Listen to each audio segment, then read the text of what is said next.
Graph, a reminder to check your mic profile in the Go XLR app, and disable OneDrive for 24 hours.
Mangudi has been consuming Rang juice for 51 long months. They say I'm back.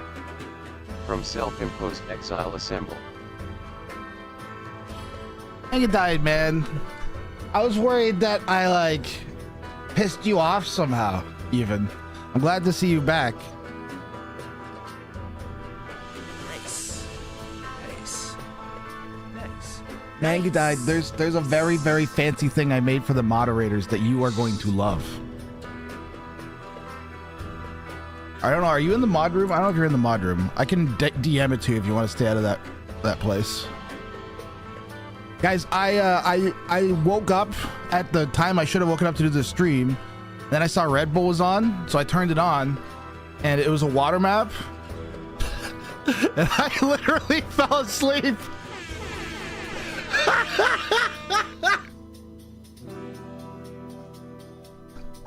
I literally fell asleep. I woke up and I was like, and I saw the screen. It's like, this stream is ending. I'm like, oh shit. So I woke up, I don't know, like 10 minutes ago. I'm ordering a coffee. I'm being the laziest piece of shit. I'm ordering coffee. I'm not doing tea again today. The tea did not do it. I think I have a Timmy's card from Christmas stocking. Oh man.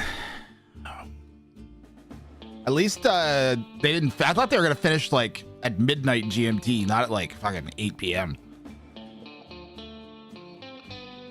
Clearly, the organizers are not gamers. Gamers play at night. Most gamers don't even get home from work till 6. They cook themselves dinner, they watch a thing, and then it's 7:30, 8 o'clock before the time they actually get all their updates done and sign into the game they want to play. So they're ending when people go to game. I don't know about that. Whatever. I'm not a professional esports organizer. Anyways, here's a professional esports organized tournament that I'm running. We've got Levi versus Naruto Sherry taking on Lighty versus Super Monkey Car 3000, and Miscellaneous Leopard and Superhero are going to be our 3 opening sets of the day. But I'm not starting shit till I order coffee. I need some coffee, man. It'll come during game 1.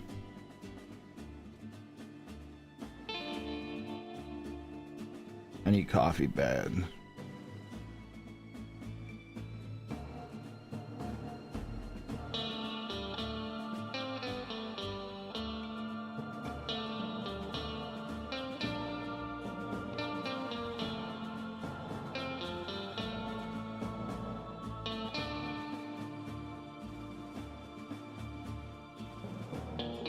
Do do do do do do do.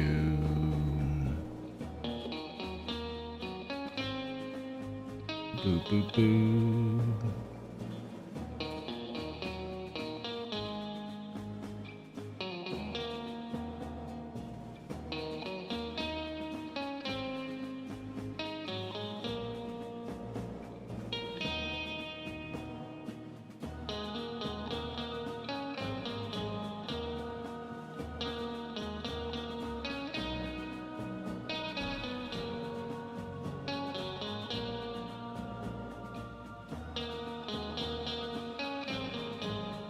This is why is coffee so complicated? This is crazy. What the fuck? I just want some iced coffee, motherfucker.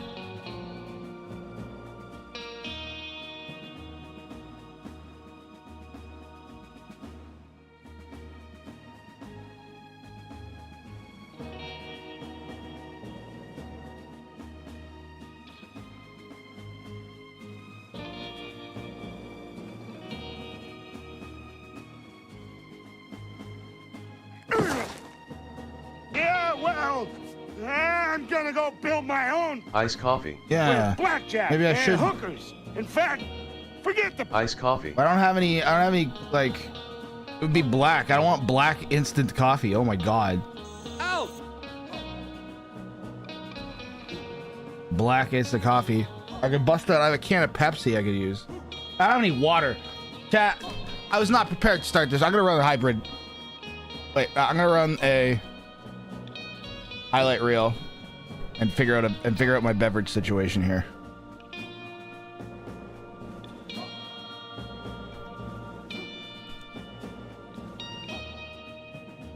Forward for some reason, and she lost her giant mass. She outnumbered the Celt Scorps. I find your lack of Caffeinated beverages. But between the faster firing and the atrocious micro, I'm sorry, Dragonlord Freya. Absolutely terrible micro.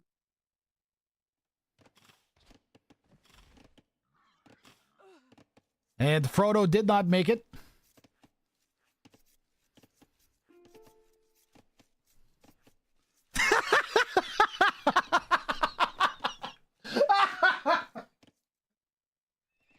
He's got 7 staples. Oh, he calls the GG. No! Oh, what a game, man. Oh, what a game. This castle. Oh, Halush calls GG. Rodrix is going to get this bounty by the skin of his teeth. Unreal. 62 archers. As soon as he hits 60, he's like, now I've got it. The wolf had the hill. The wolf had the hill. Don't fight wolves uphill, man. Are you kidding me?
Survive!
Take him to Detroit. No! No, not Detroit! No! No, please! Anything but that! No!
We have technology.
Alucard smells. Ha ha ha.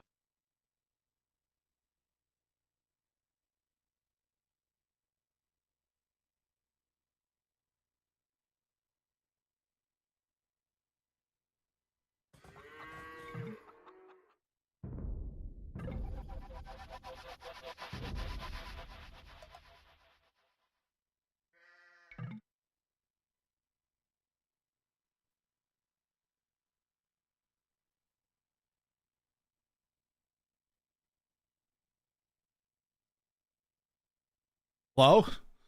I wasn't talking. You didn't hear me. We're gonna get things going, and um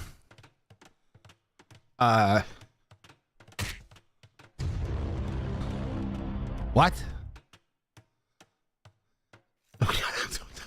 What? Is that the same glitch they had?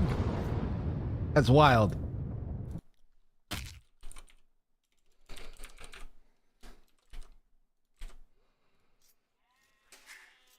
That's crazy. Bounties, baby. All right, Manga died. Did you find the secret stream deck that I gave the moderators? Did you discover it? I'm turning on the Manga now. Give me a moment. It's Levi. Very important game here for Levi. Levi is currently tied for the last semifinal spot, I think, or did he drop out to one below? Yeah, he's actually he's been knocked out of the top 4, so this is his third set. He is going to need at least 5 in order to progress to the semifinals.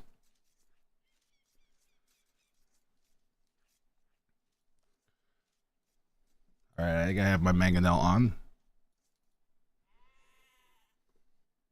Hi, everybody. One more thing to do here is I tried logging into the deck. You have to make sure you're logged into streamer.bot before you go to the deck. You can log in using Discord or Twitch. Yeah, you have to be logged into this website first, or it won't work. Yeah, I will go grab my iPad.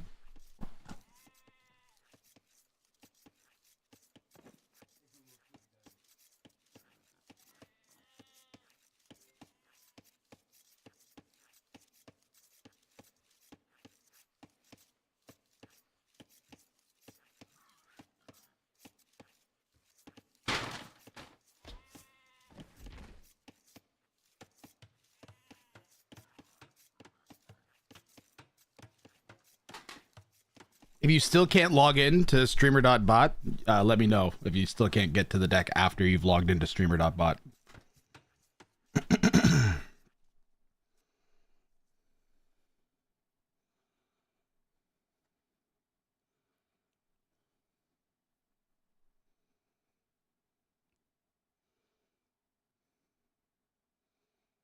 All right, Levi and Naruto Sherry.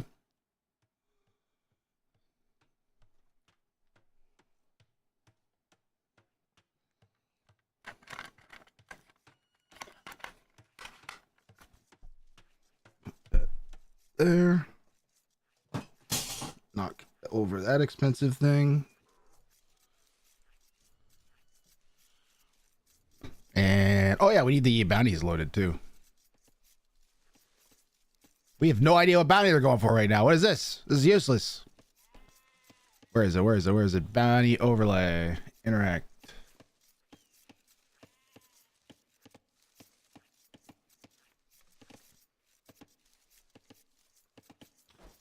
Come on.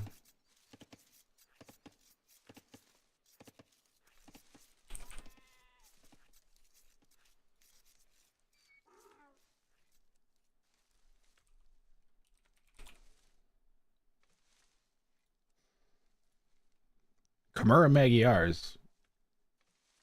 Naruto Sherry versus Levi.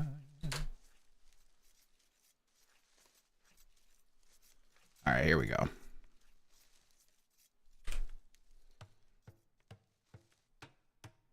So Naruto should have Barrel of Scorpions.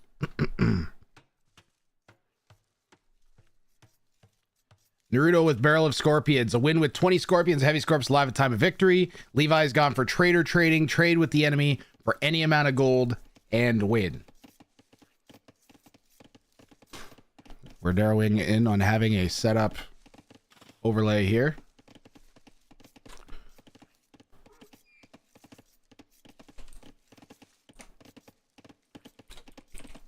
Blue. Color art red.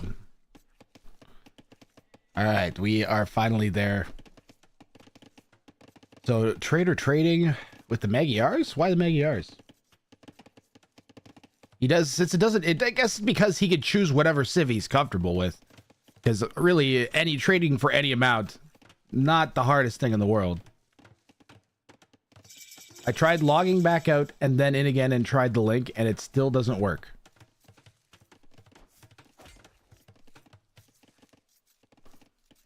Interesting.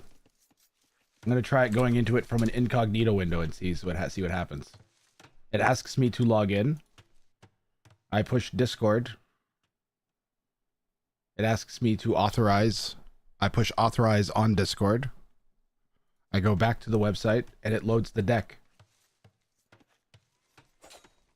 Yeah,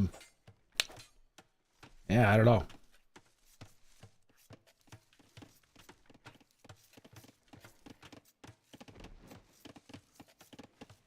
Page settings.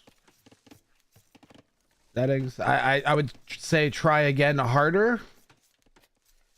Because it definitely works. I push this button. Here, I'm gonna refresh the security thing.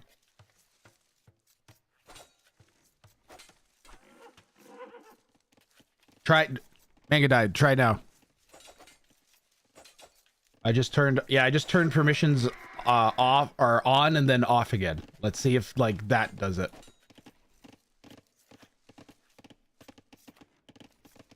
Oh, maybe it's only attached to my account. That'd be really stupid. Okay, I turned on another thing that should make it work. Definitely tried. It should definitely work now. If it doesn't work now, I don't know what to do actually at all. You're probably still gonna need to sign in, but it should work now.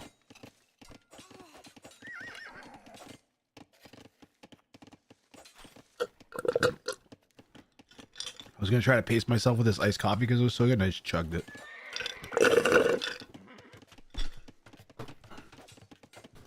Can you tell I'm on day 9 of casting 9-hour days of this tournament? I'm starting to lose it a little bit, chat. Starting to lose it a little bit.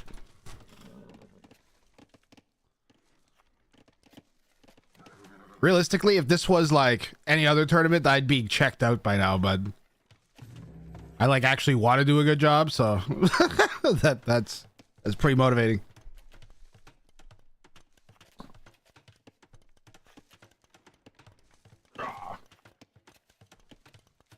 I need Manga died at hijinks. If you guys can confirm that it's either now working or still not working, I would appreciate it.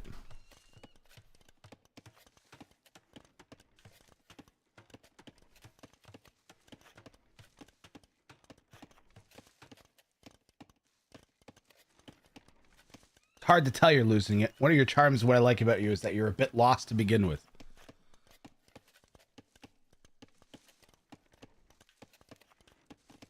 You'll check into the deck too because you got some time this morning. It's like I'm trying to make it the thing that the moderators would always want. And like, this is the bare basic minimum functions of it. Is if it can do this stuff, then I can start making you guys be able to do other things like more control over the replay maker. Memes pop up. If I go for a break, you guys will have like way more control. But it needs to function. Right now, all it's doing is like showing what's on the screen and controlling the overlays, which is like the most basic stuff I could find a use for it to do.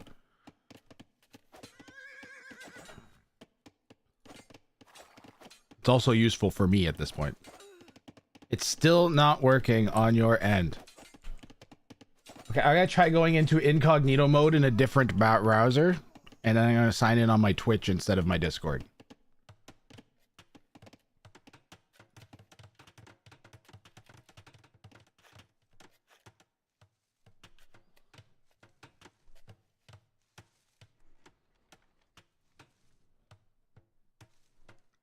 So I can try and imitate the experience you guys are having here.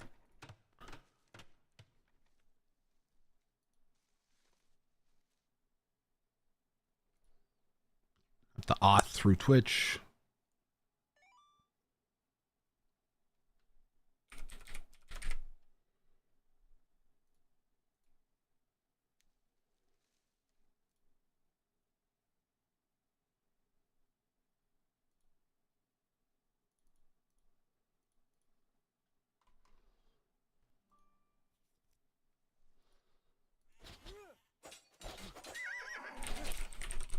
Levi being forced back here. Magyar scouts have extra HP, but with the additional damage per second from the archers, you don't really want to take that fight. At least not without your skirms.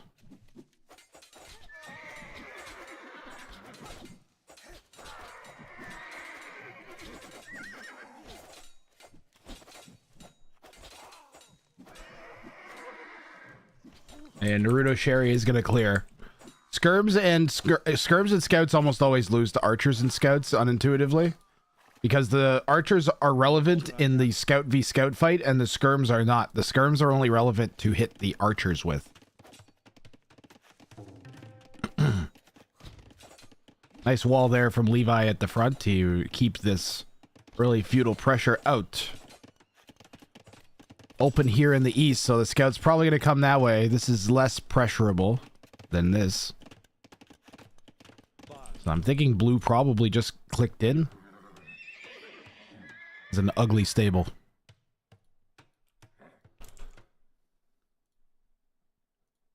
Well, I haven't, so I turned on public mode, which should let anybody that has the link go to that page.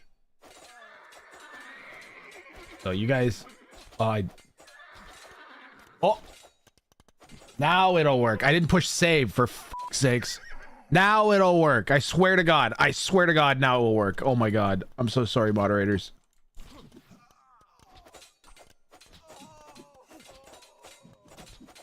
Seven straight murder face. Try it through Twitch and Discord. Okay, but now it's working? Chat cannot go to the page. No. Chat doesn't get to go to the page. If chat goes to the page, chat has control over the overlays. Grath, you're my second favorite caster by a lot. The only one I like better isn't really a caster. He just does YouTube videos. Equinox. Oh yeah, Equinox is pretty good. I've seen some Equinox before.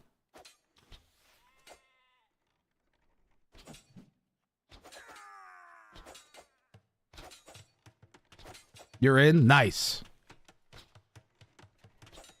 So there's a one button that says pull ELO and names from spreadsheet. You have to double tap that to make it work, and then on the double tap it would update. It'll update on the screen and on the deck, and it should change their names. Also, sometimes the name on the left side of the screen will not necessarily be the name on the left side of the deck. Also, the scores and names may not match all the time, depending on that as well. I just put score up for Levi. Ah, it's working today. There's some initial setting that if I don't have it toggled the right way, then it breaks a couple things, but it's still easy to figure out. You guys will figure it out, I'm confident. You'll especially like the prediction buttons in the bottom left. Leopard, Mangadai, you guys will particularly like the prediction buttons. They work great. They have sometimes the Twitch API is slow, but they do work every time.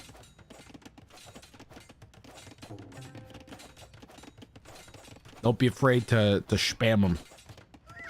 See that, you guys, if you're paying attention, it's flashing that there's going to be an ad soon. I'm going to snooze that.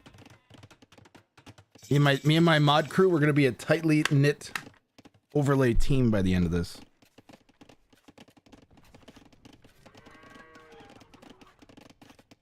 Did Iron Chef bake you a B-Day cake? Did you win your set, Murderface?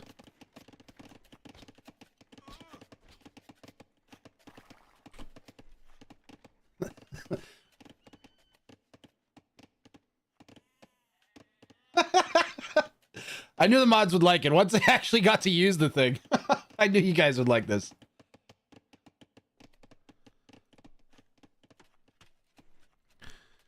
Like, I'm using it.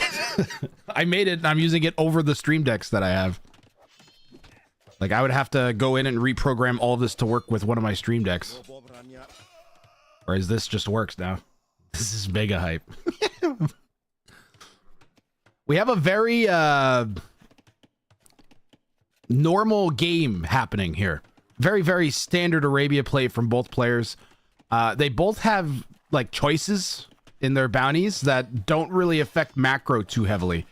Levi with 20 scorpions, you know, that's not the craziest thing for a Khmer to do in almost any game, but especially against a Civ that has cav archers. So not bad at all here for Naruto Sherry.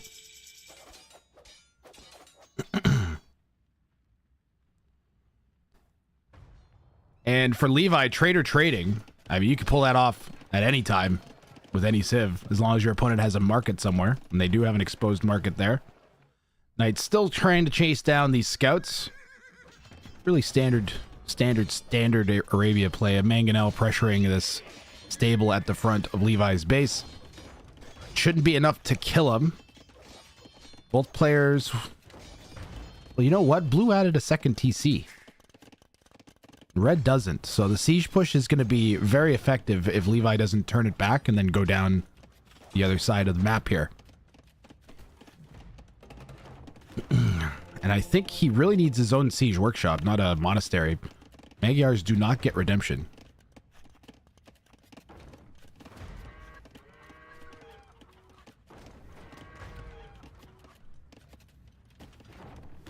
Blue has the knight advantage.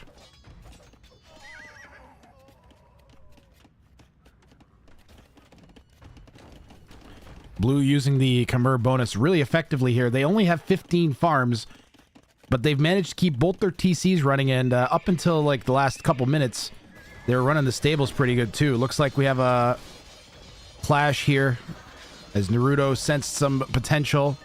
Maybe Levi just wanted to get rid of the Mangonel to slow the pressure. Knight count after that is 8 to 10.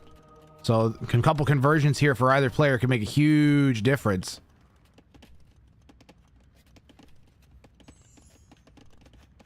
But realistically, this push from Naruto Sherry isn't going to work in terms of killing Levi. It is very much effectively working in giving Naruto Sherry the space to 2TC boom, though. And Levi really needs to add another town center. Did he sell 100 stone? I think he sold 100 stone, chat. I don't know why he would do that. I don't... Was he really that desperate? Yeah, he sold stone for gold. Boy, I don't know.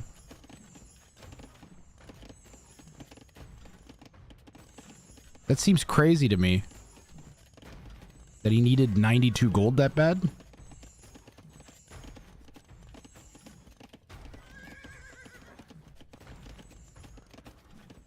One thing that's really hurting Levi is he never picked up Bowsaw.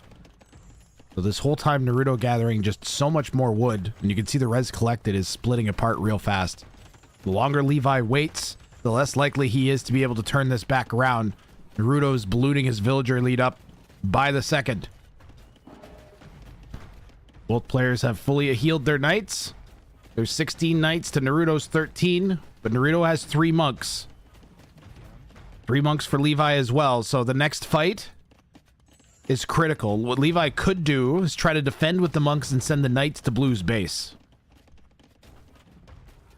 And because I think right now you take even like 4 of these knights and get them in here somewhere. Naruto Sherry still 14 scorps away from the bounty condition. Are their colors backwards?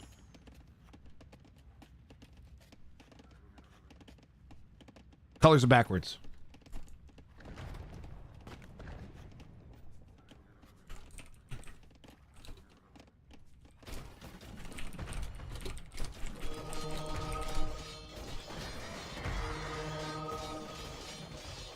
Now I'm all messed up.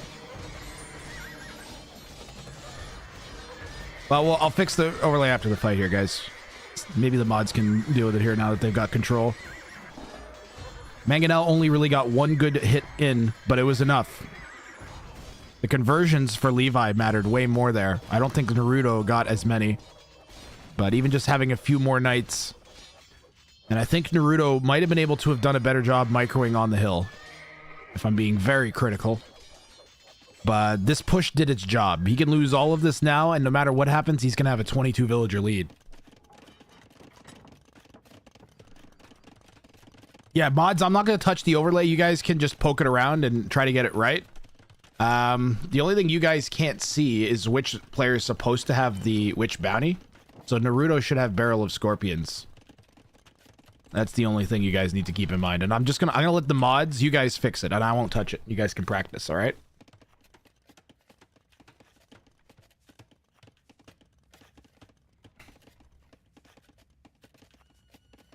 You're gonna want to make sure that you refresh the stream more frequently to make sure that you're not like lagging behind, because you might push an overlay button and it won't do anything. And you'll be like, what? And you're like 6 seconds behind. You did it? Nice.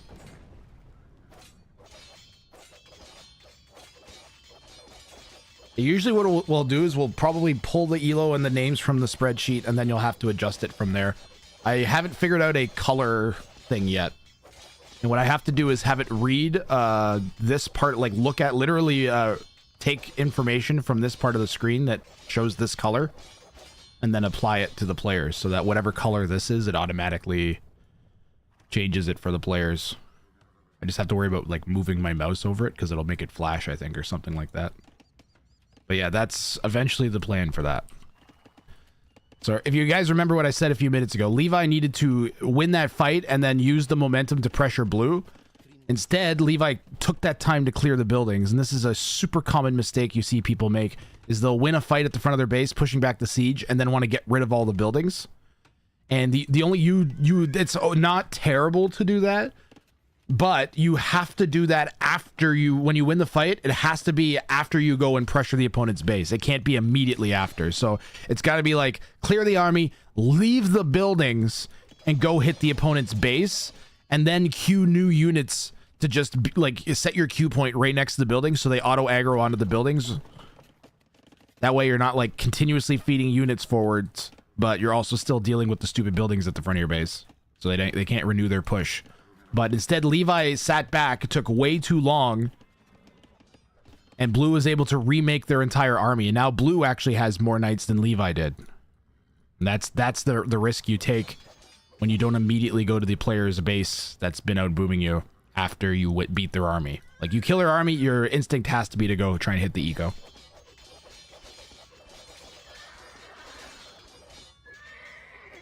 In terms of upgrades, players are even. Blue picking up both attack upgrades to even the Magyar's bonus. Naruto Sherry has Barrel of Scorpions. It was set correctly, and then one of you guys poked it again.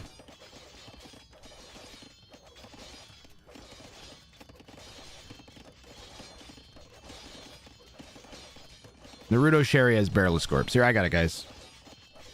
There you go.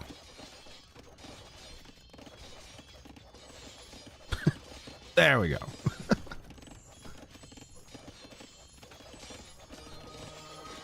It's important you guys do it sometimes so I can learn what the problems are. Like I'm learning that the mods need a way of communicating with each other somehow. So you can see who's pushing what.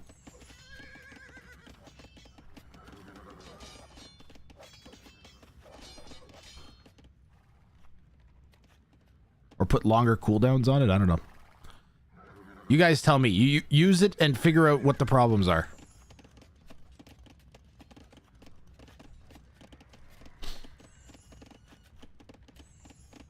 And I will try to be as patient and understanding as possible and helpful.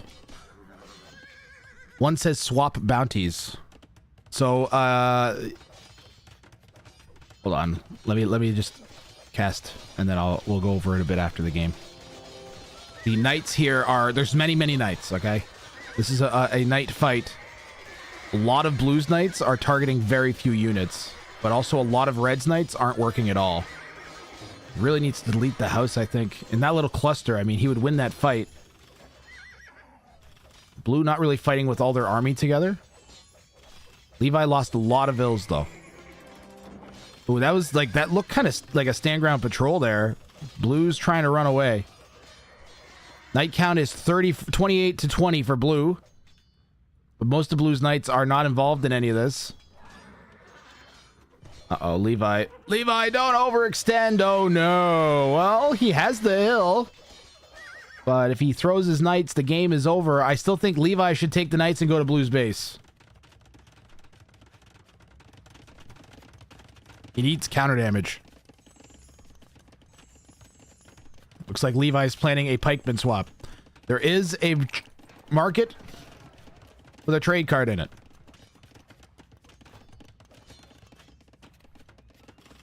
Yeah, there's 3 different swaps. There's one that swaps the names against the bounties. There's one that swaps the bounties and names on each side so it matches capture age.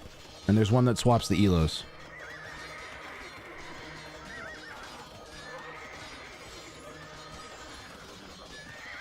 I'm also I have to rethink the entire overlay system, to be honest.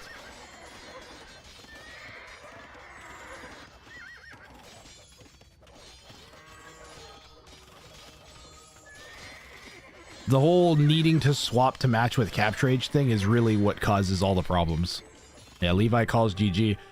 Honestly, textbook play here from Naruto Sherry, but he completely fell off of the Scorpion production, so just a single point for this game. And we're going to call that a bounty failed.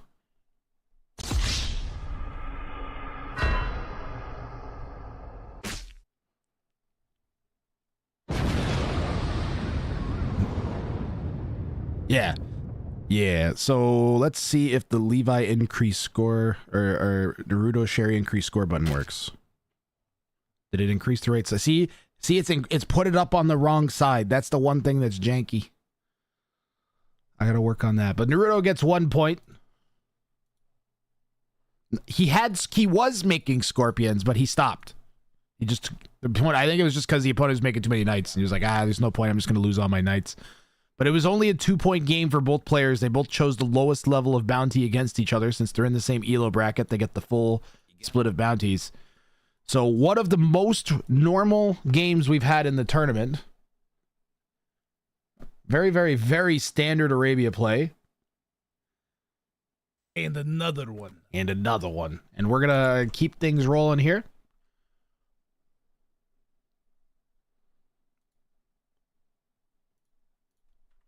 Game 2. Let's see. Levi used both refreshes before game 2, getting himself going through a total of 12 bounties before settling on actual gatekeeping. Every unit must pass through the same gate. Naruto Sherry is going for the same bounty Levi went for last time, except a higher level. He's going for Trader Trading 2. Trade with the enemy for a total of 500 gold and win. How many more matches are left? I'll tell you in one moment. There are 18 sets, including this one. 18 sets to go, including the one we're watching right now.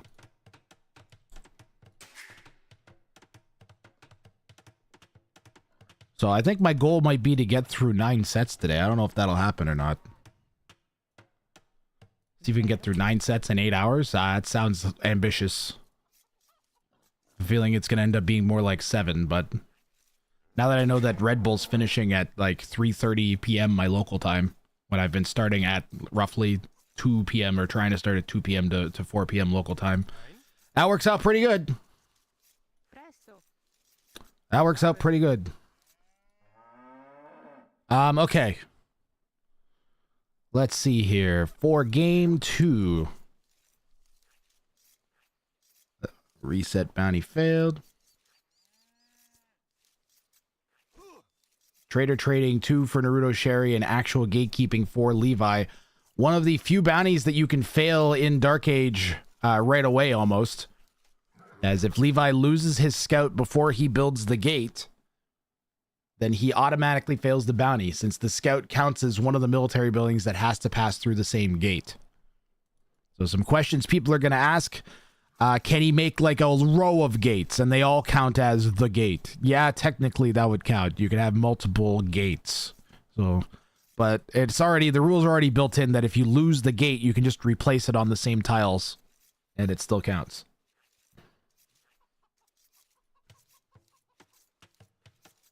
So today, help me on backwards, there should be, I'm guessing at least, I'm going to guarantee 5 sets after this with a goal of 8 sets after this. Assuming none of them are 5-hour sets. Which is not, we did have one set that took almost 3 hours to cast. Because there was 2 hour, 40-minute games in it. 1 click to start a prediction. And it doesn't do any, you don't have to type things in the chat. You don't have to, like, I don't know, figure out the formatting. There's no, like, extra chat noise from it happening.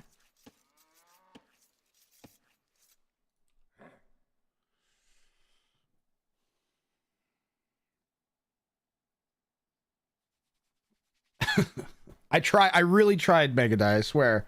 It definitely will need some refining. I think I'm gonna change, I might get rid of the player name thing. So it's just always the score on the left is always the score on the left. And actually make it simpler, but I'll have to figure it out. If you have any criticisms, let me know. Now that you guys can use it and it works, next thing is going to be to somehow improve the replay maker system.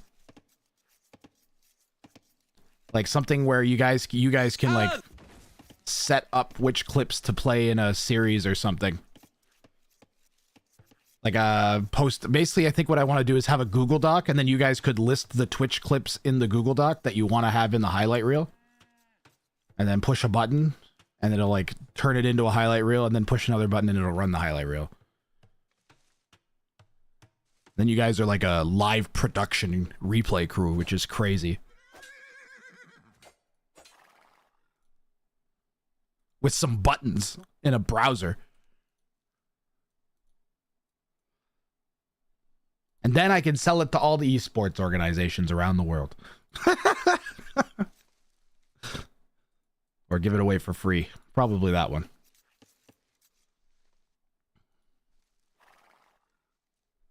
Just call me vodka.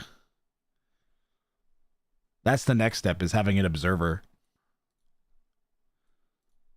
I don't know. I kind of like the whole me doing the camera though. My brain does it on autopilot most of the time these days. Let's see. So actual gatekeeping. We have a gate yet? Still no gate. Still no gate for Levi. And a reminder that Levi needs at least 5 points to stay in the tournament in this set. So he's gone for a level 2 bounty. So if he pulls that off, he'll have 3, and he'll still need a win in the last game on at least a level 1.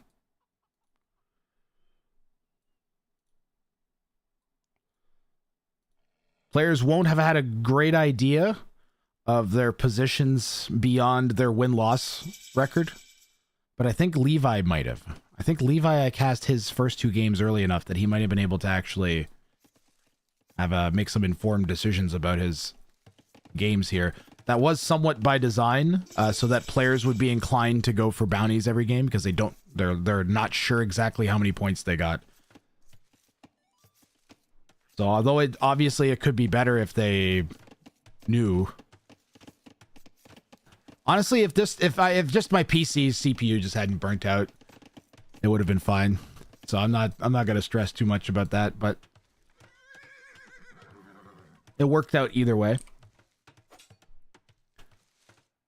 Persians with the faster working TC. Usually that means that you have to be the person to apply pressure to them in the early parts of the game. But Byzantines can do this thing where they just wall up like a little turtle.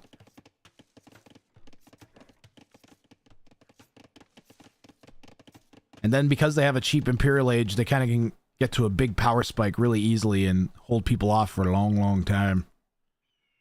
But Persians, though, Persians are like one of the better civs I feel like you could have against the Byzantines. You have comparably good trash, with the exception of your skirms. But you'll have better hussars with bloodlines.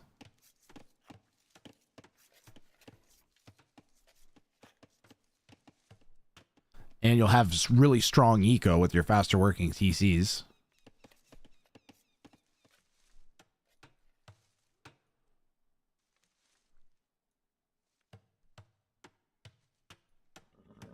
Yep.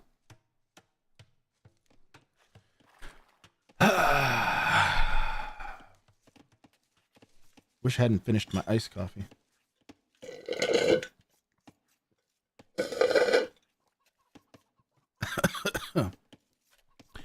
Did the second scout go through the gate? Did his first scout go through the gate? How about that? Okay, second scout went through the gate. What about the first scout? First scout has not gone through the gate. Chat, the first scout has not gone through the gate. Because he didn't... We saw it be built, and the scout hasn't passed through it yet.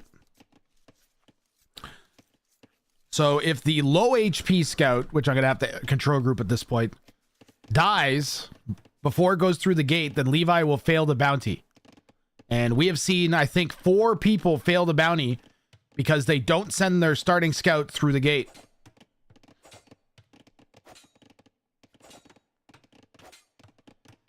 And it makes me feel like I've made like a gotcha bounty, but I think it's pretty plainly stated that every military unit...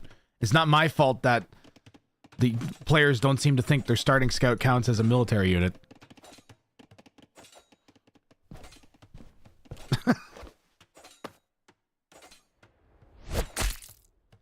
There's potato, there's mashed potato. Oh, ho, ho, ho, ho.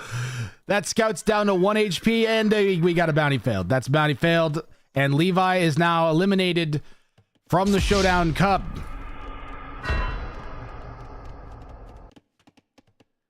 Levi eliminated from the Showdown. I don't even remember this game. No, God! No, God, please, no!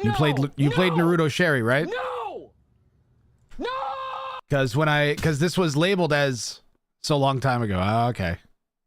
You do remember. Okay, I was worried that this was the wrong one. All right, well, the bad news is that Levi may not realize that that didn't count. So let's see if he sends his units through a gate here.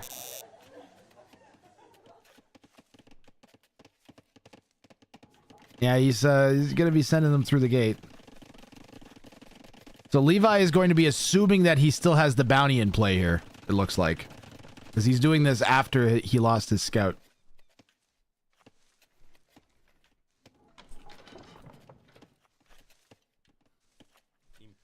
Yeah, he still thinks he's in it, chat. First game, I remember I got surprised by how much boom he had. He went 2 TCs siege push, and you were 1 TC to defend. So he didn't even need to win the siege push. He just needed it to buy him enough time to get 20, 30 villas up, which he did. and then you cleared his army, and then rather than going to his base after clearing his army, you attacked the 2 siege workshops and the monastery at the front of your base for like 3 minutes, and he rebuilt his entire army, and then he cleared you. So if you had just gone forwards after you had won the one fight, you might have been able to still win the game, but you delayed, and he used the delay and rebuilt his army, so you were done.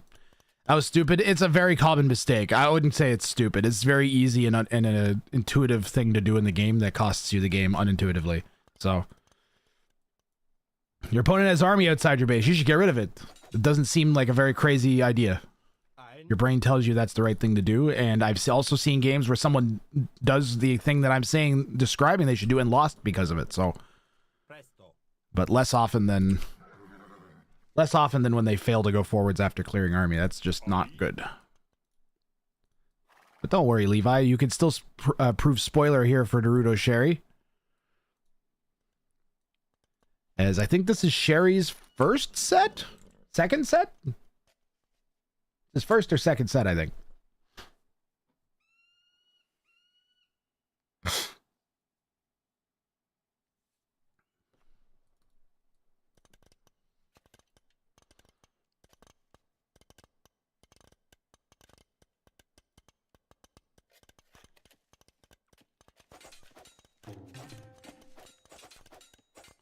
I've seen Byzantines and Persian games turn into camel offs before, but I don't think we're going to get that here.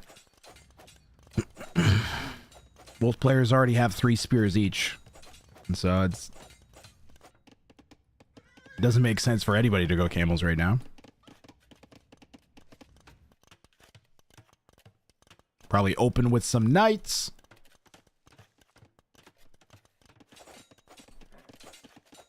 Could maybe go pike siege if you're Byzantines. You feel like being aggressive? I don't think there's a need for it. Blue's walled in a corner with 2 trapped golds. Definitely boom time for the Persian. TC here. Some quick walls to secure it. TC on the main stone. TC right here maybe? Or out here? Oh man, TC out here wouldn't be too bad. Other than the potential for a siege push. But you can only really do that if you have map control. You don't want to go outside of your... Like, you have safe boom inside. Just boom up inside. Shut down a corridor here, maybe? It might not be enough room with the hill. Which bounty did he do game 1? 20 plus scorpions alive at time of victory, but you lost. Did not get it. He was making scorps at one point and then stopped. Nice micro there from Naruto Sherry. A little bit of good return micro there from Levi, too. Even things up. That was bad. That was some bizarre pathing. The scout had like 3 routes it could have taken to go hit a unit, and instead it circled around both scouts for some reason. It's just bizarre.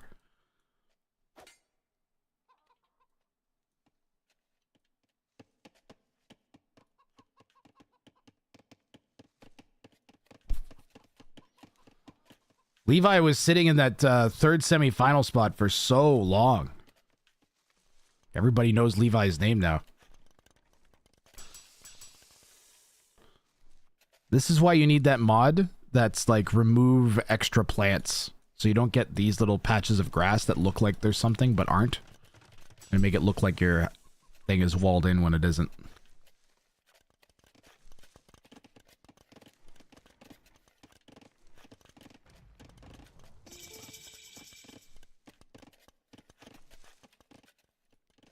Camels. No, they're going right into camels, chat. I don't think they should go into camels for this exact reason. The opponent already has like 3 or 4 spears at the end of Feudal Age, and you open camels? Ugh. Like, look at all the value these 2 spears are getting on the camels. This is ridiculous. They killed 2 camels.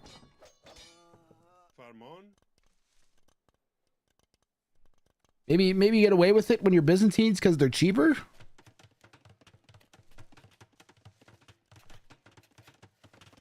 But I think he would have been better off with like 2 knights. Because knights, even knights don't do terrible against camels as long as you don't go all in on them.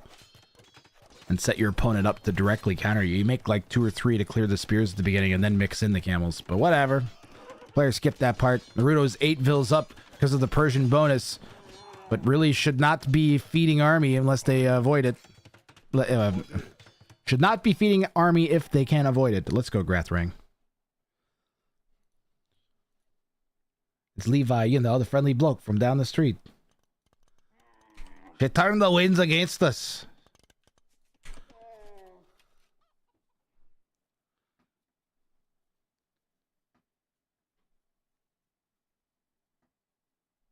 Two hours till Artemis launch?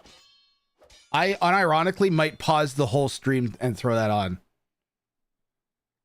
I might, like, when that happens, we might tune in on that. I'm assuming they're going to stream it on Twitch or something. Are you going to keep, Fancy Cat Picks, are you going to keep an eye on that? If you let me know when it's like T-minus 2 minutes, we could switch over to that.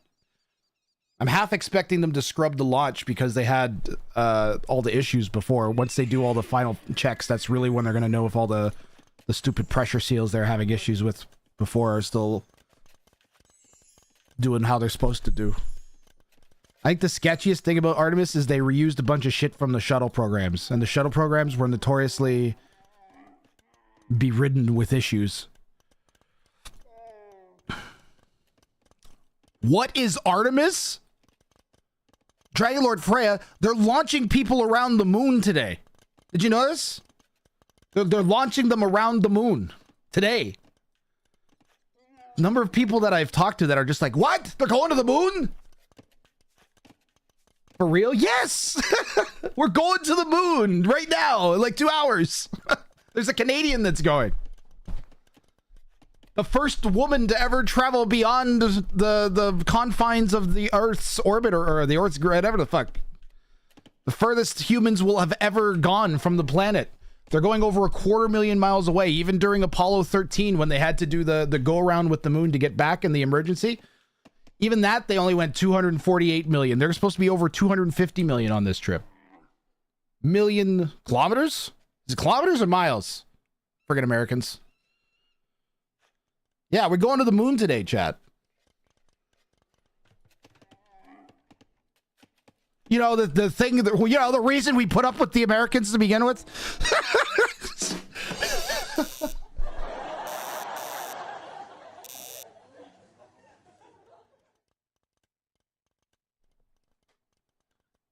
Only 250,000?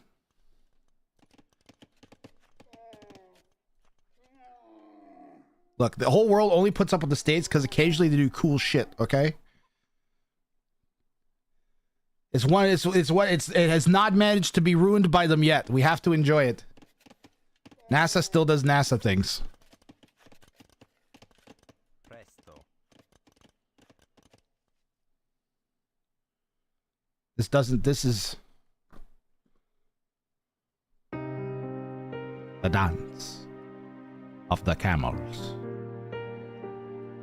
Known to attract their enemies, the camels dance to celebrate, but also to mourn.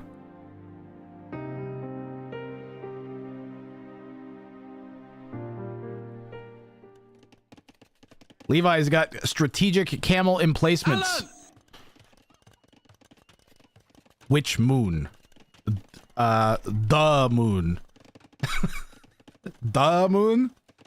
You know, the moon?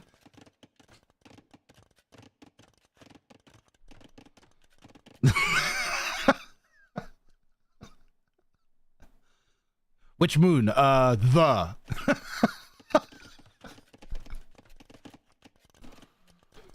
So yeah, we'll watch the launch. Hopefully nothing explodes.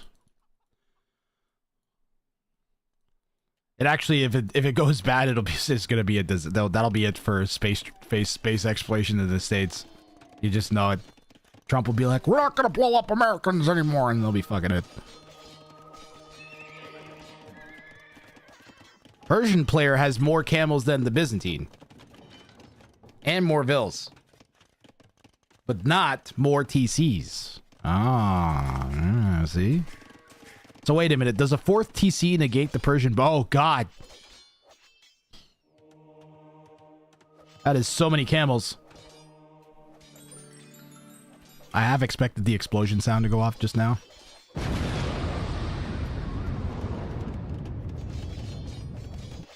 Why do they launch when it's full moon? Does that make it easier to find? So believe it or not, Manaspa. But the moon is in different phases in different parts of the world. Wait, is that true? Yes.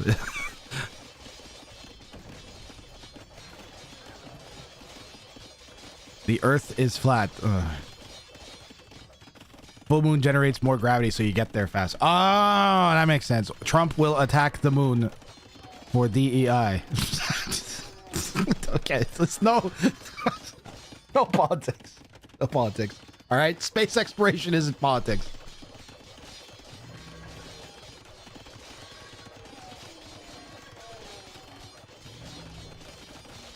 I'm not losing space exploration to political discussion. It's not happening. It's far too important for humanity.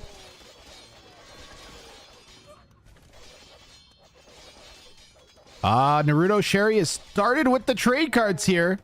Gotta be careful. Levi's gonna see it. Market's at the front of the base, so there was potential for Naruto to go for it. He needs 500 gold to pull it off. Levi knows. 11, please. No, Levi's not going to let you trade. Delete the market, Levi. Do it. No, no, I failed mine.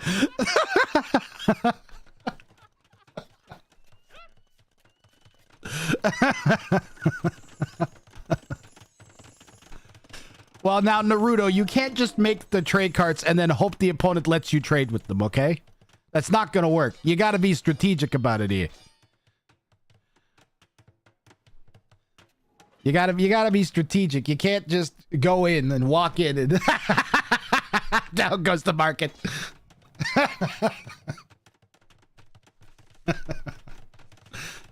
Yet another market casualty here in the Showdown Cup. If there's one building you don't want to be, it's a market. Players they'll just delete you, man. They don't give an F. No F's given. No fucks given. You see a trade card, you just delete that. I'd be surprised if he doesn't even rebuild his market and just copes. Oh, he's got another market. Well, now Levi has 2. Why does he have 2 markets over here? Levi had 3 markets. What the fuck? Why does he have 3 markets? What is he doing? What? Why does he have 3 markets? He's not doing the trade bounty. Why does he have 3 markets? It was a wall. Okay. All right.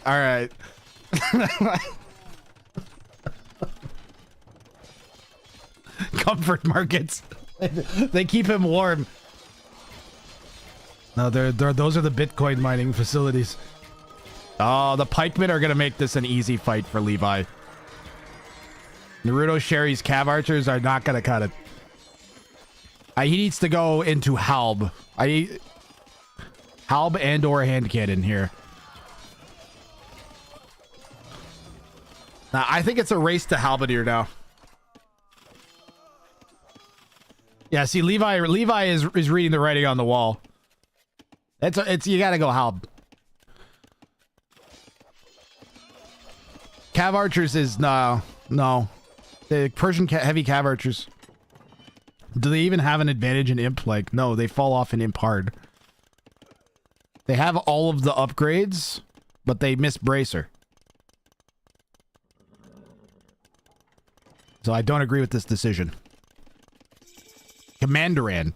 I can see Commanderan because you can read the pike or the halb switch because of all the camel play. So if you think, okay, I'm making a bajillion camels, I just won a fight with camels, they're going to have to counter my camels. They're probably not going to make more camels because they won't catch me, or it'll be very hard. They're probably going to swap into pikemen. And then I would be picking, he's going hand cannons. He's going hand cannons. Okay. Hand cannons could work. They'll do good against camels too, actually. So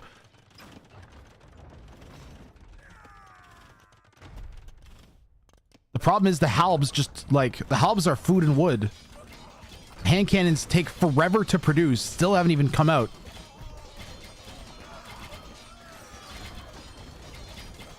We're using camels as a meat shield here. It's just not a good strat in any game to use a gold unit as a meat shield. Yeah, the not enough hand cannons. You'd need like 20 of them.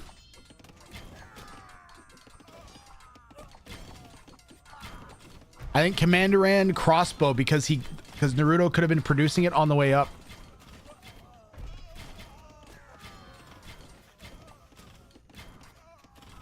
And then Commander and crossbow and camel makes sense. You're probably picking up chemistry right away, so you can go right into bombards. Yeah. Well, now Naruto's Cav Archers have worked out for now.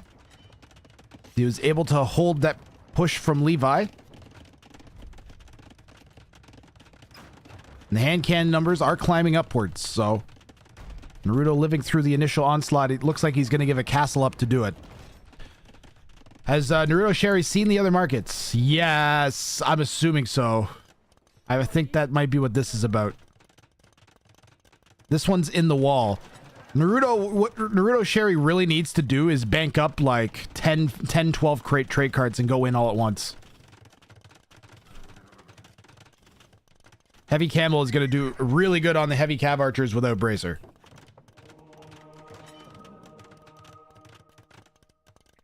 Man, you can't, yeah, blue can't go that way because you'll give away your sneak.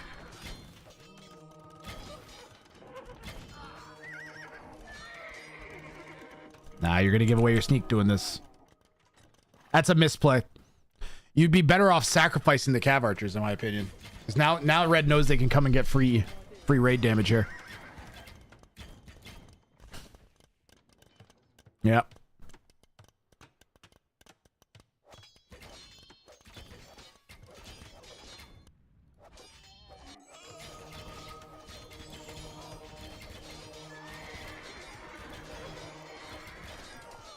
Yeah, he would have been better off literally shift leading the Cav Archers.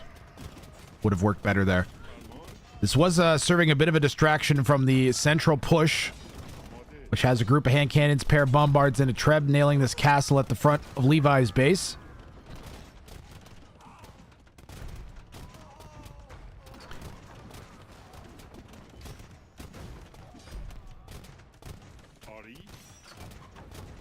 I think the last time there was a big space launch, we watched that on stream too.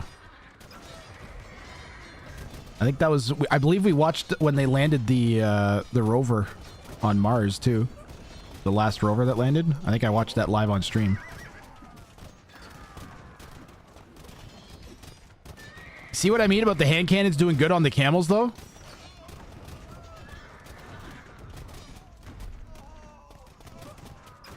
You get to that critical mass of like 20, 30 hand cannons, and you force your opponent to go into counter units. So the skirm's now out from Byzantine Levi. And it gets all his army together at once here, and that's looking a bit better. Hand cannons can only shoot at one unit at a time. They're getting clean now.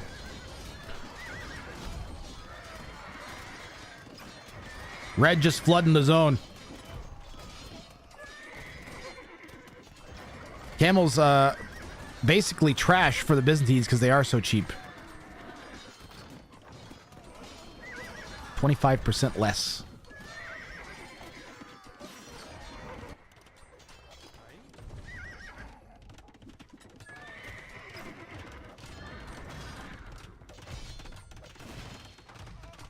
So wait a minute. Hold on. Levi might not be eliminated mathematically from the tournament. No, I'm wrong. He's not eliminated from the tournament. He has 12 points.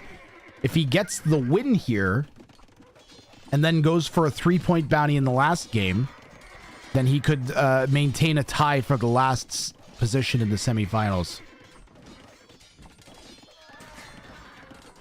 So he's not out of it yet.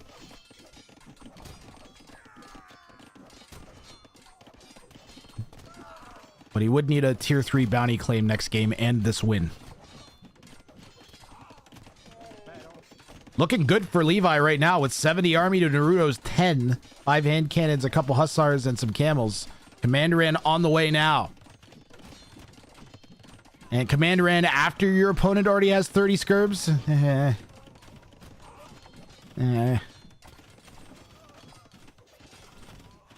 Savar would be better now.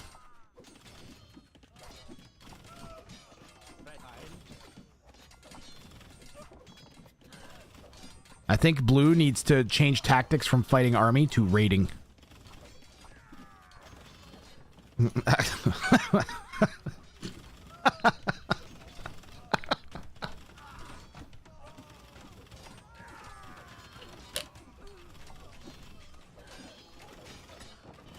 That's a good one. It's a good one, Leopard.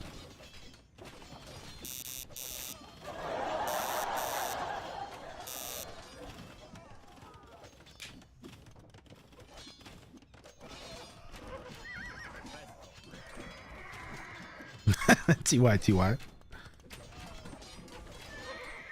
We definitely need to add a golf clap react for chat.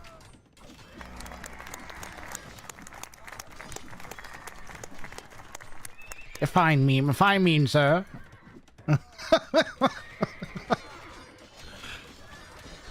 Naruto's main problem at this point is their Q points are like forwards.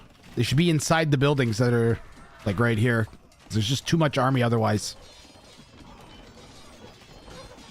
He's got a nice little fight. He's micro. I don't know what the crossbows were doing, but they weren't shooting. They were walking forwards.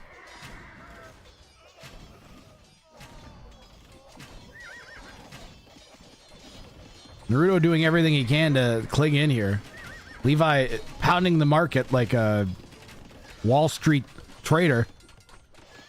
And Levi is going to keep his tournament hopes alive with a victory in game 2. But it is going to be a bounty failed for Levi as he very early on lost the scout that he would have needed to send through the gate. And this is such a chaotic game that the chances of him actually pulling this off were very, very low. The overall KD 66 to 35 for Levi. He did a really good job of countering Naruto's army. Naruto could not answer. The 4 relics definitely helping Levi out as well. Eco lead, very close. Literally separated by the relic gold. If you take the relic gold out of the equation, Naruto was actually better with the res collected. So relics factoring in pretty heavily that game. Get a good idea of the players' APM. Both looking pretty sharp here with peaks up around 104 near the beginning. And solid game for both players. It's been a very conventional set between the two of them, but also very solid and great way to start the day off here. We're going into game 3 now. We will see what they use. Levi has no refreshes left. That's the pool he's got for this. So he's either going to be doing, if he wants a level 3, oh no, he went for a level 1. And that, his bounty choice is going to eliminate him from the tournament. So he's going for quit milling about. The first 2 buildings constructed must be mills, no Huns or Japanese, and win. Drop at least 3 relics within line of sight of your opponent's starting TC and win. For Naruto's Sherry, a very doable level 2 bounty. I must say, Levi has picked one which, during testing, all the high elos were very, very able to mitigate the damage from and have a relatively normal game. But we've seen the low elos struggle. So we're in the mid elo bracket, players up around 1600 elo. We'll see how Levi is able to deal with having to build 2 mills first. The advantage being, of course, that for the rest of the game, he can play normally. Cracking up with the golf casting last night. My voice was starting to hurt, so I was like, I'm just gonna get through this game any way I can. I started casting like this.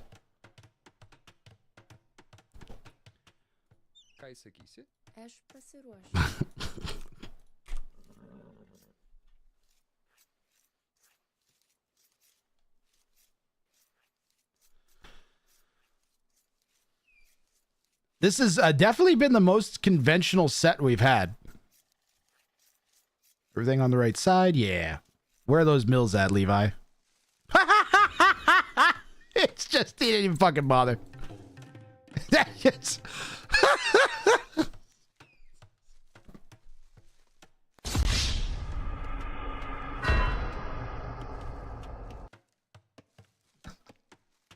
guy failed the bounty in the first minute of the game. Namaste. So there goes that for Levi. What are you gonna do? Look what? Look what? Did I miss a mill you built? Wait. But you forgot that you were supposed to build the mills, didn't you? You forgot you were supposed to build the mills, didn't you? You're gonna be like, ah, damn it! Right! My bounty! Fuck! Autopilot 2 house start. Hasn't said anything yet. We're waiting for the salt. The salt. We have dramatically ironic salt inbound here, chat. As we've realized what Levi has done, but Levi in game has not realized what he's done yet. I have my fingers hovering over the salt button as we speak. No, that doesn't count. No, Microsoft! that does not count. He's trying to make up for it, chat, but it doesn't matter.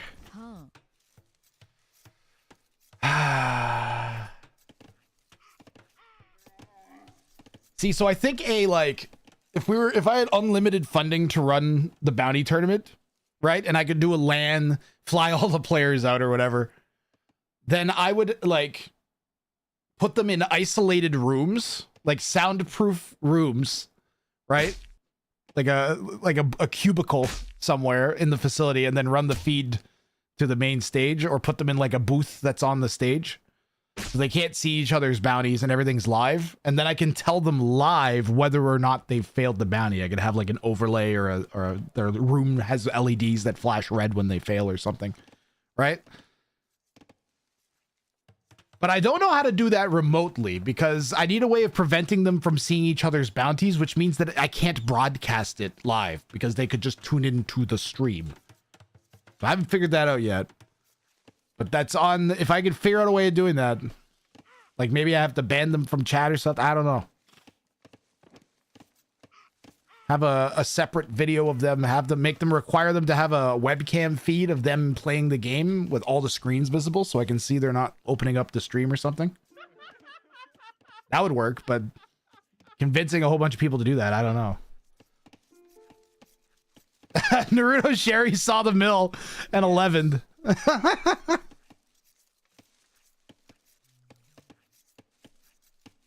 Naruto saw the bill is just like, I'm a farmer.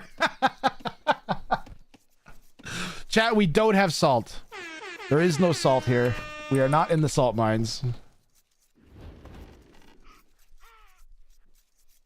Imagine starting the game. It's like 30 seconds in and then the room flashes red. Bounty failed.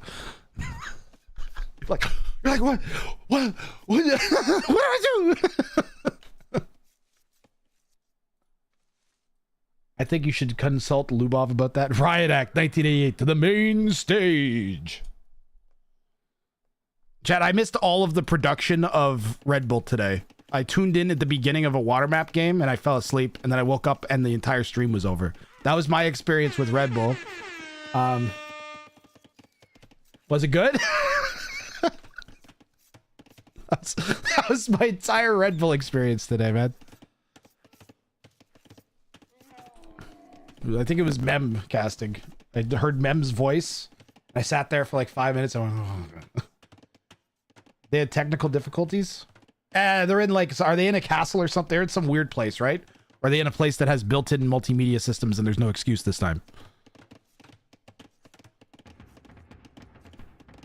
Last time it was in a castle, so every technical difficulty they could ever have was completely understandable.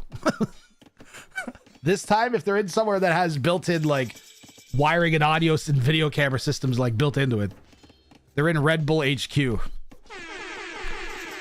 Rip. Yeah, there's no excuse then. It's day... Actually, you know what? There is an excuse. It's day 1. If it's like that again, day 2, then... Sometimes there's nothing you can do until you hit that fucking button and everything's starting. you just don't know that something's going to go sideways. It turns out that the encoder doesn't have has like just slightly not enough bandwidth, and it's destroying everything, and it's breaking 5 things in the chain, and you're like, oh, and then there's nothing you can do. Yeah, we'll see about day 2, and then we can worry about criticizing production. Day 1 is always going to be shaky, I can tell you. That's when everything that hasn't gone wrong starts to go wrong. Naruto's coming in with a drush.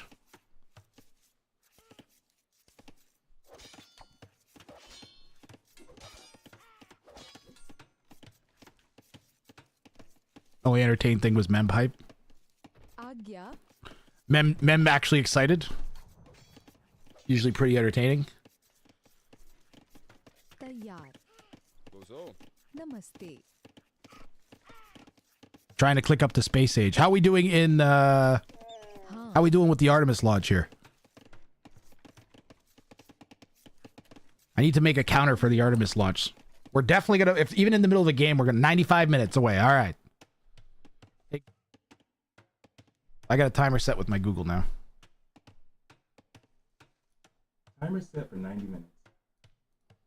So we'll 5 minutes to go. We'll flip over to the launch stream, and we'll watch the first humans in 40 years get launched to the moon. Chat.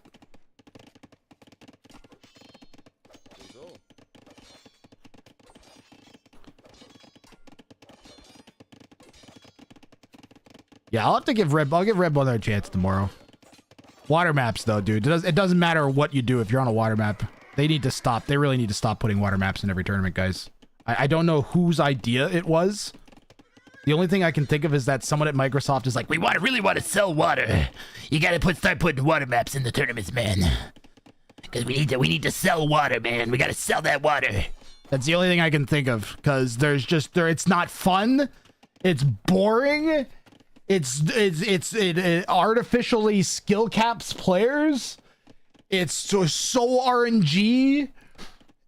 The meta is boring and stale even after they've updated it. Why the f is it in every tournament?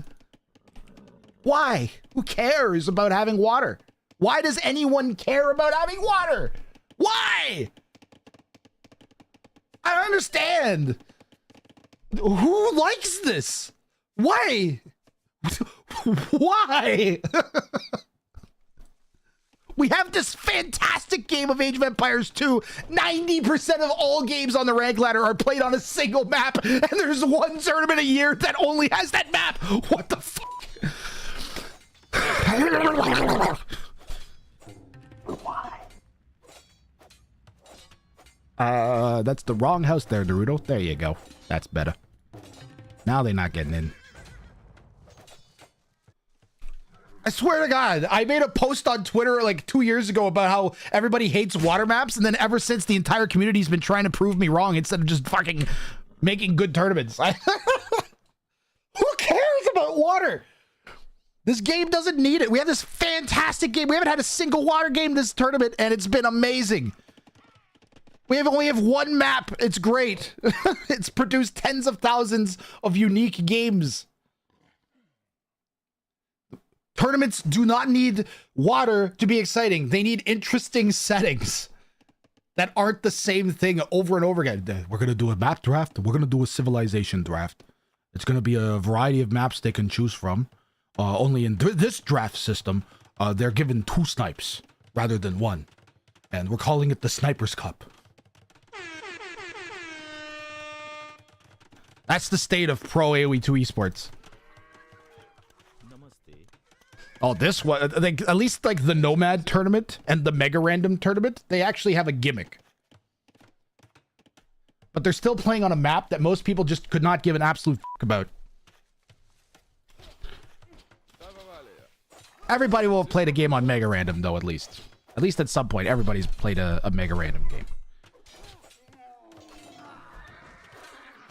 We are 70% of water. That you ever think of that? That's true. So I mean, technically, we are the water maps ourselves.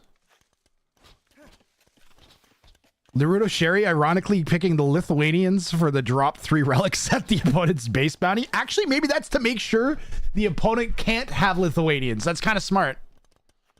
You're like, you know, if I pick Lithuanians, then Well, unless they go mirror, but sudden death.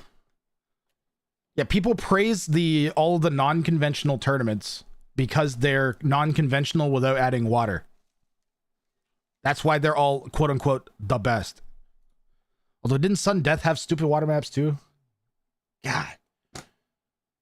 The water arena in T90's tournament, is that the one where there's like a river that goes into each player's base or whatever?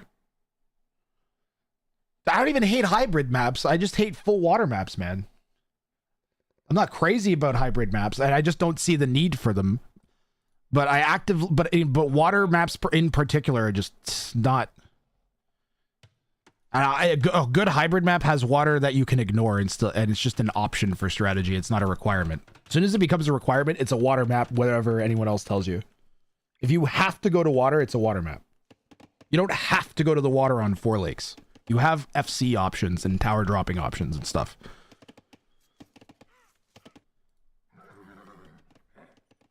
You have to go to water on Mediterranean or you die. For instance. Water arena was like arena, but all the woods around the back are water instead. I think I remember that one and then being surprised that it was better than I thought. I remember hating Loch Ness and its only redeeming feature being Nessie. And I think that's still in the Red Bull, right? There's a great video that I've posted a few times in my own Discord by Nakey Jakey where he talks about why water in video games is illogically just not a good thing to do from a logical perspective. And he gives a bajillion examples of all of the games that have tried to shoehorn in water in the past 40 years. And then examples where it works, and then examples where it works but it's still terrible.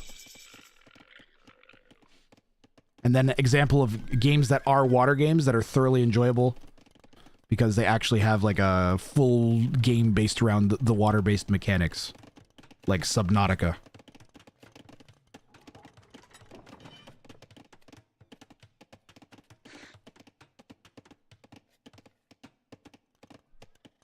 I don't know. I really enjoyed casting the Red Bull qualifiers, so I'm hoping that I actually get to see some of the production tomorrow if I wake up in time. A ship that could build.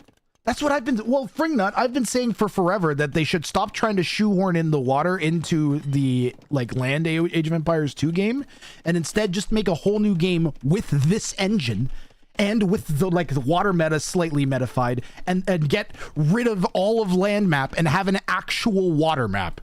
That where it's an actual water meta. Do Age of Navy or like Age of Naval Empires and release it as a not as a Civ DLC, but as a full like new mode for the game, like they tried to do with Age of Empires 1, right? And make a whole new set of naval campaign. Do it that way. Charge fucking $30 for it. And then you can have a whole new set of mechanics to explore. You basically have the same rock, paper, scissors you have, but there's no land water interaction, so you can focus on actually making it make sense and play well and be enjoyable. And then you can sell the whole game. Then you can sell Age of Empires 2 again. And people won't even realize. They'll be like, you gotta get Age of Navies. It's the newest meta, like. Right? That's what I think they should do. That way you stop breaking the wonderful land meta and all the meta that we've built up over 30 years in the game. You stop trying to shoehorn in something else. We get new Age of Empires 2 related content that people actually want to play and will play well. Yeah, Return to Rome. Imagine if Return to Rome had rank. I played a bunch of that mode too. I was like, this is actually like something. It's different. It's actually like a mode, but then they didn't fully embrace it. There's no ranked mode that was really set up, and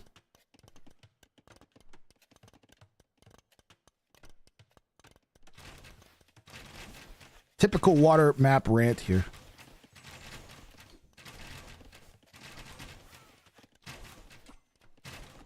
Well, we've not seen the beginning of the relics being dropped. Naruto Sherry's looks like he's going to try to create a path into Levi's base. So still 3 points at stake in this set here for Naruto Sherry. And it's been well established that you need about a 5.5 to 6 point average per set in order to qualify for semis. So getting this up to a 4 point set for Naruto Sherry is paramount. He has one relic ready to go. There's two other good options for relics. One to the northeast, one to the south. And could probably run way off and get the one to the northeast, really far back at his base. But at this point, red is 3 TC booming. And blue has a push forming, so...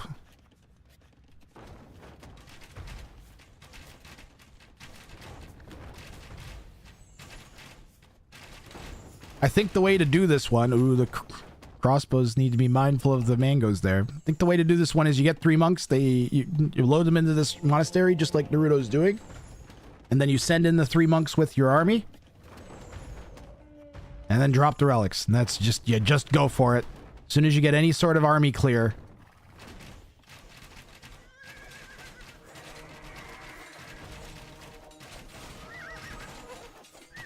Wow.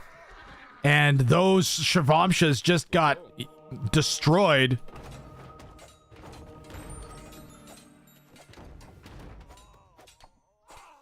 Mangonels stay alive for Levi, though. That'll hold the crossbows back. Crossbows can't go diving in while there's 2 mangoes hanging around.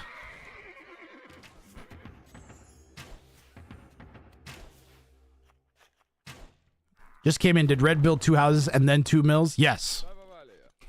That is correct.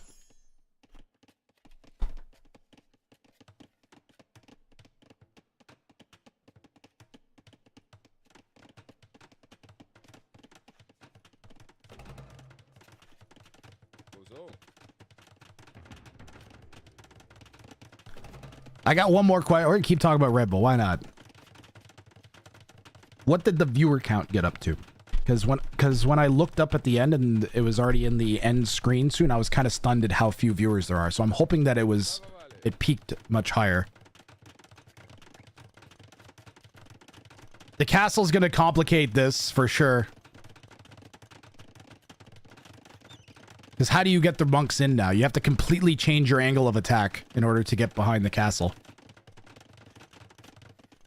7K? That was on their main channel? Tell me that's just the Red Bull channel, though. That's still not very good. That was T90's channel? So T90 had 7K. If that's good. That's probably pretty good then. Red Bull probably had a few K. I'm guessing they probably made like Mem and or Hera and or someone else cast or have their streams running rather. Blue has redemption. That's going to keep the mangonels away from the crossbow mass. There's only one relic in the center monastery. 3 to 4K.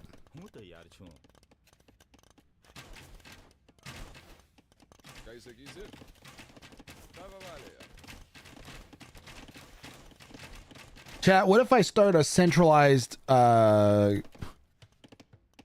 channel that covers tournaments?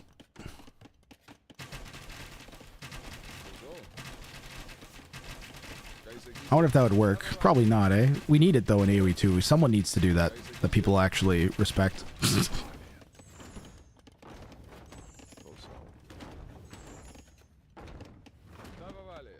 Like, there shouldn't be 5 different streams that you tune into. There's 5 different sets of communities. There should be one centralizing area they all go to. Oh, he's leading the mangonels. Yeah, delete. Oh, he got that monk. Nice defense from Levi. And Naruto loses a pair of monks. Getting into that starting town center is going to be tough.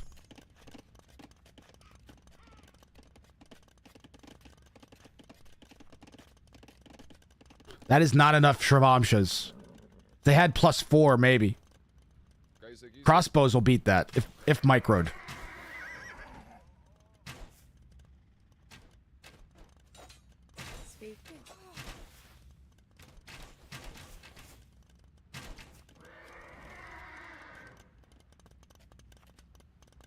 Crossbows are beyond a critical mass at this point.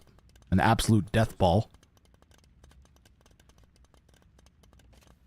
But it's a death ball that could be erased very quickly, I must say. But with 3 mangonels hanging not but 20 tiles away, Red's going to see the castle go up, and we might have a calamitous interaction here in a moment. The mangonels are already creeping out. Levi can sense. Yeah, he could sense it. He just knew the army maneuvered back this way.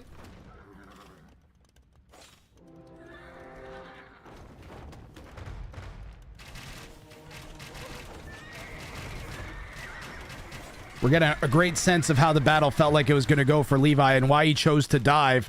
Oh, no. Oh, huge shots from the mangonels on the crossbow mass. What a defense from Levi. Unbelievable hits. They go down, though, and Naruto Sherry maintaining control. Vill's getting eaten. Will the Shrivamshas be there to clear up the castle drop? And the Vills go down. The crossbows stay up. Leopard. Biggest mangonel shot of the tournament so far. Had to have been 20 plus units that went down on a single barrage, I think. 10 or 15 at the very least.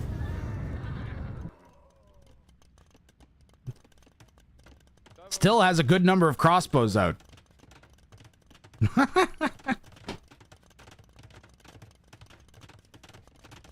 Levi, at the very least, he gave us... Levi could still get top clip of the tournament with that. I could see that one picking up some views, man. I want to watch it again. That was insane shot on the main mass of the crossbows. Levi is up to Imp, but Naruto having already reached there. Trebuchet's on the way already. Gonna send a little group of crossbows off to maybe try and hold Levi in on this side.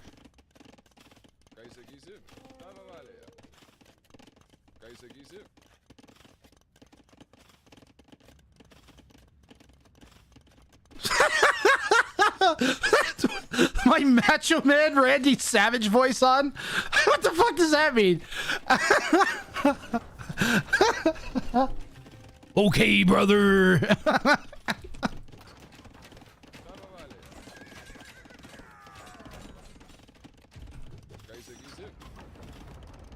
There's one of my favorite interviews I've ever seen was with Macho Man Randy Savage, and he was reading letters from fans that had sent him.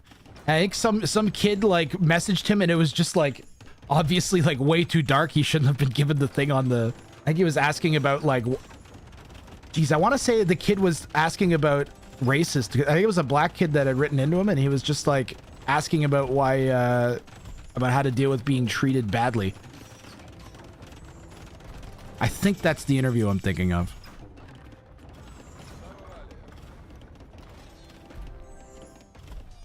It's worth looking up. He was a genuinely good person, Macho Man Randy Savage, ironically.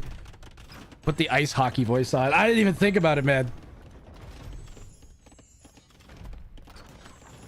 The ice hockey voice.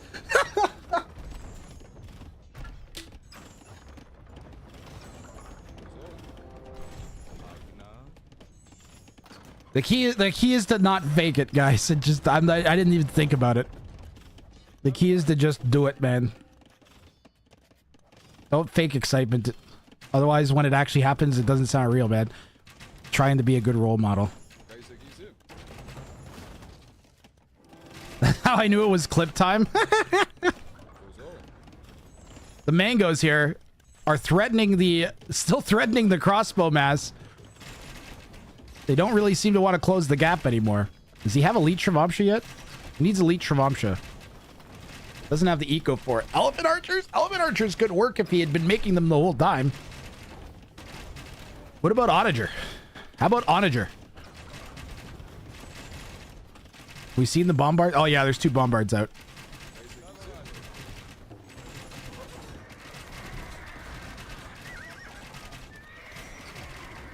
Red Bull did max 3,800. Ooh.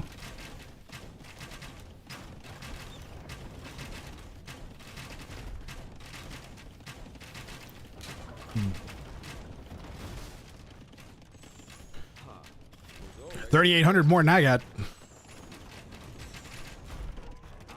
Unless well, I haven't looked at viewer count. There could be 3,000 people watching. I'm not sure. We'll see if we get some view counts up once the moon launch starts. Shrivamshas just come out to snipe the bombards, the trebuchets, and maybe buy Levi some more time. They still are not elite. But that's okay because the Lithuanian player doesn't get ARPs. And Red will have, at the very least, bought themselves a bunch of times. And they did have +4, so... Oh, denying the castle on the left. Red saw that with that outpost there. The Vills being taken out is not insignificant for Naruto Sherry, who only has 70 of them. He did a really weird, like, fast imp play with crossbows. Not fast imp, but, like, relying on, I guess, like, imp brace or crossbow. Because he doesn't get ARPs. Lithuanians do not get ARP blessed.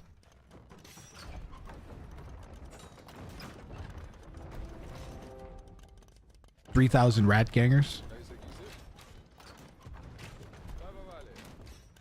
One of the Rang of Fire streams, I think it was Rang of Fire 3, we got up to 700 or 800 without a raid one time. That was one of the biggest streams I'd ever done.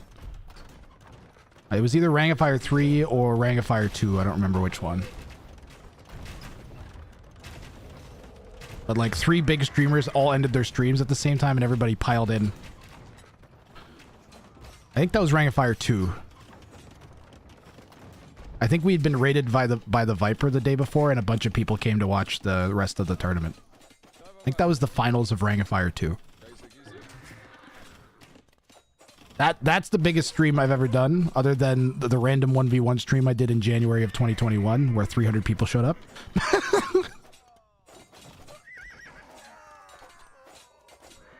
Beyond that, it's raids. I don't feel right counting raids. Because although they are big streams, it's not one that... It wasn't an organically big stream, if that makes sense. You were helped along. Oh, the Shravabs just tried to pass past the pikemen. They got destroyed there. Now Naruto buying himself some more time. Still has pressure at the front of Levi's base here. Max has been 4,125? That has to have been off of a... That has to have been a Viper raid. That has to have been from a Viper raid.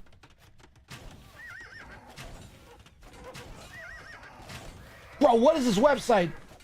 Look, I can't look at this right now. I'm gonna freak out. I am reading that right now. I'm gonna get in my own head. That's crazy, though. Levi calls the GG. Naruto Sherry manages to win with half of the Vills. He did not pull off the relic dropped, unfortunately. Did he? No, there's no way. March 4th, 2021. Or is that April 3rd? Oh, that was the 24-hour stream. That's right. Nah, the 24-hour stream I totally forgot about. That was probably during the Viper Leary show match. That has to have been during the Viper Leary show match, the 24-hour stream. Definitely. That's crazy. I'd forgotten about that. I hadn't thought about that in a long time. Well, Levi played fantastic this set. Naruto also. The game 3... Naruto, I think, would have deserved the bounty claim, and he may have been even able to pull it off, but just too much going on, and he had to win a game with half the eco of his opponent, so... But this was a fantastic standard set. Like, this was the most normal set we've had of the tournament, and it was genuinely great. We were down, quote-unquote, down at 1,600 elo, and we're getting, like, high-quality gameplay. It's really nice to see. April 3rd, definitely the 24-hour stream I did in 2021. Whether that was a raid or not, I don't remember.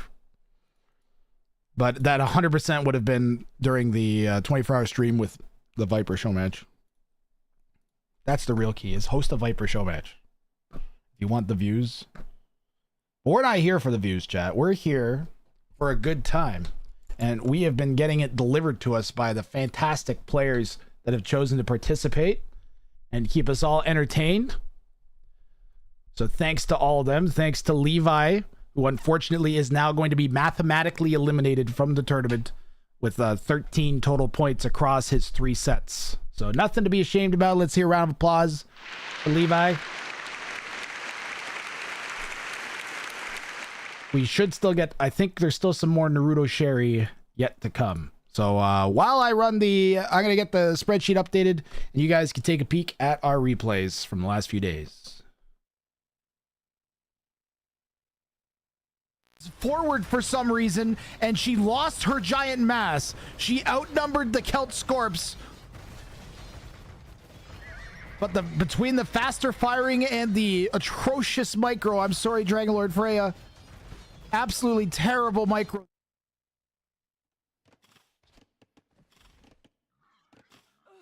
Another And Frodo one. did not make it.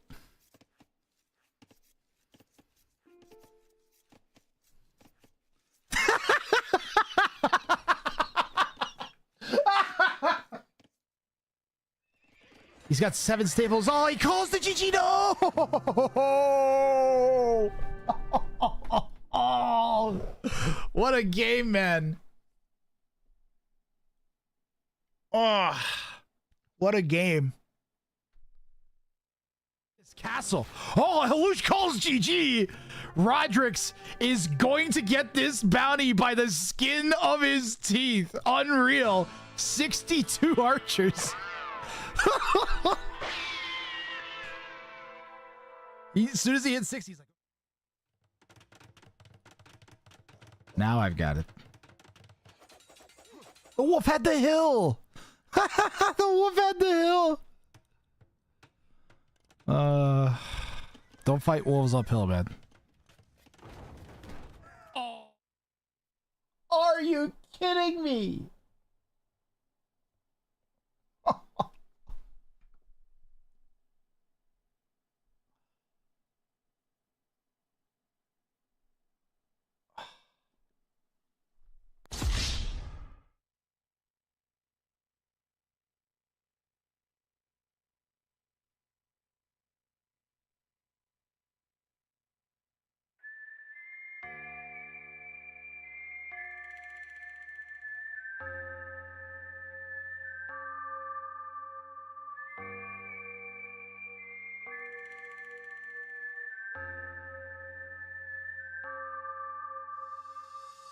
Alrighty, we can see how that affected the scores. Levi's gone up to 13. I want to find Naruto Sherry on the leaderboard here and see how he's doing.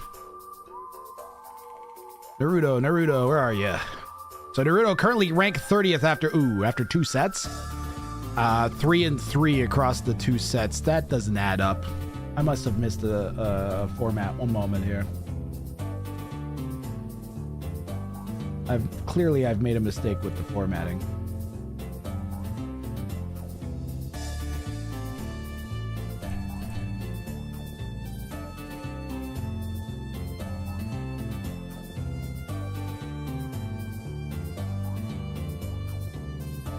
Did I miss a comma? No.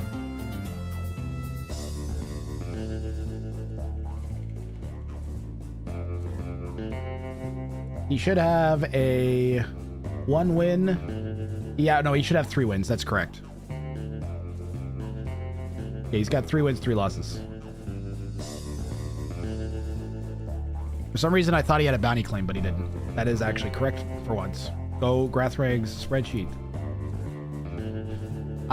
So he needs 12 points, and he's mathematically eliminated as well. RIP. Unfortunate there. So both players knocking themselves out of the tournament in a single set. Hey Freya, enjoyed catching up on the Castvar set. Well played again. I never realized you didn't have Loom those 2 games. Ah. Up next, Lighty and Super Monkey Car 3000. I'll get that started right away.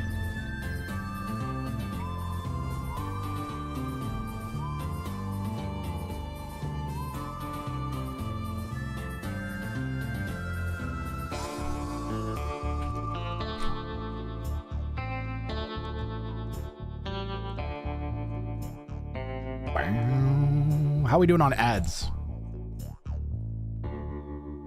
Fine. We're doing fine. Are all the sets been played? I think we're missing 1 set, Levi. But I believe every other set in the tournament has been played. Let's see. That's been played. That's been played. That's been played. That's been played. I think there's one scheduled to be played today. I think Lefty Sexton has a set scheduled to be played today against Mouse Puddles. They may have finished that. And I think we'd still need Neo versus Gurus to be played. And I think, I'm not sure if Duduju and Rodrix have played yet, but they're scheduled. So we're basically almost done with the group stage and the games being played, with the exception of like 2 or 3 sets at most. And I believe they're all scheduled at this point, which is good. Up next, we've got Lighty and Super Monkey Car. They might be named incorrectly here.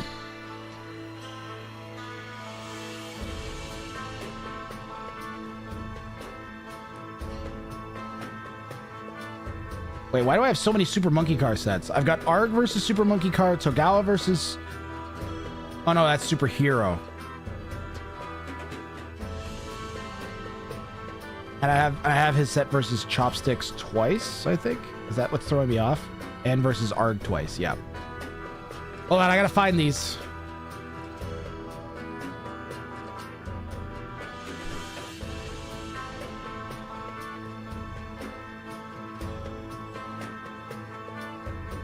I'm gonna have to find them. I don't know where they are.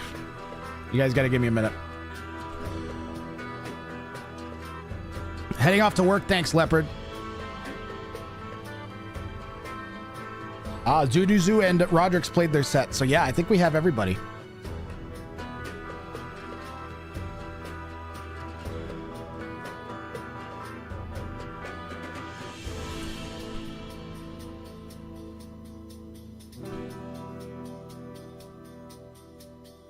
It was a zip file. Behold. One person packaged it like a sane person. And that I was not prepared for. But it's okay, I can deal.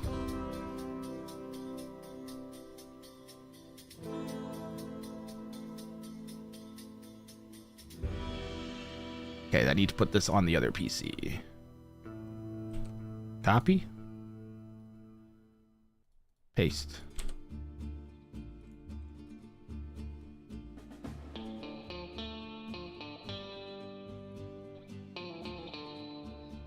Sorry about the delay. This should be the only set left of the tournament where I actually have to go through this, though. Enough is enough. I made myself a... I have had it with these motherfucking...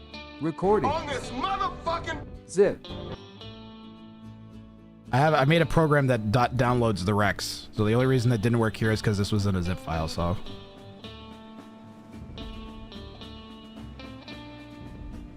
Interesting.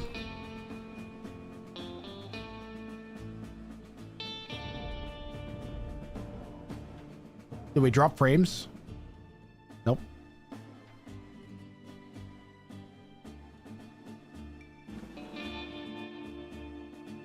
Lighty, there we go. All right. The next thing I need to make is a thing that auto downloads the recs into the thing for the draft.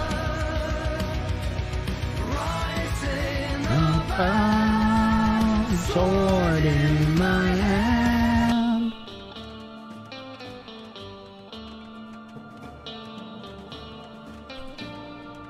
Oh, I can hear Capture Age. I better hurry.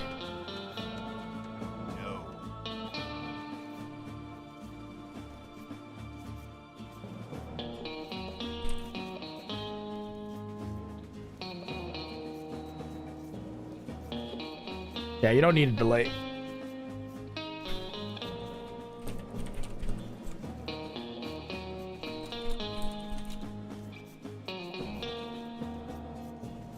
There we go. All right.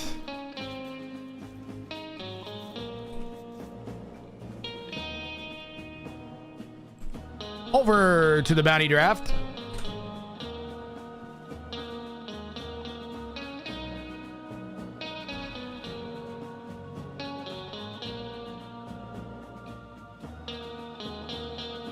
Super Monkey Cars, game 1, he's going to be going for and my axe. Make only throwing axemen / elite throwing axemen. Must make at least 2 and villagers and win. Lighty going for I draw the line. Win with a completed wall. Walls and gates that touches parallel outsides of the map. And win. This is going to be a high elo v low elo matchup. And I got this rec ready to go, so let's get things started here. Game 1 of Lighty versus Super Monkey Car 3000. Super Monkey Car, one of the original founders of my channel. Back when I started in December of 2019, never mind 2020, December of 2019, one of the only people that actually watched me was Super Monkey Car. And honestly kept me going early on because there was nobody watching. But I was spamming Persian TC drops.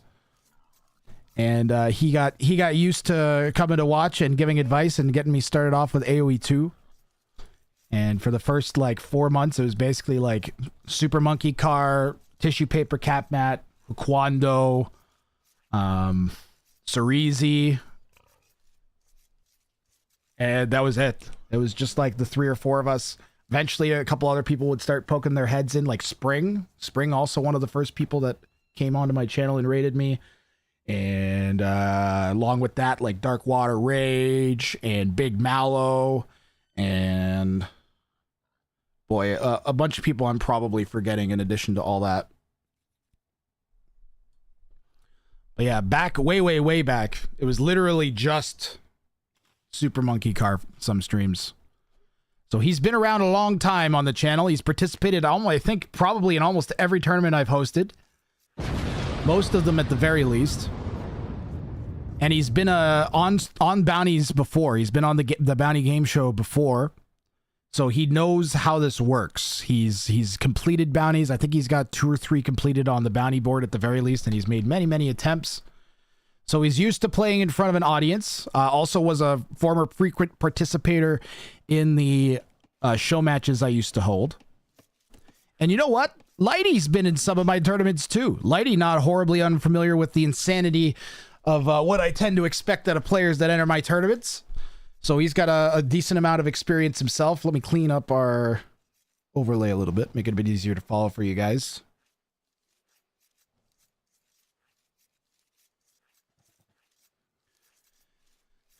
And my axe versus the Mayans.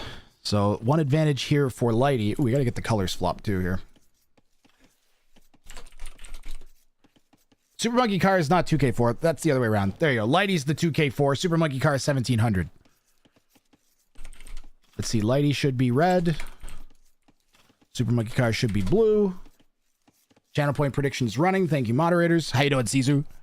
Good to see you again, Zavella. Do we know who is in the top now? So, sort of. You scroll up.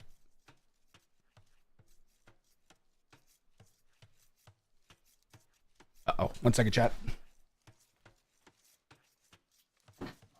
There was a showing today.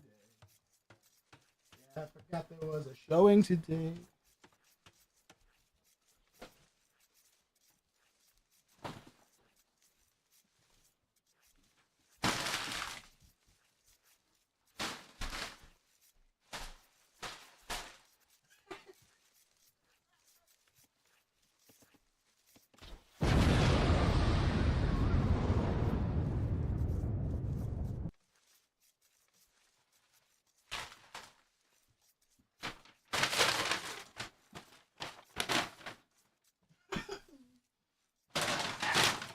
What a disaster.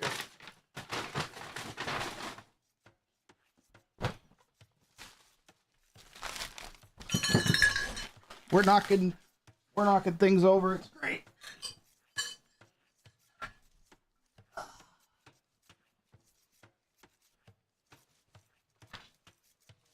Hello.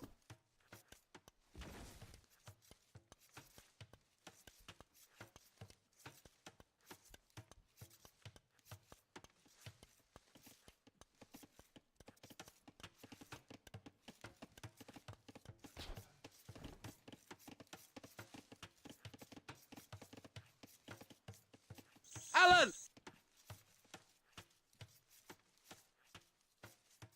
just not turned on.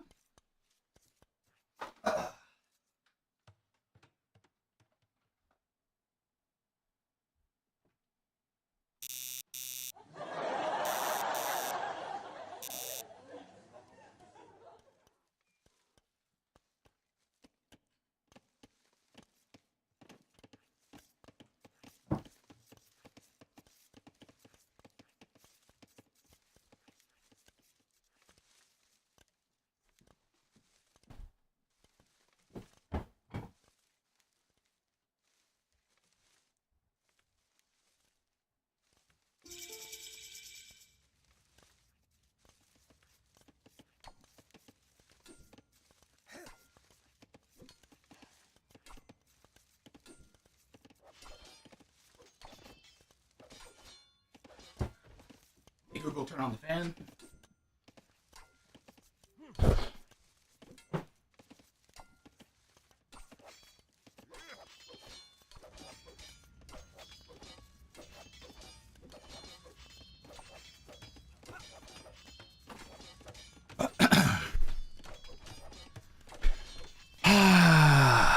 Oh wait, I didn't show you guys the game.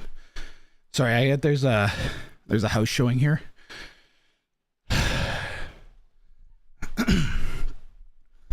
Get over to the draft. Were we already in the game, man? I'm all discombobulated now, to be honest.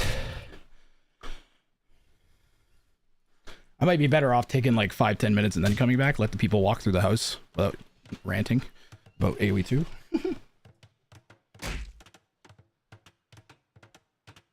Yeah, I might do that. As unfortunate as it is for the folks that are here to watch, we could just let it run. We'll let it run. I'll deal with it. I'll just deal.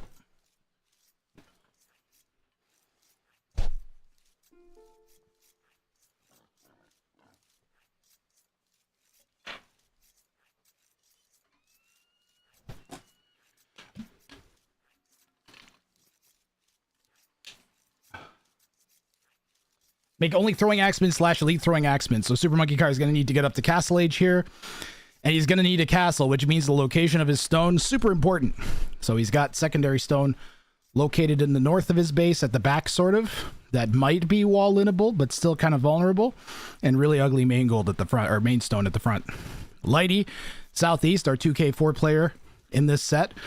He's going to have to build a line connecting two of these walls. So either this wall is going to have to connect to this wall, or the outside edge of the map, pardon me, not wall, but this edge of the map is going to have to connect with the southwest. So something like that, or something like this. And he doesn't have to do it through the middle of the map. He can go right along the edge. But it is going to have some weird shapes to it, it looks like. And, or he could come this way. And it doesn't have to be in a straight line, but it does have to connect. So every part has to be built and completed. You can't use foundations. So if you have like an incomplete palisade as part of the wall, counts as a fail. And then we did have a heartbreaker last night from a player that was just like 3 tiles away from completing their wall and would have been in the running for the bounty semi-final positions as well. But unfortunately, they didn't finish. So we are going to be strict about that today. So again, it has to be a completed wall. It can be stone or palisades, gates, walls only. So Lighty, the 2K4, up against experienced bounty claimer Super Monkey Car 3000. But I think I was saying before I interrupted myself, that Lighty has some experience with strange Grath rank settings. I think he was in the King Snipe Cup 2, I recall. He may have been in a couple of the Hollow Winners tournaments I've run as well. I want to say he was in Ring of Fire at least a couple of years too. So Maya, he's going to have cheap archers. He's going to have the ability to go into eagles. The archers are going to factor more heavily against being only able to make throwing axemen. One thing that hurts Super Monkey Car is that he doesn't have the option of just playing in feudal and going like vills and towers. He has to get up to castle age and make 2 throwing axemen to get the bounty claimed. And it is only a level 1 bounty. The reason being that we ran a show match with this, and one 2K4 just dummied the other 2K4 with it. Like very matter-of-factly, and I believe it was Ween killing Shixo, it might have been the other way around. And it was just unbelievably one-sided.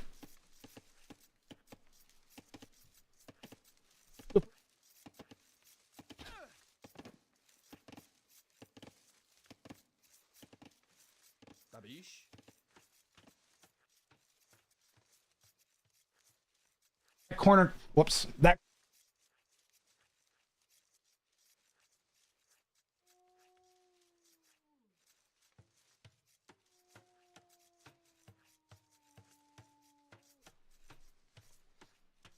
a good fast castle is always dangerous. This is true. You get the huge power spike from your castle age units, And you have the option of taking a huge amount of map control as well. If we do have a castle drop on Lighty, there's forward secondary stone and rear main stone.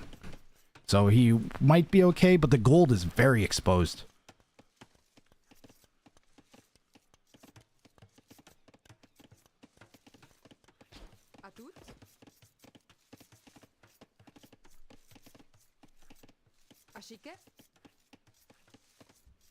He's long distancing the gold.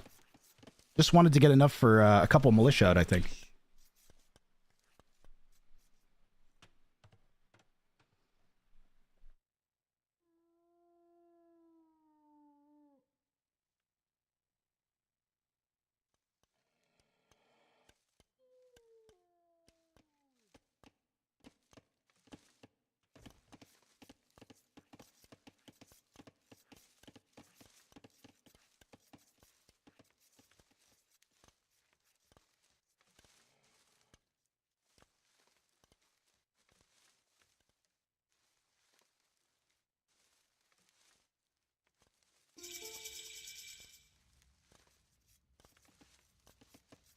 Alan!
All right, chat. I let one of the prospective house buyers push the explosion button.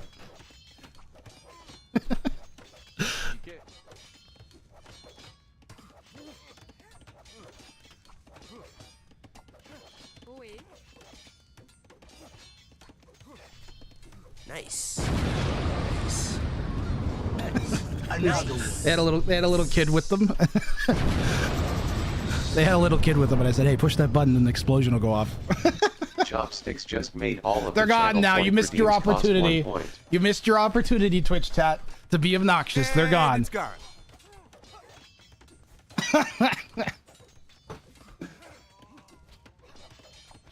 Alan! Guys, have you seen the No, rat God!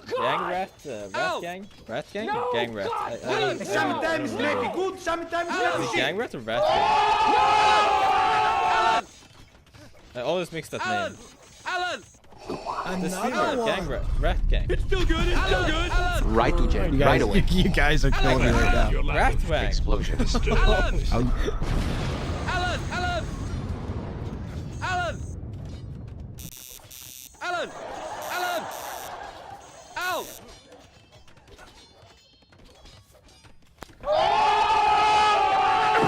I'm in danger. Yeah, well, You can come watch a little bit more. I'm gonna go build my own Explosions. with You're not bothering me. and hookers. In fact, forget the Explosions. What's that? That's what. I turned myself into a mangonel. Here, I'll show you. Hold on. Just ignore anything the street says. Where's me? So I'm actually watching two guys fight. I'm hosting a tournament right now. So I've got the red guy fighting the blue guy. So I'm announcing and I'm casting to all the players that are people that are watching me. So yeah, who am I? Where are you? Where am I? I'm the blue guy. So the red guys are coming in and they're gonna attack. See, they're coming in. So we gotta stop them. We're putting some villagers in the tower over here. You're gonna cook them. Yeah, they're gonna get cooked. That's right. Here they come in. Oh, see, you don't want them getting past this tower. Once they get past that tower, it's bad news. Because they are cooking. Exactly. Yeah, look, they'll get to my gold. I don't want them getting the gold, right? Yeah. There is, yeah. Yeah. How old are you? 8. 8? Yeah. You ever seen this game before? Yeah. Yeah, you have? Yeah. Age of Empires 2. It's been around a very long time. Yeah. I play this on my dad's phone. Oh, you played on your dad's phone. Oh, yeah. Or in like, yeah. Yeah? Or in computer. Or on computer? You ever been on Twitch before? The website Twitch? No? But I played hockey on Twitch. Oh, you played hockey. Oh, yeah. Hockey. Hockey, pardon me. Yeah. Want to push some more buttons? Yeah. Here, I'll give you a good one to push here. Push that one with the eye. That one right there, that triangle one. And watch up there. See the eye appearing? See the potatoes? That's all the people that are watching me right now, they throw potatoes and they can throw some potatoes so we can see. They all throw potatoes at the screen when bad things happen. Just give them a minute. There you go. Why you have 4 computers? Why do I have 4 screens? So this one shows what the people are watching. So that's what I'm like broadcasting on the internet, and they're watching that one. This is the game so that I can see it, right? Yeah. And then I have my chat, and then I have my YouTube chat. Okay. Yeah. And then this is just kind of in the background to make sure that you look in the bottom left corner up there. Another one. See, that's me. Oh, yeah. Pretty good, right? Here, maybe we can turn you into a big. Actually, no, I shouldn't do that. I shouldn't make you go on the screen. But you can. Is there anything else here? Push some. Push that one. Push the air horn. That'll get the chat excited. Pew, pew, pew. They're still throwing potatoes. See all the potatoes on the screen? Yeah. That's the people on the internet throwing potatoes.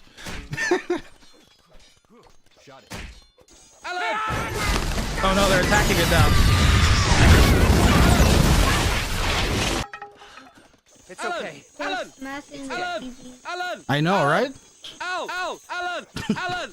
Alan! Alan! Alan! Alan! So see this red guy? He's killing all the stuff here in the Alan! base. He died. Yeah, exactly. He got rid of that They're mill. cooking there. Yeah, he's cooking. He's getting cooked, that's for sure. Yeah. They run out.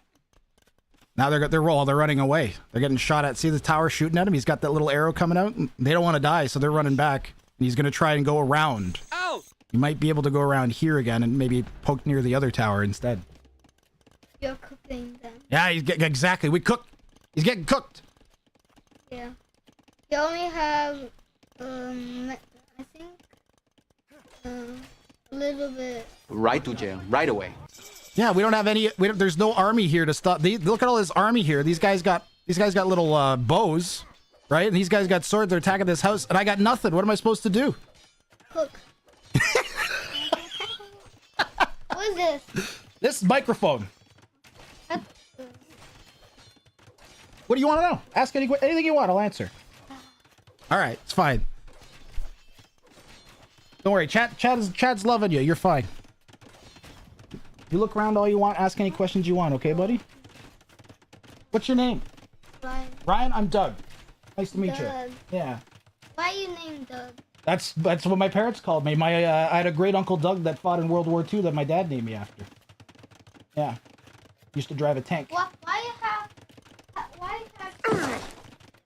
Because I build robots. I'm gonna go build my own. You know, ever hear of battle bots? With blackjack Yeah, I build those. and hookers. In fact, forget the Yeah, fighting robots. Maybe I can show you one. I have one over here. Show you an old one. My old robot. This is just have a big paw on the front wheel. No, it doesn't have all the.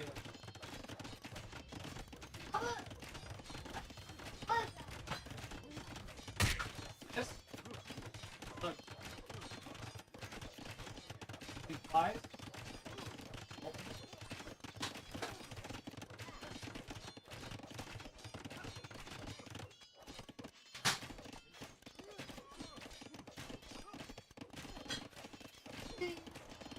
I keep it around, but I haven't used it.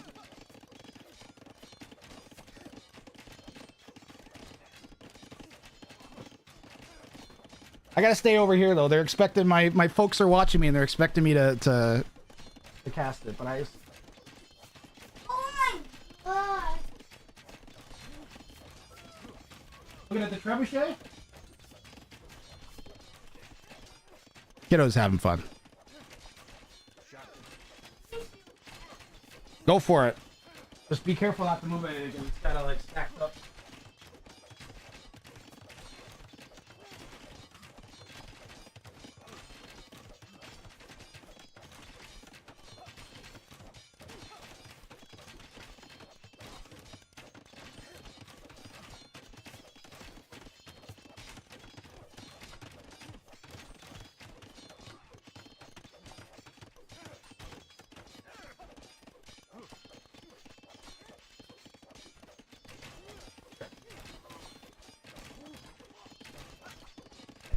Ow, I smashed my elbow.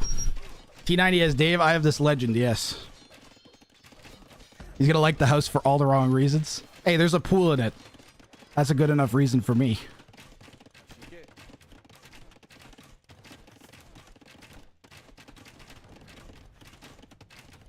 Big crossbow guy attacking this tower. Wasn't able to build it. Got to build another one so that I can send the guys over there without them killing them. Cook. Gotta cook. You gotta cook. We have there's 5 enemies? Yeah. Yeah. 7 of them, yeah. They're kind of, they stack on top of each other a little bit. You'd have to zoom really far in to see it. It can kind of stand on top of each other. So see, now we're gonna try and get this tower up here. It's only at 50%. It's got a long way to go. The crossbows are just killing, so we really can't get that tower up, can we? It's not a good idea, is it? We got a castle over here though, so let's see. I played this before. Yeah? Oh yeah. Oh yeah, they are cooking. Yeah, we're getting. It's not good news here for Blue. That's for sure. Oh, They're cooking you. not anymore. Now, not anymore. They were not anymore. Now we're not getting cooked. But they are gonna. Now they're getting cooked. Yeah. Yeah. He's gonna have to run away. What?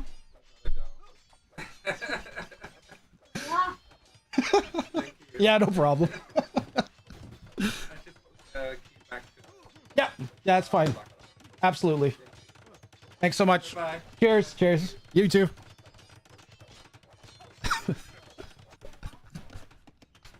That kid. I think we just sold the house, chat.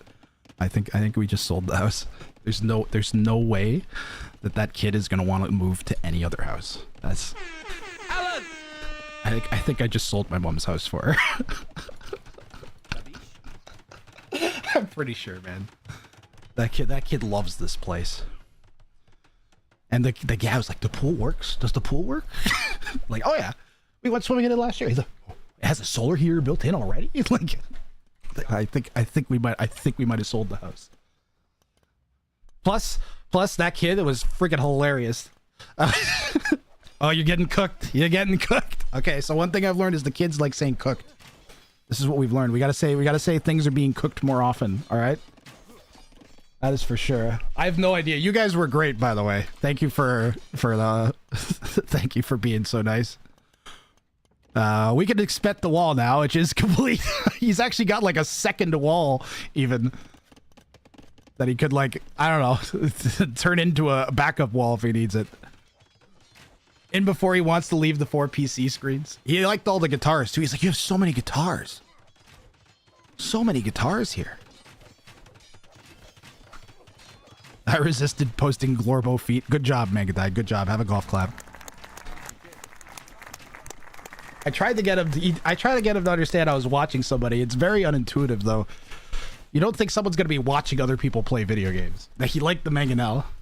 Did you guys see him? Did he turn into a mangonel at any point? Did you see him? I was trying to avoid getting him on camera because I don't think I can legally do that. I'm not interested in that. But he might have turned into a mango at one point before I realized. No? Oh, okay. All right. Couldn't see them. Okay, good. Well, thank you to... He said his name was Ryan, right? Thank you to Ryan for making an appearance. I think that I think the realtor, guys, I think that the realtor was the one that was considering buying the house. Like, because I think that was the realtor's kiddo. He might have had to have the kid with him while he showed the house to other people. I don't know. They all seem very nice. Honestly, this house is most of the people we've had to come look at this house, they want to turn it into an apartment. They want to turn it into 2 or 3 apartments. And it's a fucking semi-split with a in-ground pool. Like, if there ever was a house that is less inclined to be an apartment building conversion, it's this one. Because you have stairs you'd have to divide the apartments front to back of the house in order to actually make the layout make sense for more than one living space, which is that's just ridiculous. So one of the staircases would have to be closed basically and have a door put on it.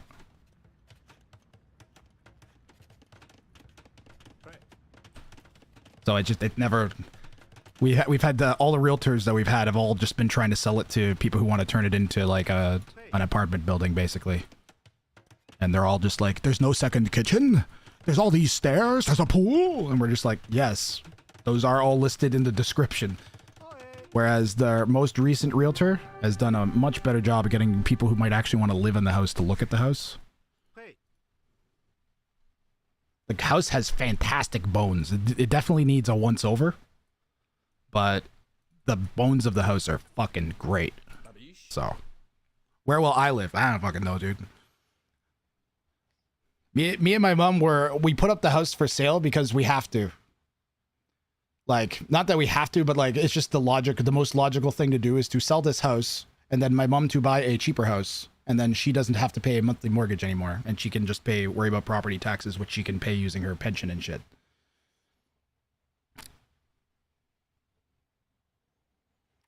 So, as for me, I'm 35.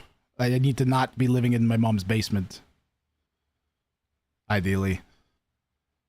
So, I've been looking for a job for a long time. And I've not been able to find one. But I'm also very competent at the thing that I do. Like, I'm an announcer DJ. And I get paid really well to do it. I just need to find more work of that. So, unemployment in Toronto is 10%, and they're deporting 2 million people by the end of the year from our country, which has 40 million people in it. So I'm confident that the problems will start to solve themselves. Eventually, there's going to be some jobs that open up necessarily as they wind down the intensity of the TFW program. So my casting of this game was terrible. I'm going to apologize to both the players. That being said, we can now inspect to see if Lighty's wall stayed up, and it did. So we have ourselves a body clean for Lighty.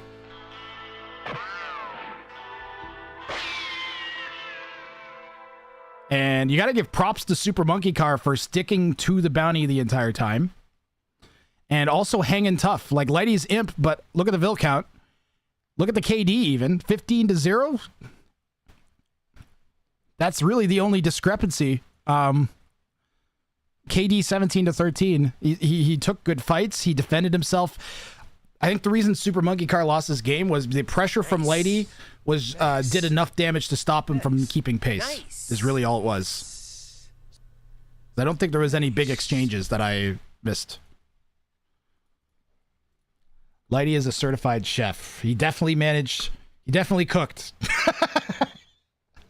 He definitely cooked. To put it how Ryan would have put it. All right, more focused casting here for game 2, I promise. What should the score be? Was that a level 2 bounty? I draw the line as a level 3 bounty. Ooh. So Lighty getting 4 points from that.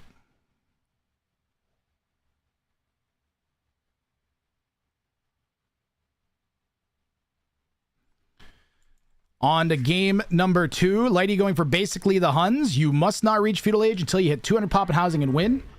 And Super Monkey Car, basically a trebuchet. Kill 5 military production buildings or 1 castle or 1 TC with only villagers and win.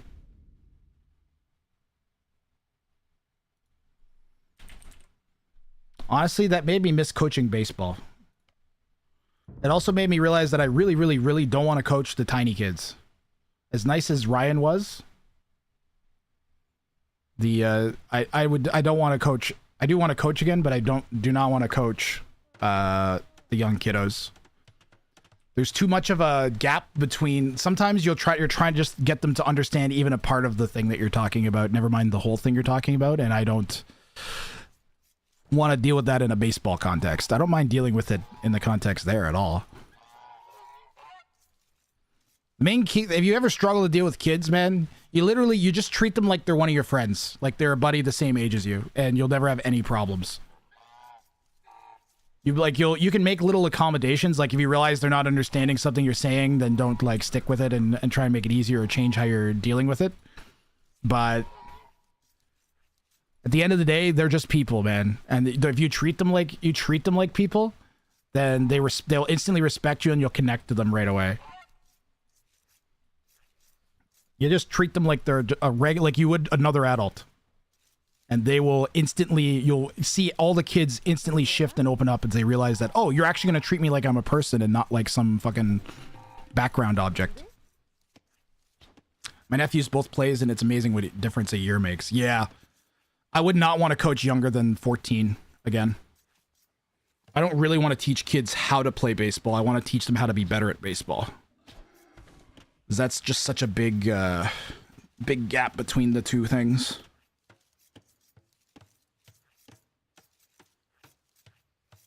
I want to save all of my energy for teaching directly the children how to play for when I have my own.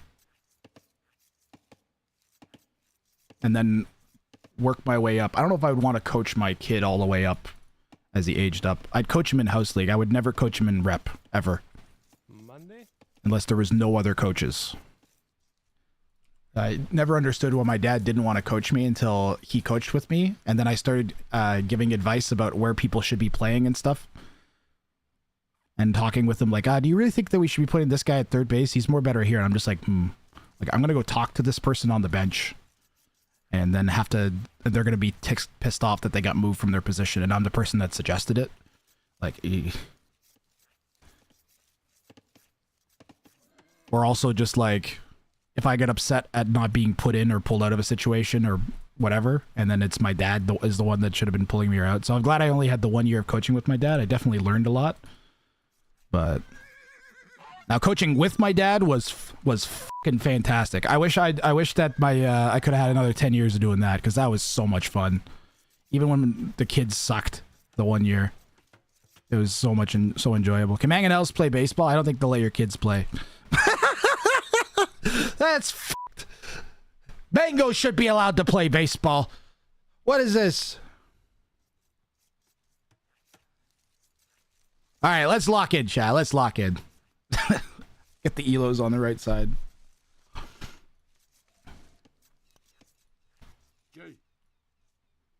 I do miss work with the kids. The kids especially when they haven't been corrupted yet. And they're just like people. They're just normal. They're not like filled with horrible things yet. Although that kid's got a whole bunch of cooked in him, so I'm a little worried. Did you hear his reaction when I said I'm a mangonel? He's like, whoa!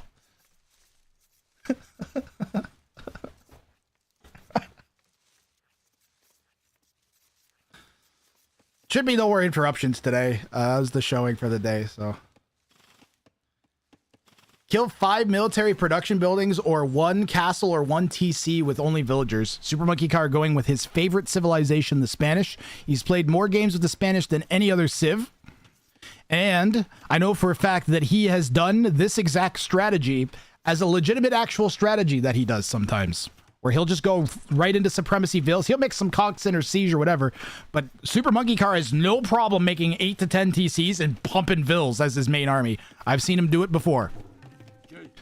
So if Lighty isn't prepared And this is the old conundrum of players that are like 1700 elo or whatever, and they're on the ladder and they're playing random civ or like 15 different civs on 15 different maps, and then you give them their best civ on their best map, and they can swing way above their weight class sometimes.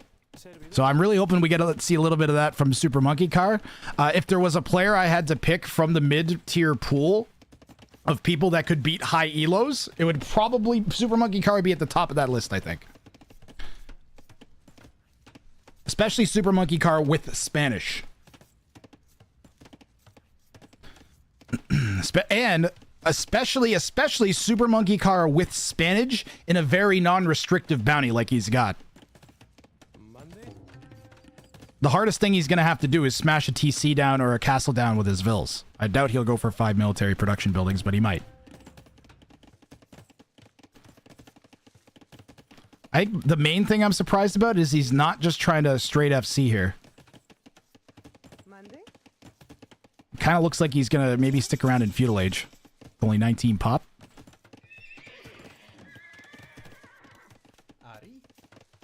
Lighty's got a nice base going.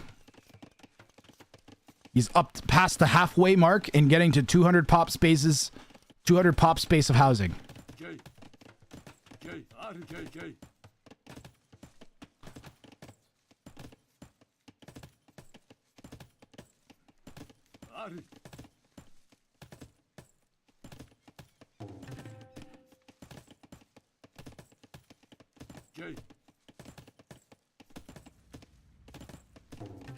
I kind of hope that that family buys the house. Out of all the families we had look at the house, that's the one I actually want to own the house, because I feel like it'll actually be a home for them. And also, they were friendly enough that, like, 10 years down the line, if they're still living here, I'd be like, hey, I used to live here. Do you mind if I just, like, stand in the backyard and go down memory lane? And they might actually let me in, and it's not going to have 5 families living in it. Nah, that should just be a palisade. That should just be a palisade. I don't think you should be repairing this. You might not want to be housed, though. That might be the bigger concern. You might just be buying time till another house goes down. Put it right there.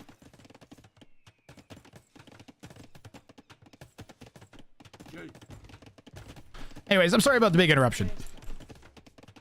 I've been trying to sell my house for 3 fucking years. Housing prices have done this in that time, along with like the rates. And then we had 3 out of the, I think we've had 5 realtors, and 3 of them were very incompetent. People that were clearly only became realtors and succeeded because of the market, and not because of anything they were doing, you know? They like became a realtor right before everybody started selling and buying houses, so they look like they know what they're doing. But they're just selling houses and buying houses or whatever that are very easy to deal with. Not actually good at their jobs. This person seems to be good at their jobs. The only people who've looked at the houses have been families. With one exception.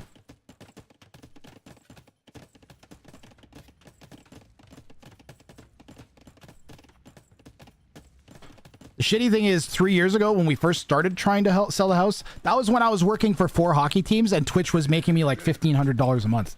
Like, I was fucking ready to go. Now I'm working for 2 hockey teams and Twitch makes me $500 a month.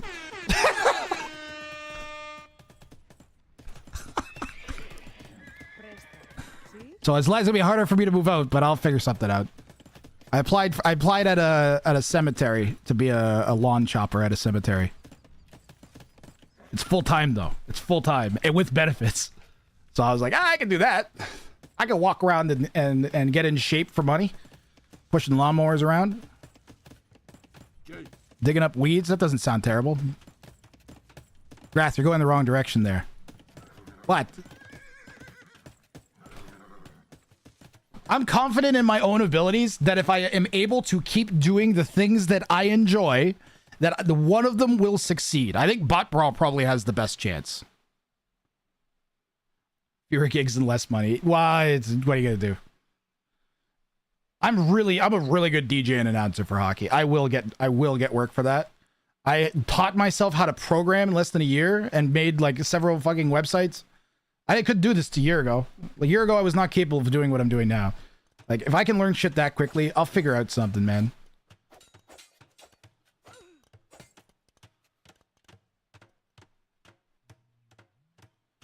I'm at a point where I should probably be the most worried, but I'm actually the least worried.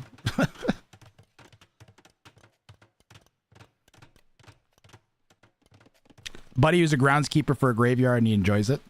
I mean, he's not gonna have too many complaints, you know what I mean? You know what I mean?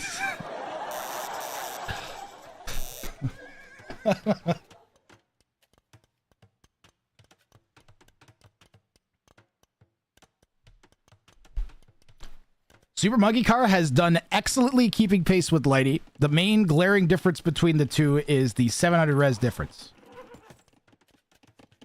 And if they complain, you know they're dead. Wrong. Hey, whoa. Hey, so bad. Look at all the champions hitting this stable. That's a lot of champions. We do not have a make 100 champy bounty.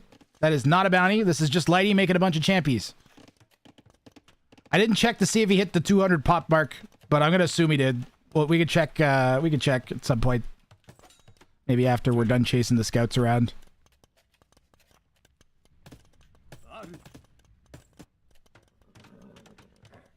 As long as you don't get a deceased and desist.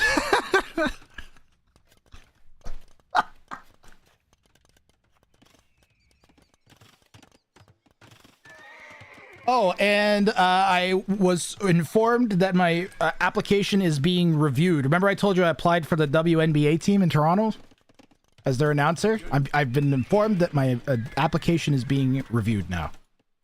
So there's still... I thought that was over and done with. Still a chance that could happen, apparently. And I really doubt they're going to find anybody that sounds better than me. In all of Toronto... I've been hired to do a lot of events because of my voice. I don't know that... I think they'd probably have to get the Blue Jays announcer or the Leafs announcer. And there's a possibility they both applied, actually. I wouldn't be surprised. Plus, they both work for MLSE already, so I don't...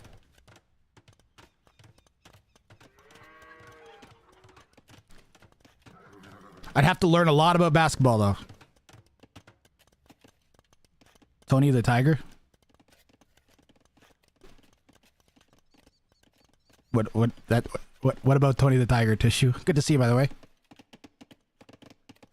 Tissue's here to watch the other founder. Tissue's here to watch Super Monkey Car because he's known Super Monkey Car for 6 years. Right? That's what it's gotta be. All the founders are gonna come out. Where's Cerezi, man? Cerezi would love the channel now. 5 years, 11 months? No, it's gotta be 6 years now, Tissue.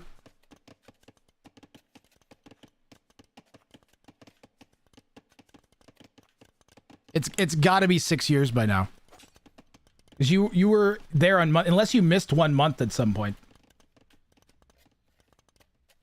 No, it says you're subbed for 72 months, Tissue. You're 6. He was 8 when the stream started. Dude, Cole, Tissue, you know Cole AoE? Cole AoE, who I raided the other day, told me that he'd been watching... He'd said after I raided, oh, I've been watching you since I was 13 years old. And he's 19 now. That's wild to think about. That some kid grew up watching Grathrang. Brother. Cerezi's probably 21. I know he was way younger than I thought he was, Cerezi. I don't remember hitting 6 years. It would have happened the past, like, couple weeks. Because I hit affiliate the last week of March, so it's, like, in the past week, Tissue. 6 years, buddy. 6 years of doing this. Partner for 5. Gonna be a fucked up battle. That's why he came in Dragonlord Frey, and I gave him the piece of advice my dad gave me about making sure you're nice to everybody, so that he at least got one piece of advice out of me. You're gonna meet Mem this weekend? Which day are you going? Both? 8 years with Mem. Oh, man. Oh, look at Super Monkey Car. Okay, let's take a quick look at how Super Monkey Car has handled this, all right? He's managed to get to Castle Age, keeping pace in Vils. He's like 1,300 res behind his opponent, and he's making a strong power spike unit. I'd say he's in about as 6 conks together. He'll be able to break in and do some, even just the 4 conks might be enough, especially with this big exposed wall here. If he goes around and scouts that.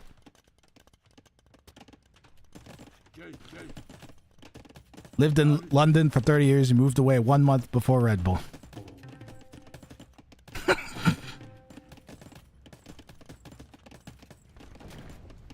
Do you like not living in London anymore, or do you miss it, Tissue? I'm sure you miss it, but like, do you like it more than you miss it? Many times in Toronto, I've been like, I'm moving to middle of nowhere. I can't deal with this traffic and all the people everywhere.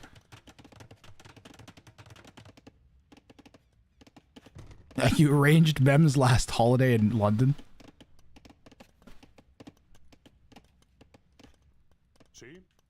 I gotta give props again to Super Monkey Cars. Made an actual game out of this. I just wish that he was producing Vils.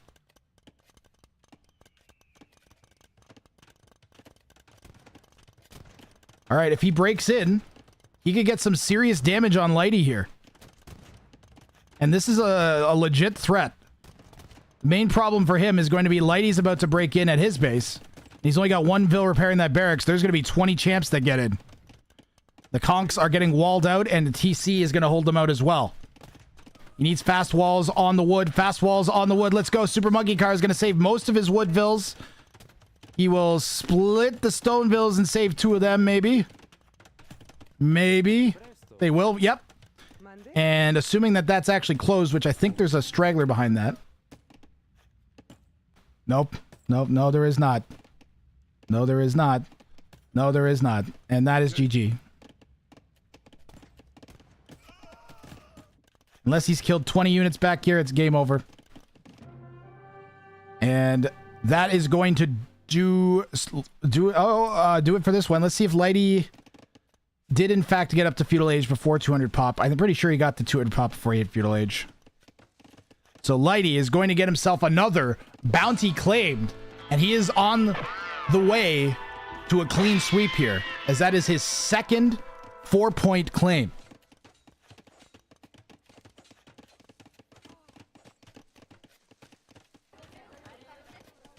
I have no mortgage, but I'm feeling lonely. I need to make new buddies in a new town. I'm 52 now. Just go to the pub. Go to the pub and cheer for whoever everyone else is cheering for. Easy peasy. Do that like 3 games in a row and people will recognize you. Buy the quietest person a beer that's there all 3 days. Boom. There's your best friend.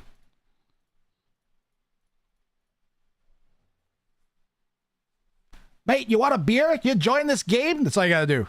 You see that fucking bullshit when he blah blah blah blah? Yeah. You see that ludicrous display last night?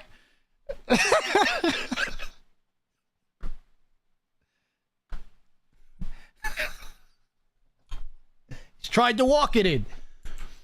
I neither drink nor like sports. Well, you didn't recently move from London, Dragon Lord Freya, as far as I know. Wait, am I in the right? We're still got game 3 here. What am I doing? We still got game 3 of this set. Lighty's up 2-0. We gotta see what the third sets of bounties are here.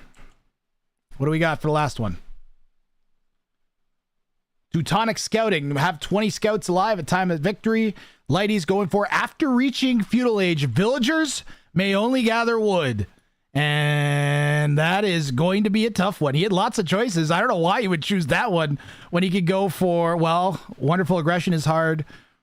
Build a wall that touches both touching TCs is hard. All buildings on the outside of the map is literally the most notoriously difficult bounty we've got. Win with 40 siege towers alive at time of victory is insane. So that might actually be the most normal bounty on the board for him. And let's get into game 3 here. Today's been great so far. It's been horribly distracted types of casting and things happening in the middle of it, but been really enjoying myself at least, so. You could be friends with your dragons. There you go. There's got to be some sport or event that you like, Dragon Lord Freya. And if you're a person who enjoys 0 sports and events, I would recommend F1 as one to consider getting into. Because that's just driving cars around real fast. And coverage these days is the best it's ever been to actually get a sense of what's happening in the race instead of it being a whole bunch of FPVs of cars driving around constantly. Like the overhead drone shots they use now make it so you can actually see how they handle corners and stuff.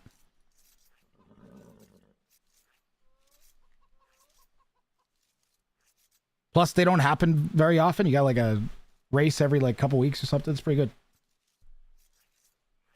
Artemis 2 launch. Holy shit. Thank you for reminding me.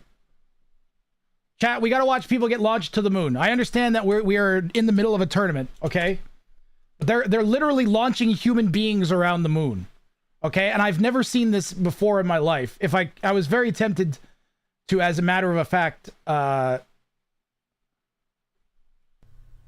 Nice.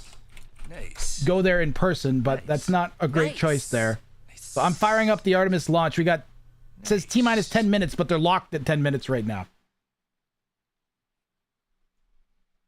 They're locked at T-minus 10 minutes. They haven't actually started yet. So we can keep going until I've got that open on my other screen. All right. Maybe I could do like a thing. Here, I got this, chat. I know what we can do. Give me a minute.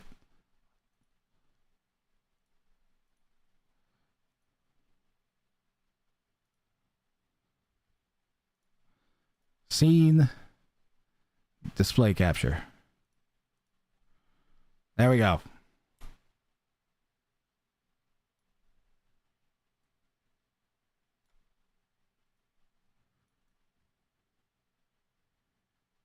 All right.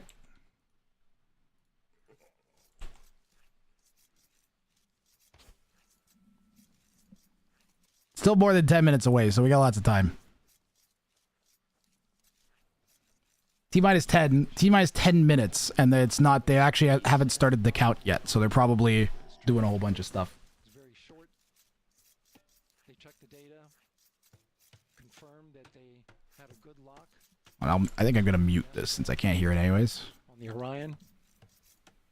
Yeah, we all need to hear the NASA people talking.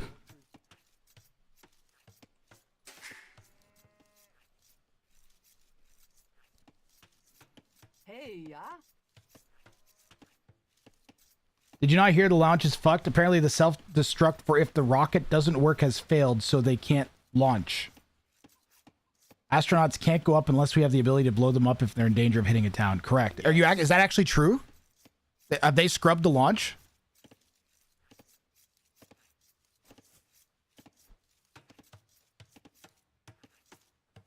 I called that at the beginning of the day. That they were going to scrub the launch because they'd had so many issues and it was using ancient fucking shuttle parts that are like 30, 40 years old. Moon mission delayed due to the rocket. Dude, that's from Tissue. That article's from February 21st, my guy.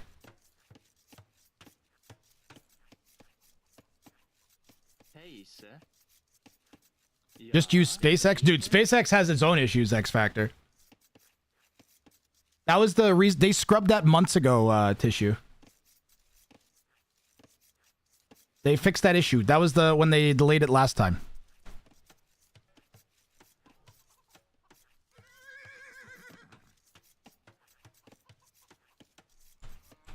There's 2 graph drags on the screen. Hold on, that's distracting.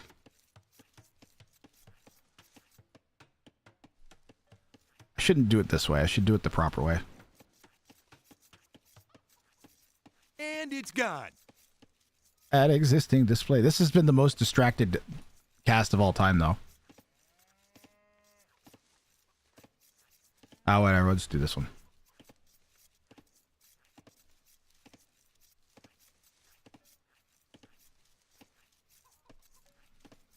It's fine. You can have 2 mangoes on screen. You just deal with it.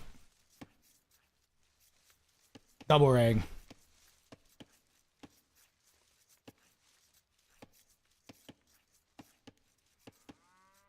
It does look like it has been a little bit delayed, though. Because they should be past the 10-minute mark by now. But that is also very normal.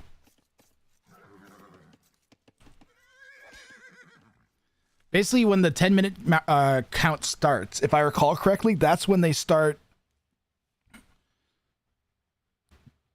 that's when they start like irreversible processes.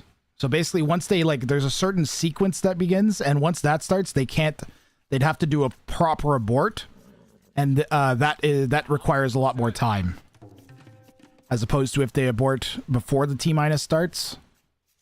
They've gone to T-minus 26 minutes now, so they have started the irreversible process, and you can actually see that the rocket has been fueled already, even, or is in the process of fueling. I'm not sure what. But it's venting gas.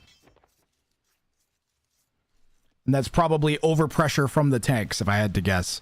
And it is T-minus 9.5 minutes until the first humans to venture around the moon in fucking half a century are going to be launched into space, including a Canadian.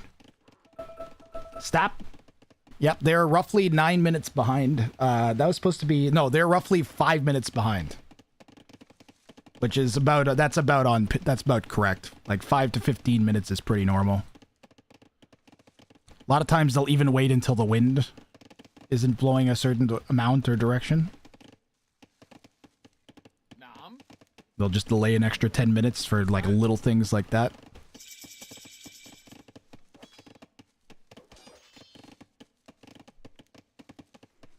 Talking about the moon launch? Yep. Probably gonna switch over when we're like less than 5 minutes away from that. I'm tempted to just pause this here and come back to it at this point, so we don't waste too much of the casting here. Super Monkey Car is going to look to get 20 Teuton Scouts alive, and Lighty is only allowed to gather wood once he gets to feudal age, so he is taking as long as he can to go up.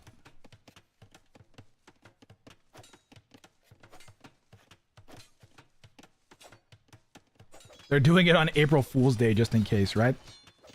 Rarely play free-for-all games, and even less I actually win them. Last night I couldn't sleep, so at 2 a.m. I was playing with people from China, and you found your people to play against. Twitch has more viewers of the launch than YouTube, huh? That's a huge miss for YouTube. Oh, they're moving the thing! Alright, chat, that's it. We're switching to the launch. Things are happening here. That's the path that the astronauts took to ingress into the rocket. See, they're on there right now. They can't get out now. That's it. They're like they're wildly past the point. Until this point, that was their way off the pad Yeah. if they needed to evacuate. But now with that arm retracting, the backup transitions to a launch abort system. And they'll begin arming that shortly. See, now they're past the point of no return now. Now the only way is to actually abort the launch. Of course, the launch abort system, great shot there of the crew access arm retracting away. The launch abort system is the tower at the top, and that's what would pull Orion and its crew off the top of the rocket in case of an emergency, whether it's on the ground or in flight. This is critical safety hardware that protects the lives of the astronauts.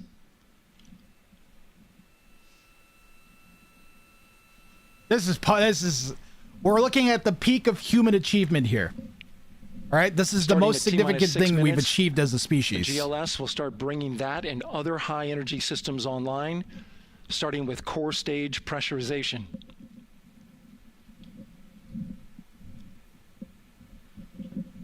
I gotta write. I'm gonna put a hype in. I have to be a part of this moment of history.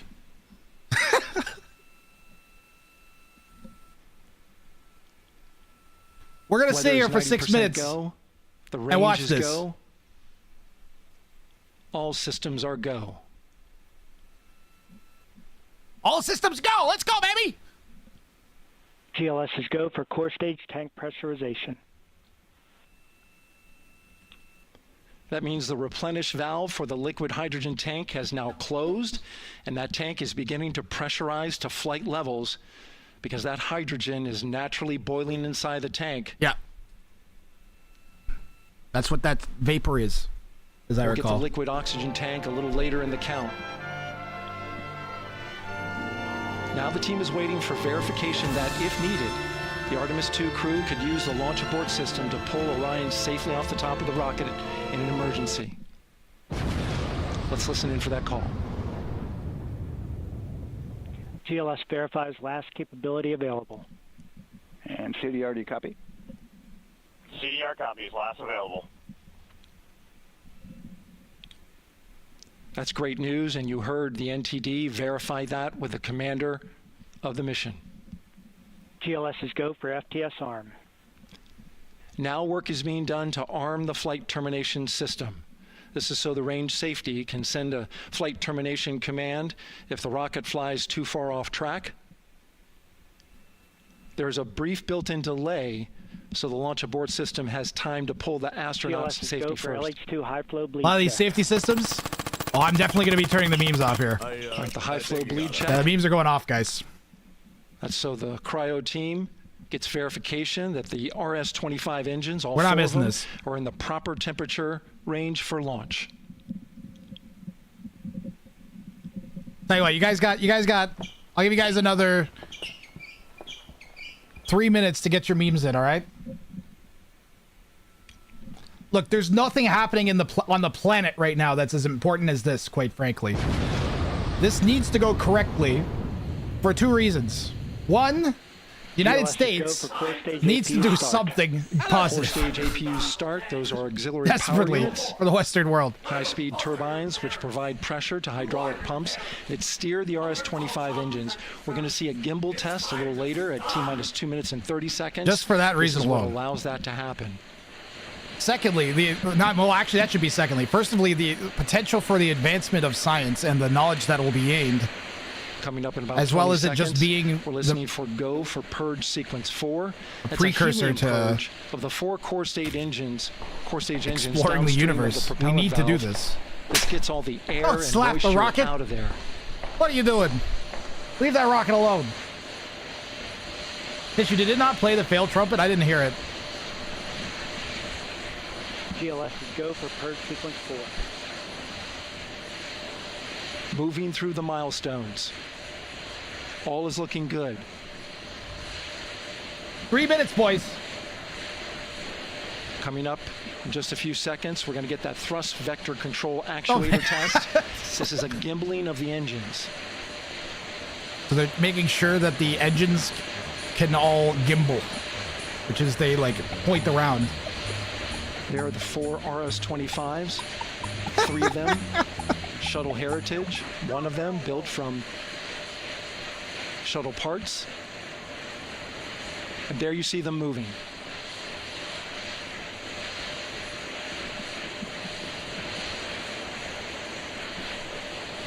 Making sure they're going to be able to point the rocket. Now we're going to start moving the power. That's wild to from think both about. the They're upper so in stage and sync. the lower stage of the rocket to internal, taking ground power away and now going to battery power. It's getting real now. GLS is go for upper stage to internal power. All right, power is removed from the rocket's upper stage. Alan! The ICPS, and it's been switched to battery. Same milestone for the lower core stage coming up at T-minus 1 minute and 30 seconds. Alan!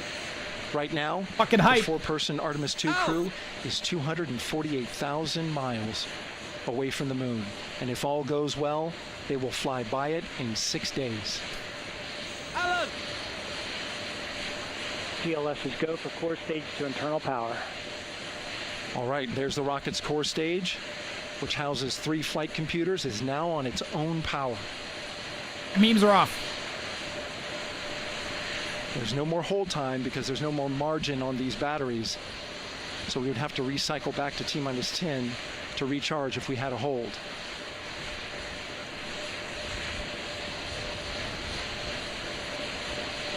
It's pinned that they're go for launch. I don't know if maybe I just now, noticed the rocket it. does not know what the T0 is, but coming up at T-minus 33 seconds, control shifts from the ground launch sequencer to the rocket's onboard autonomous launch sequencer, or ALS. The rocket will count itself down, but honor any holds that could come from the ground. Now, shortly after liftoff, Houston will take control of the rocket, and my colleague Gary Jordan will take over commentary. GLS Where is go this for rocket ALS. going? Great Around call the out. moon. The rocket is on its own. 4 brave explorers ready to ride the most powerful rocket NASA has ever launched. Sound suppression water is flowing. 15. And here we go. 10, 9, 8, 7. RS-25 engines lit. Holy 4, fuck! 3, 2, 1. Booster ignition. And lift off. Let's go! The crew of Artemis 2 now bound for the moon. Humanity's next great voyage begins. The fucking feed is cutting! Good roll pitch. Roger, roll pitch. It's gonna roll. Houston now controlling the flight of Integrity on the Artemis 2 mission around the moon. See, it should slowly be turning. Integrity, AMT high. AMT high. On time, passing 30 seconds into the flights. Integrity passes the alternate MECO. Target milestone. Mission Control Houston seeing good performance on 4 main engines. Space Launch System core stage. Integrity, 3 miles in altitude. Traveling more than 1,200 miles per hour.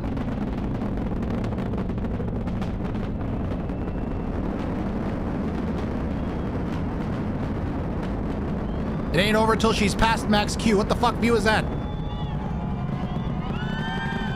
It ain't over till she's past max Q, guys. Max Q is the most forces that it experiences on its way out. Time, passing 1 minute, approaching max Q. On, pumps fully on. It's not over yet. It's gotta sit at max Q for I think like a minute or something. Communication signal transfer confirmed as Integrity and its crew go supersonic. Approaching 90 seconds into the Artemis 2 mission. Integrity is 14 miles in altitude, 8 miles downrange, traveling more than 2,600 miles per hour. Holy man. It's gotta be at max Q now. They haven't called it out yet though.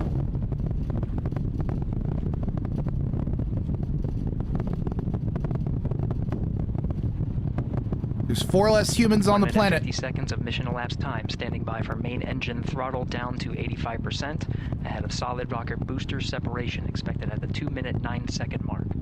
Also a big moment because the separation, if it doesn't go well, can be throttle down. Really sketchy. Bro, Confirmed separation. Show the separation! Main engine's throttling up, guidance converged. They missed one of the coolest parts. Terrible coverage.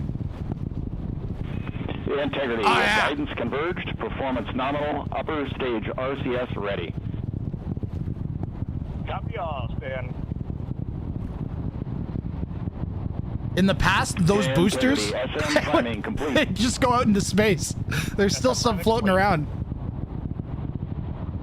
2 minutes 45 seconds of mission elapsed. They're supposed to come back down. Thrusters on Integrity and upper stage. I don't know if they are in this mission or not. Service module fairing separation. Well, they're definitely past max Q now. 3 minutes into the flight. Integrity 49 miles in altitude, 78 miles downrange. Look at that. Now passing 5,000 miles per hour. Holy moly. Oh, more separating? The fact we can even get these images is insane while it's moving so fast, so far away. Standing by for launch abort system jettison. Yep, now they're gonna get rid of the launch abort system and Integrity, good last jettison, great view. Yeah! Copy jettison, Team Eco 8+02. We see you safe on board, Stan. And Houston has you loud and clear on Tidris at the Carmen line. Outstanding, Stan. We have you the same. 3 minutes 50 seconds into the flight of Artemis 2, Wiseman, Glover, Cook, and Hansen cross the boundary to space with good comm checks. GPS signals acquired after last jettison now working on internal checks to verify accuracy. That's the main part's done now. Analyzed the time of main engine cutoff, confirmed at 8 minutes 2 seconds. Time of MECO. I might be crying a bit.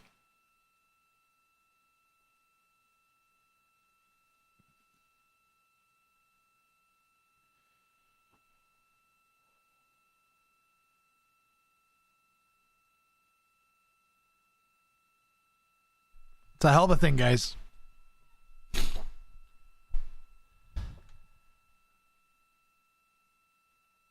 Integrity, GPS processing.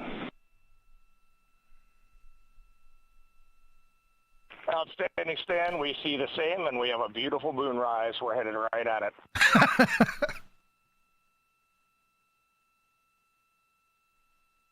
Approaching 5 minutes into the flight, Commander Reed Wiseman confirms he has visuals of his destination. GPS guidance, navigation, and control software finishes internal checks and sends to navigation channels.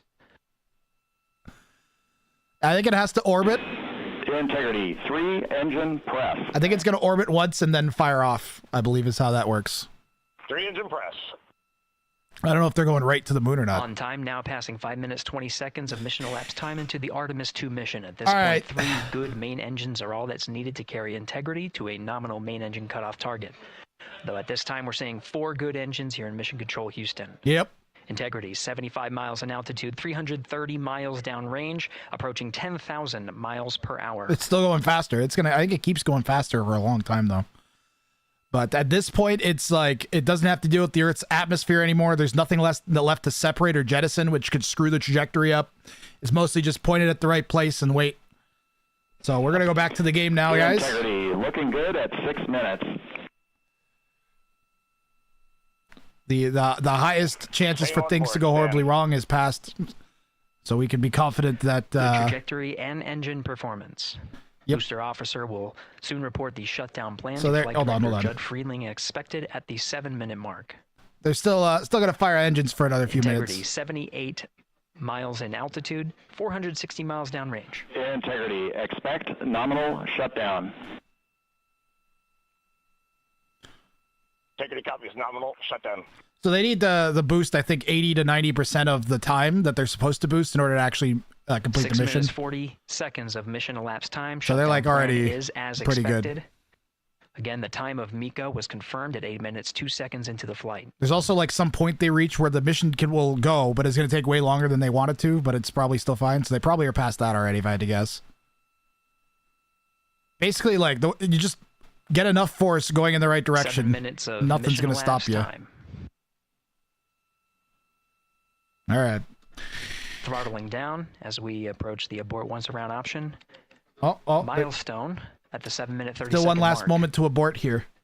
We'll stick Now through 84 that. miles in altitude, 650 miles downrange, traveling more than 15,000 miles per hour. Integrity, AOA open. AOA open. The window is now open for an abort once around option that would target splashdown in the Pacific Ocean. Still following nominal ascent at this time.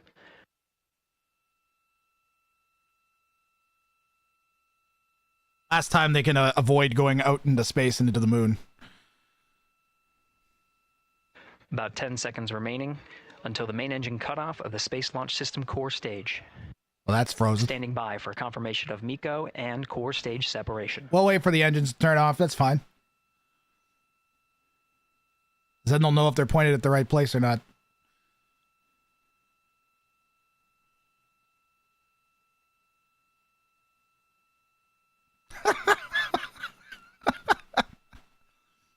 Main stage separation. In nominal Miko, core stage separated. Guys, this overlay's not working, NASA. See the same on board, Stan. You should hire me.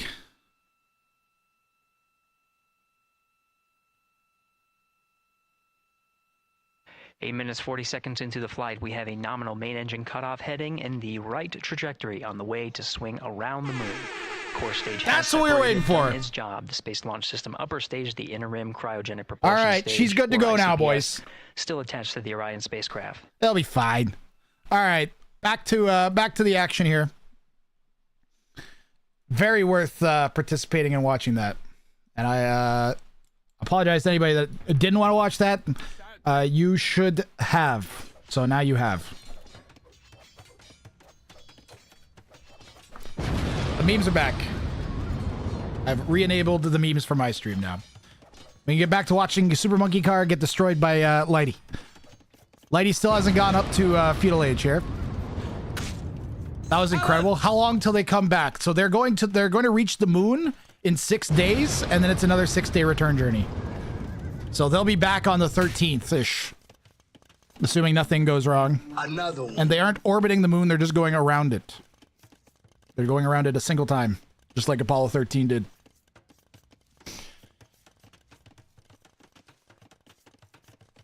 Unbelievable thing to get to watch.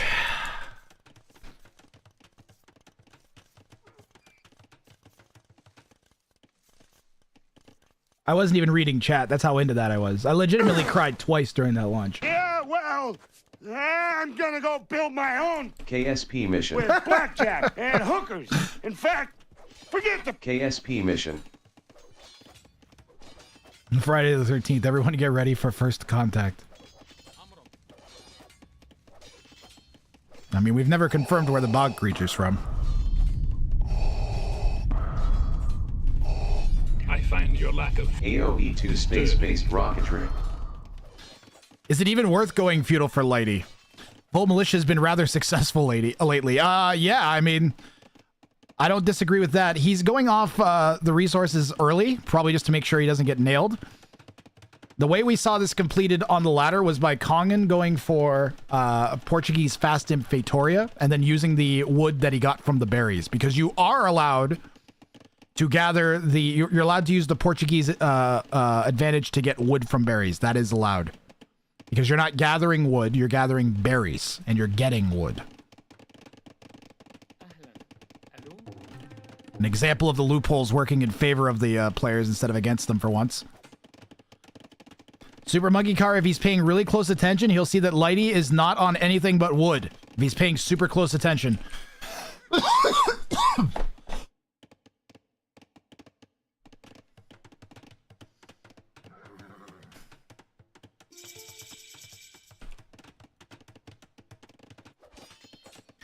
And now all Lighty can do is gather wood no matter what. So he's going to build the market right away. He's definitely going to be set up for a Saracen all in here. So we're going to get an entertaining game no matter what. Iron Sky, huh? Which one's that, Manaspa? Super Monkey Car just needs to survive the archers. That's right. The longer Super Monkey Car can make this game go, the better. And the fact that he, like, I think he's right now, he's thinking like, I think Lighty's going for only wood. Because he's only getting... He's got to be thinking, Lighty's not on gold, Lighty's not on food. And if Super Monkey Car knows the bounties well enough, and I don't know if he does. He's been around a lot. I don't know how much of the tournament he's seen. I don't know if he read the list of bounties. I don't know if he'll remember this from when it was in the thing. But if he does, he has a massive advantage now in knowing that. Because all he has to do is get to Castle Age and just play the game. Which might be easier said than done. I'm waiting for the multiple ranges from... He's FC? He's going fast castle. Cav archers, maybe? You think Cav archers?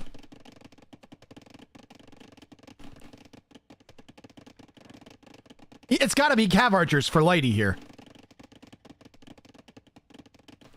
Nothing else makes sense. He got men-at-arms? I kind of love it. Yeah, fletching. He's definitely going to go Cav archers. And you know, eight Cav archers could be enough to end this game. Thank you, smart guy. 20 scouts, not upgraded to light Cav. Teutons can't upgrade to light Cav, most puddles. So he doesn't even have to worry about that. The scouts for the Teutons, ironically, might be a fantastic choice against Cav archers. Because scouts have faster movement speed than I think even Cav archers with husbandry. It might not be terrible for it's one of the only upgrades in the game that's actually a downgrade and is the when you go from scout to light Cav, you lose movement speed. The elos are backwards. Yeah, I'm sorry guys, I'm sorry. I got very distracted by the moon launch. To be fair, this gotta be one of the most distracting things that could have happened. It's literally humans being launched to the moon. That should have been a way bigger cultural event. Potato him. Don't potato me! I earned not your potatoes. The moderators could have fixed it and they didn't. I blame the mods.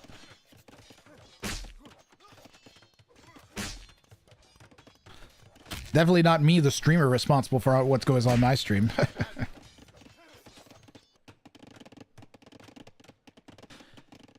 0 to 500 miles an hour in 3 minutes. 0 to 12,000 miles an hour in 7 minutes. Paddlefoot. They're going 12,000 miles an hour right now. Crazy. Mach 40 or something.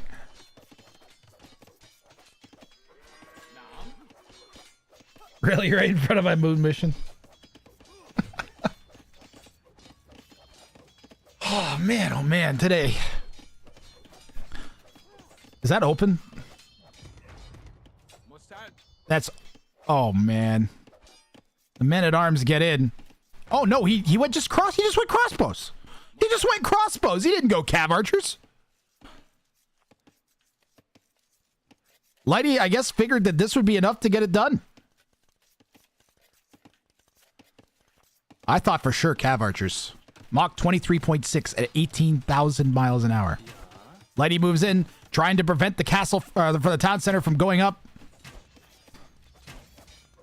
Super Monkey Cars made some knights. But I think they've gone forwards. Oh, he went into Lighty's wood line with the knights that he made. He scouted Lighty's wood line earlier. And he's getting some damage on the 2K4. And this is a hell of a game from Super Monkey Car. Already making some stellar decisions, clearing up the men-at-arms and scouts that were in his base to use the distraction to do that. Still being held off of his TC by the group of crossbows from Lighty, though.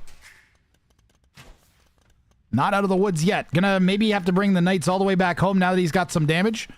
Eco KD 5-3. And he's got a Mangonel coming out. And he's going to have the element of surprise because Lighty doesn't know about the Siege Workshop. Doesn't know that Super Monkey Cars made a Mangonel. This is his one opportunity. Lighty, unfortunately, starts to micro right as the mango comes out, and he's going to know now. Now all Super Monkey Car has to do is out-micro a 2K5 with a Mangonel. That's not going to happen. Another group of crossbows coming in. Lighty all in with what he's got now. He's got 1 monk, 21 crossbows, and 30 vills, and he's not making anything else.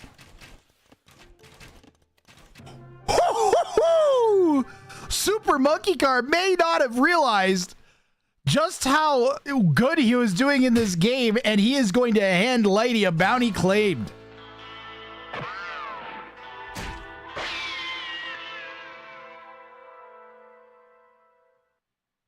And I think, and we got I believe that might be our first clean sweep of the tournament. We may have only had maybe one other clean sweep all tournament like this.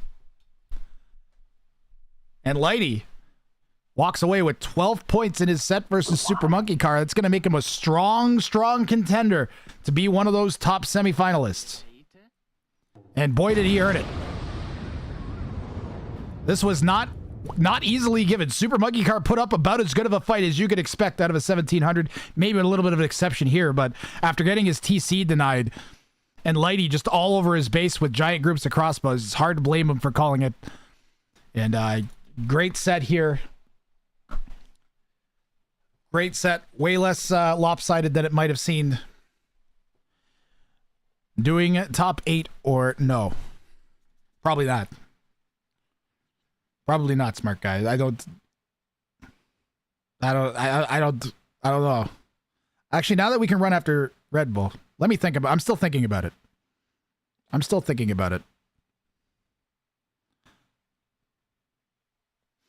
sure some folks would be happier with the top 8 for sure. Maybe I'll run a poll in the bounty Discord and see what people are thinking. It's time to update the spreadsheet and see how this is going to affect things. While I do that, I'll send you guys off to the replay maker. I played the epic music and then I instantly paused it. So replays, and we'll see how the scoreboard's affected. And up next, we have Miscellaneous Leopard taking on Superhero 55. Yet to come today, Moon 182 versus Dr. Casa, and Mouse Puddles versus Lefty Sexton. Another one. All right. So let's get the replays running. forward for some reason, and she lost her giant mass. She outnumbered the Celt Scorps. But between the faster firing and the atrocious micro, I'm sorry, Dragon Lord Freya, absolutely terrible micro.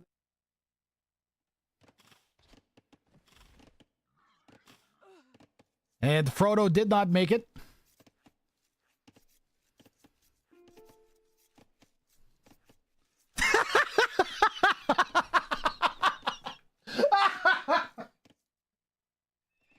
He's got 7 staples. Oh, he calls the GG. No! Oh, what a game, man. Oh, what a game. This castle. Oh, Halush calls GG. Rodrix is going to get this bounty by the skin of his teeth. Unreal. 62 archers. As soon as he hits 60, he's like, now I've got it. The wolf had the hill. The wolf had the hill. Don't fight wolves uphill, man. Oh, are you kidding me?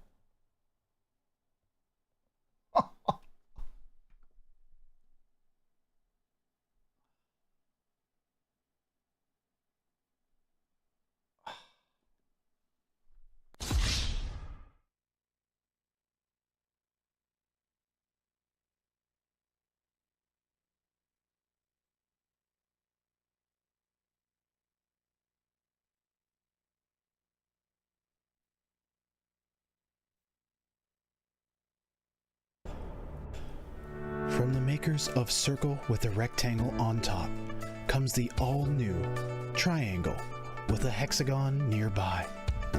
Enjoy the peace and tranquility of Triangle with a hexagon nearby the pool, at the beach, at the park, or with your family.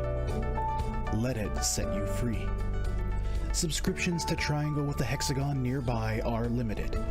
Call now to start experiencing the freedom of Triangle with a hexagon nearby. Please note, Triangle with a hexagon nearby is not guaranteed to provide peace, tranquility, or freedom and will not be held responsible for any permanent scarring or disfigurement. Triangle with a hexagon nearby is not intended for children, seniors, women, men, cats, dogs, or other small creatures. Keep sealed at all times. Triangle with a hexagon nearby. Geometry is tranquility.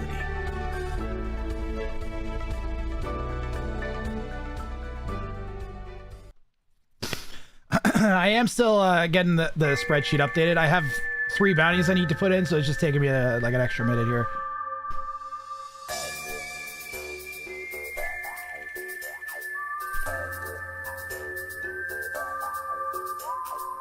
I'm gonna go back to the draft just because it's gonna make things faster. Interact. Alright, the first bounty lady claimed was... I draw the line? Right? We know we gotta draw the line.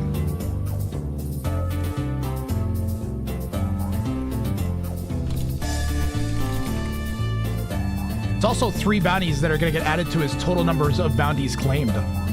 Basically the Huns. And what was the third one? Wooden economy.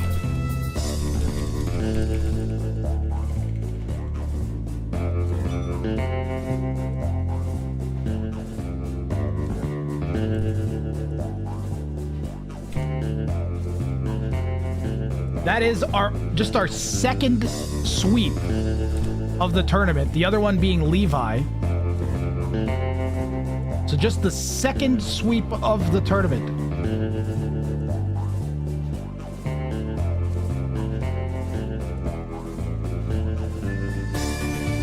Oops, I put it in the wrong column. There we go.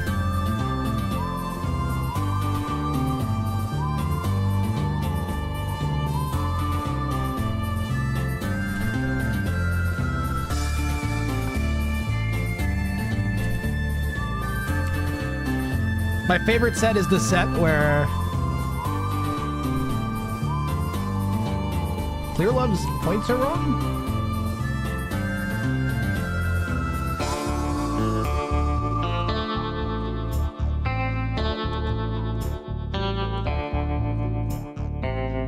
Clear Love should have one more point than he's currently got.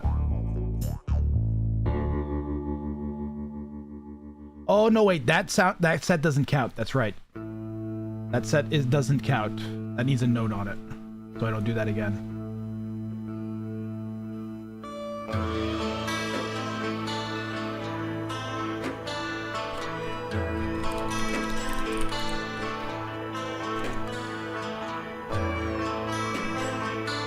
Okay, so that score should be accurate then. Let's look at the. Let's scroll down the rankings here.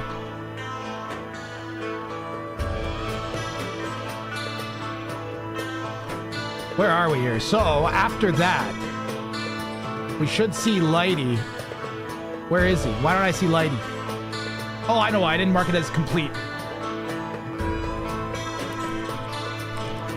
There we go. This is why I check this after every match. So, Lighty has one set left and 16 points. So, could be in contention for the #1 bounty claimer. He also is going to threaten Chopsticks' claim to the most number of bounties claimed, as he currently has 5 to Chopsticks' 6, and Chopsticks has completed his sets. So that was a huge, massive set for Lighty. On to Leopard and Superhero. Music's a little loud. This sucks. You have to like sit and watch. You have to like sit and watch. Look, I'm getting some demands for to add players to the next round, to go up to 8 players. And I am very tempted to do this because of how good the tournament's done and how much I'm enjoying myself casting the tournament, that having more of it doesn't sound terrible. And then I can also pay out more than 4 people that have participated. So chat, does that sound bad to anybody? Like, does dragging it out more sound bad? Does anyone like, does that sound like, oh man, more of this? Yeah, and there's more prize pool than when we started. Like, is there anybody that thinks that's a bad idea?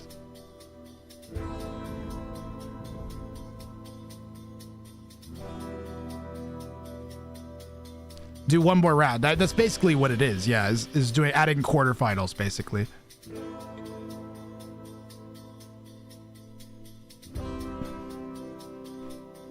I'm having a blast. Okay, so people aren't really like against that, is what I'm hearing. I didn't think I was gonna get 40 people that signed up. Also, I was expecting like 24 maybe. Okay, I've got the game. Let me get the draft so we can see what bounties they do. Leopard and Superhero. Oh, I hope Leopard's still here. Fuck, I should have cast his set when he was here. It's okay. He got his other 2 sets cast like out of schedule so that he could watch them. I feel less bad. Oh, I see one of the bounties. I'm not gonna ruin it, because I think it was for game 2. But I am excited now.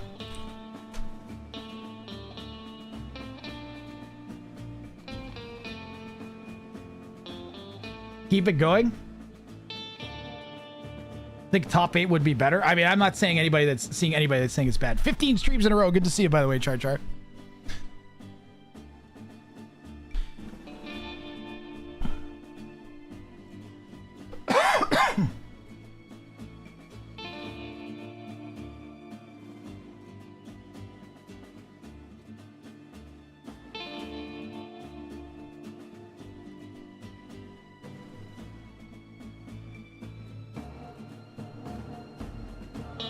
Oh, gotta update the name.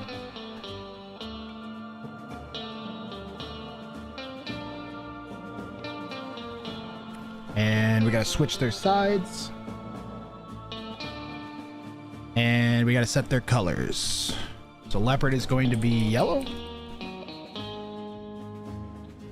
Superhero will be red. All right, there's their bounty pools opening up. So we do have a split elo that has happened here. Superhero, the higher elo bracket. And for game 1, we have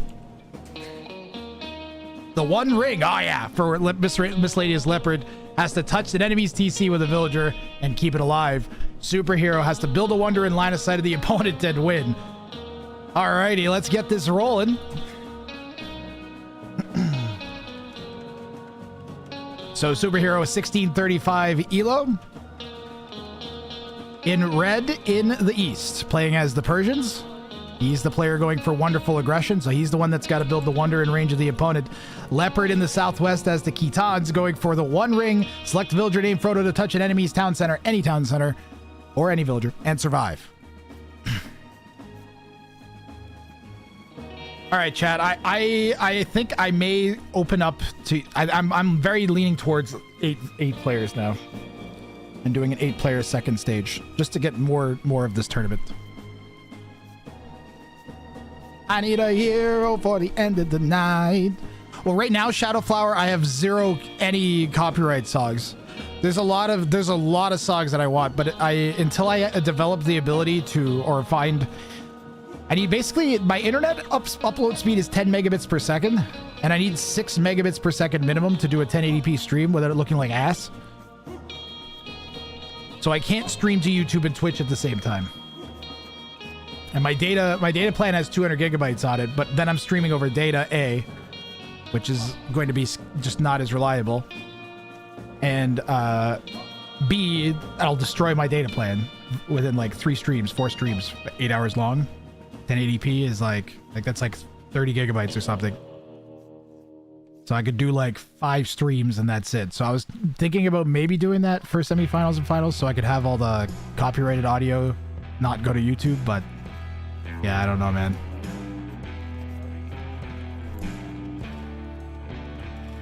So yesterday the VOD got taken down from YouTube because I used the fake Mandalorian music. So that's just wampa. And it's baked into the broadcast. You see what I mean? It's just, you can't win, man.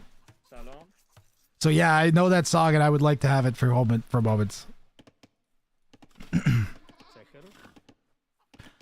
Basically I can't stream to YouTube, but I could upload the VODs after, but that nobody watches an 8-hour tournament VOD. I don't think the YouTubers would. Did you watch the launch? Yes, we did, Fringnut. I stopped the whole tournament. We watched for, I think, like 20 minutes almost. We watched like the 10 minutes leading up to it, and then all the way to like 8 minutes into it being, as soon as it went past the last big moment where it could explode. Like, okay, it's pointing in a direction and it's going fast. Nothing needs to be done now. There's probably a bunch of stuff that needs to be done, but none of it is of visual significance, at least. There'll be stuff like them doing like checks on the life support system and making sure they're prepped for whatever experiments they're gonna do. Checking the air and everything is gonna hold out for the length of time they're gonna be in it. All that crap.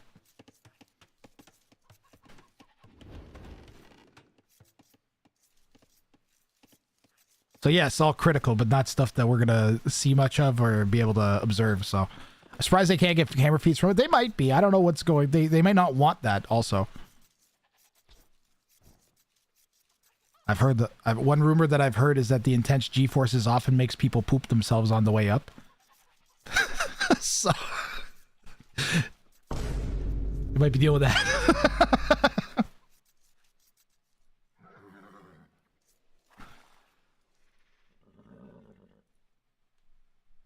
500 miles from Earth. That's insane to think about. Thanks for the 5 streak, Shadowflower, by the way. Happens to the best of us. Yeah. So Komodo dragons also have a poison attack, right? I wish it showed up here somewhere. But I believe they also have like a poison attack that stacks. But they don't wander like the snakes do. Oh, Leopard's going for this very early on, I think. No, is he just getting the... I don't know, it kind of looked like he was just starting to walk forwards. Maybe he was just going to go poke the scout. He might have just been going to poke the scout. I thought he was maybe starting to go forwards already, but maybe not. I saw them at the front of the base and it looked like they were going that way, but they're probably just chasing him. The superheroes, the Persians, going for a strong eco-civ. Surprisingly, not the Spanish.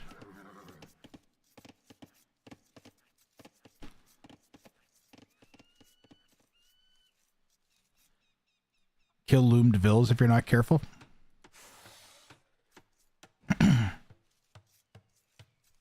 It's because if you don't react to them right away and they get like multiple attacks in before you start attacking back, they've already stacked like the poison damage on you, so.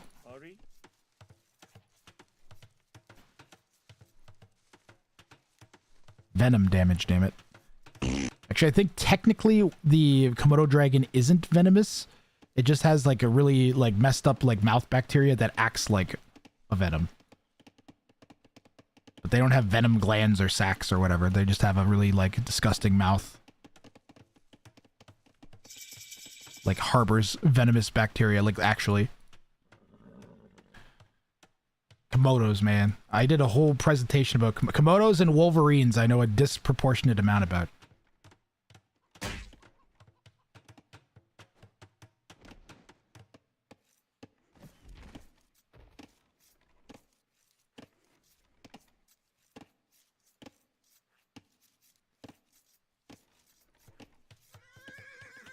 So, Chad, I asked an AI why my PC runs so potato with Capture Age and AoE 2.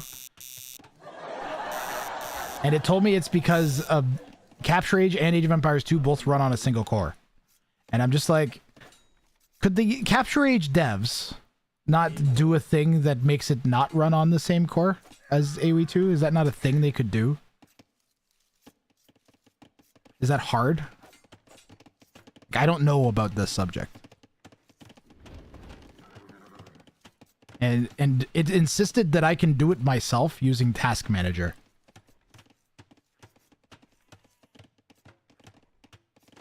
But I didn't try it. It's hard.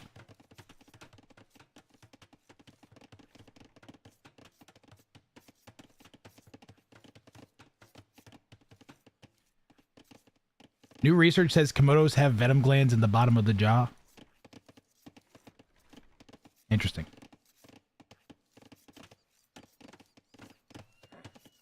Why is that hard?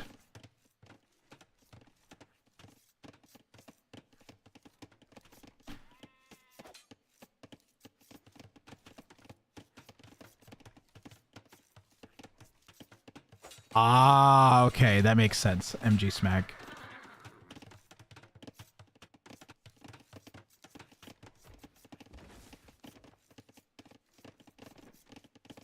Yeah, it depends how it interacts with, so it's using the CPU. That's wild.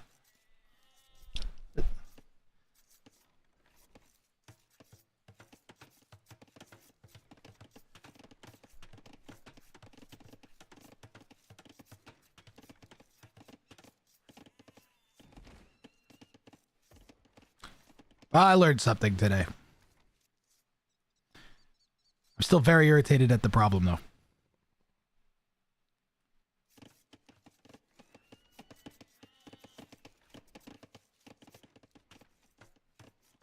Each core runs with a different memory stack. Yeah, so if you're running it on a different core, then it literally can't read the core values of the game that are happening as they're happening, and it needs to control them also, because when you pause here, it pauses in the game or whatever. Alright, but here's what I'm saying. Could you not take the game and then pump it through the engine, right? And have it, like, analyze the game and then re-render it after it's done that? So that, like, it's not coupled to the game. That doesn't seem hard. I feel like that would be maybe non-trivial to do, but also not incredibly difficult to do. So then, like, a caster who has a stack of recordings could take the recordings and pump them into into Capture Age and have it go through and pre-render all of them. And now you just have that game saved as rendered data. and you can go through it nice and smoothly and cleanly without even having to run the other, without even having to run AoE 2.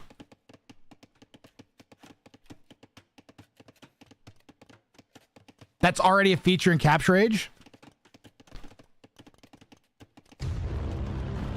How? What? Where?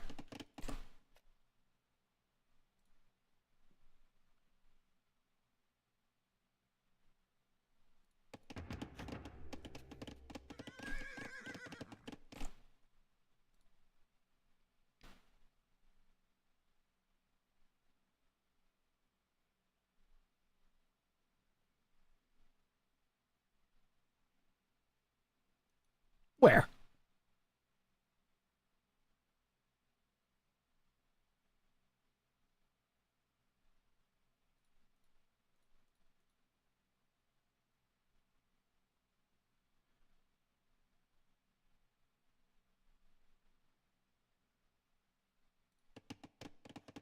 Oh my god, it looks terrible after doing that.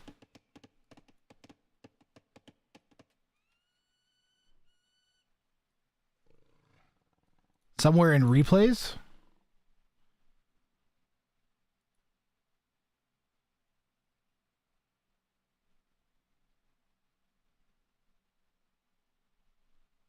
Show potential spoilers. Refresh.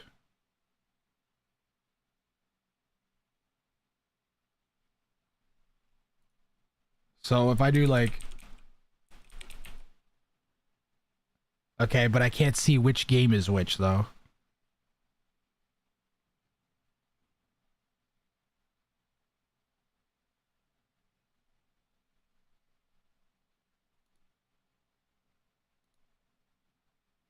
Which one is this? Persians and Chitons? Alright, let's try this. We're trying this, chat, because I can't keep dealing with this being a potato. We're trying this then. You're telling me this works? No, look!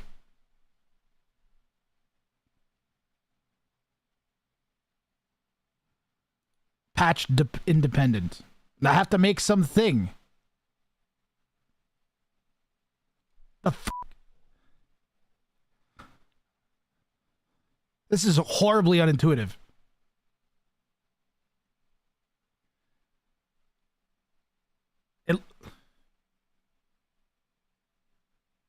I have Capture Age Pro.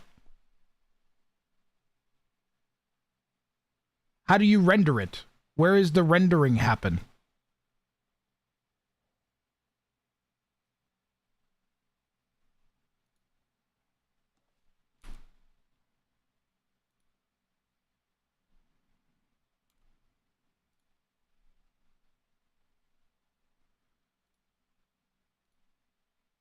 Game selected, players number, strict file name search, incompatible relays, potential spoilers, spectate, news, updates, replays. Fast forward to the end and then save it. What the fuck? That's useless for casting. So all I have to do is spoil myself. And then I can make it render without the game. Do I need to explain why that's stupid? I don't need to explain why that's stupid, right?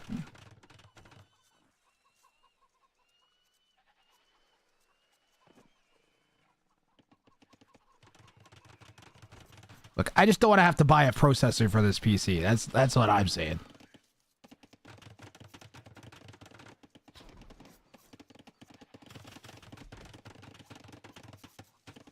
If there was some render utility that like would do it for me, I could like put your recs in here. I'd pre-render them.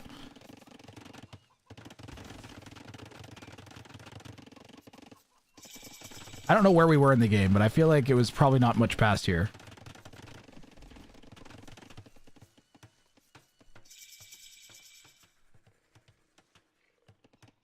Mainly, we have not seen a villager attack. I remember the scouts coming in on this. Yeah, we're like around here. This is where we were. Need to check if it's possible to render via command line.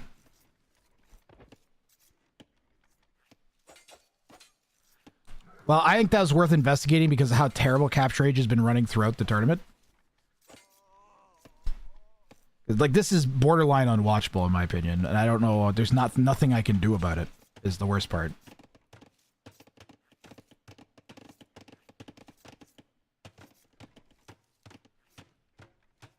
The only thing I could do about it is go drive to Canada Computers right now before they close in 40 minutes and buy a 5600. And then come back, and then the rest of the stream is me putting the 5600 in. Or 5500, or whatever I can fucking afford.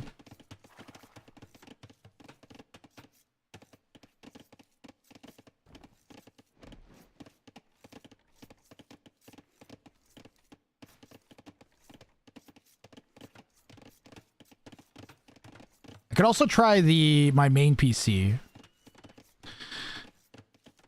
But whenever I try to do it, it usually crashes OBS.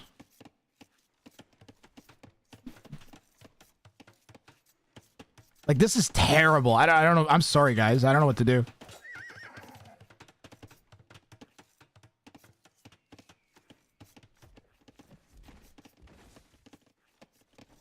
Try making AoE 2 DE a small window.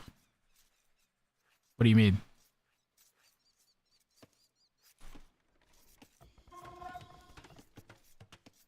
Look, the game's running great.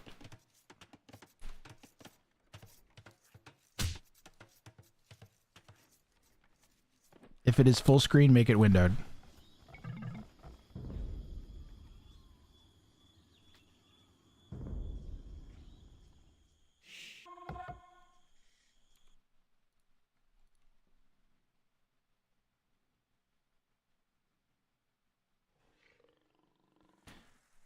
Capture age have a higher priority in Task Manager. What?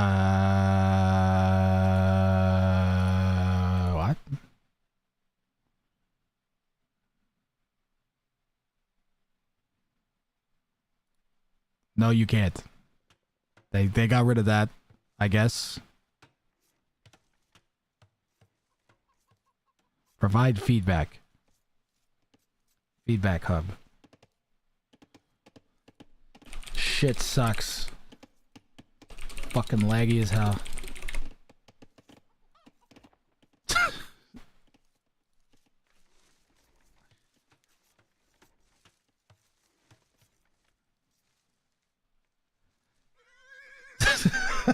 Priority is in details tab, alright.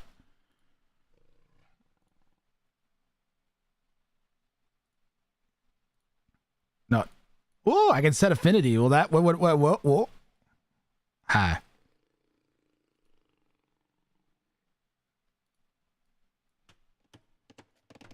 Oh.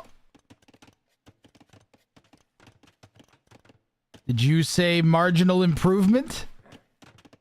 No, it's still horrible.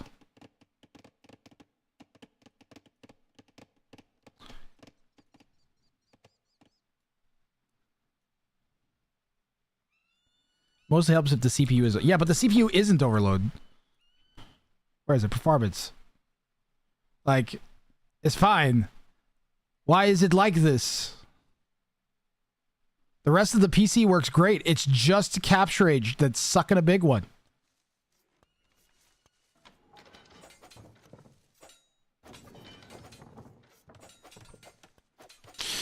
Fuck it. I'm buying a processor. I'm not dealing with this shit anymore.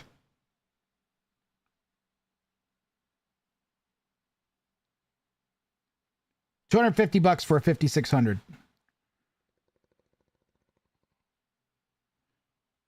100 bucks. It's only $100 for a 5500 though. Chat. Anybody have a 5500, 5600 can run capture age and AoE 2 and tell me if your PC poops its pants? Dude, I could get another 5600 XT for $290.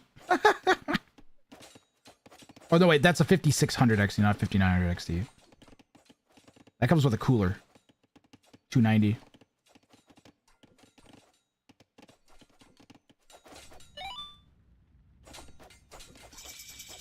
What do you have right now? High RAM usage? Yeah, but I have 32 gigabytes of RAM.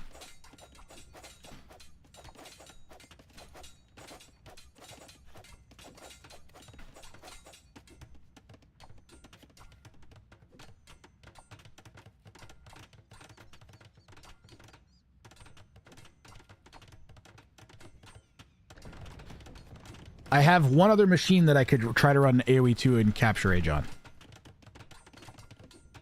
I could try running it on the main PC. Oh, that's open? Oh my god. Leopard gets in here on Superhero. We're missing a great game, man.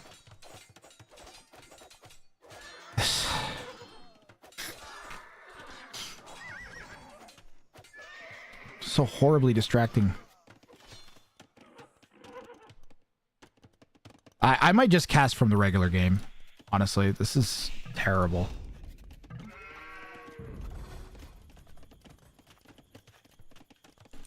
Chat, we're gonna cast from here just because it actually runs. I know it sucks, but I can't stand to watch the screen just stop and blip and stop and blip.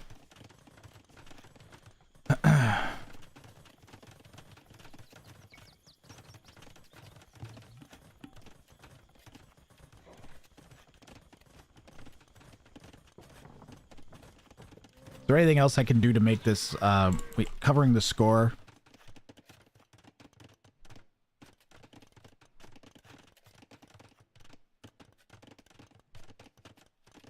Boo-ba-doo-doo. That was bad. That's the worst it's been all tournament.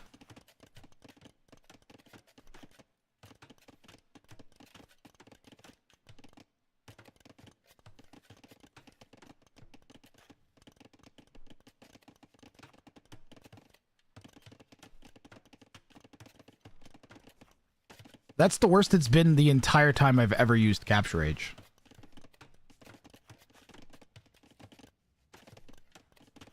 All right, that something resembling a an overlay there.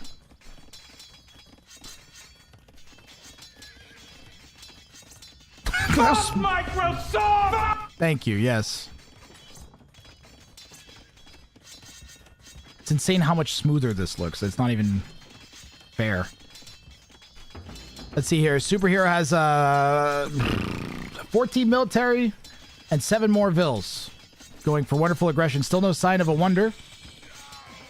This latest leopard has aged up.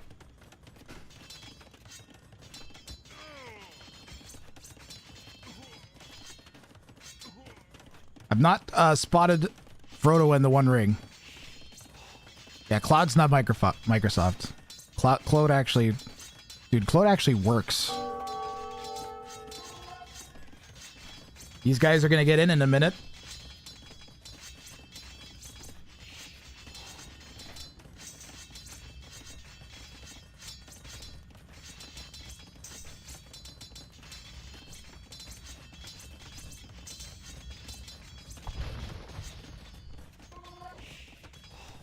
Knights are going to go for a raid while the rest of the army goes over that new opening. Leopard has some quick walls going down. Manages to block the knights out.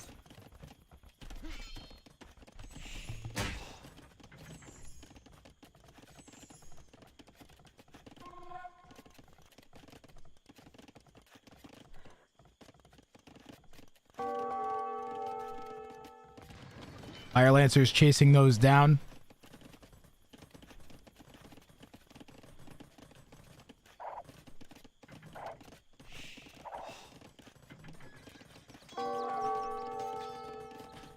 So Capture Age used to have the exact issue it's having now. And what I did back in the day is I would basically remove the gameplay from Capture Age and impose Capture Age over top of this game. And I would put all this and impose all the stats over it. Because I couldn't, like, Capture Age just ran so poorly. And I'm basically, I think I might, after the stream today, I'm going to make a call between if I'm going to do that or if I'm going to just fucking buy a processor. This tournament's going to cost me 2 computer processors. That's what's going to happen here.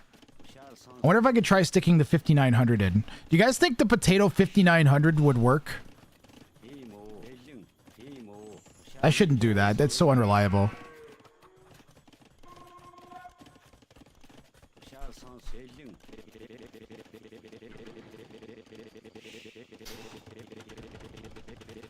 Back in the day, Capture Age didn't used to have a follow command until one day I did this while I was casting Ring of Fire, and then 2 weeks later, Capture Age had a follow command. But you select the control group, and then you just hold the control group down, and it does the follow. I used to just set it to my spacebar, and You pick ideally you pick a unit that doesn't make any noise, like a scout.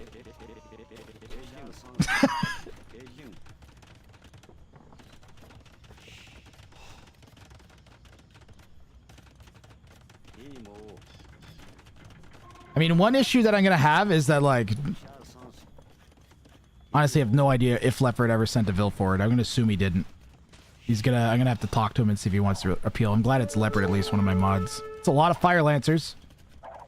Superhero is the high elo here at 1700-ish elo to Leopard's 1350.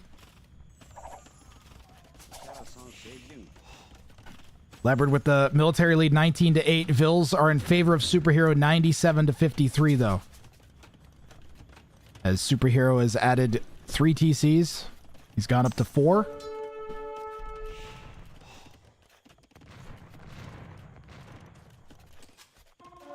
Fire Lancers are pretty strong though.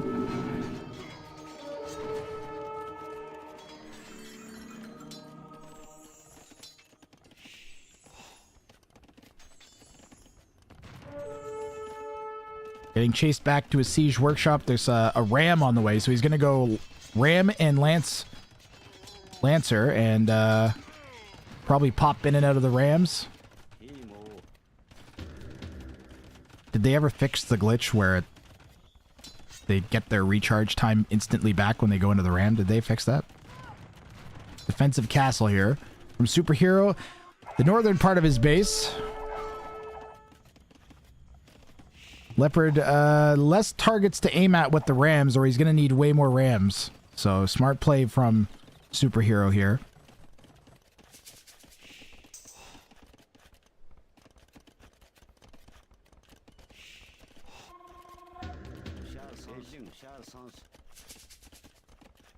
Someone asked some AI what a good replacement for a 2600 is. That'll actually give me gains for a single core performance. Because that's 100% the problem. I do still have Capture Age running. So we can go back into Capture Age and double check stuff after the game if we need to.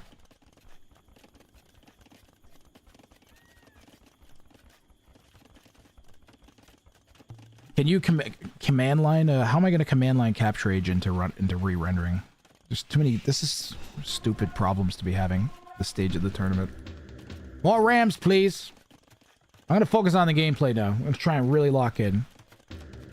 Because I think Leopard, if he gets enough rams fast enough, and right now he's not. Homebrand.alken says, what's a good replacement for a 2600? Oh, how about a paperweight? It's just as useful. Get an H100? What's an H100? Isn't that a cooler?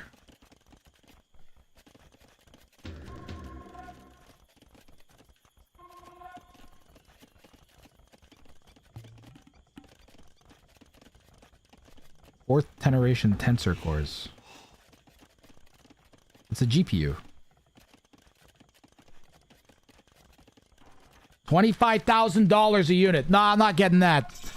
Great suggestion though, Orbcast.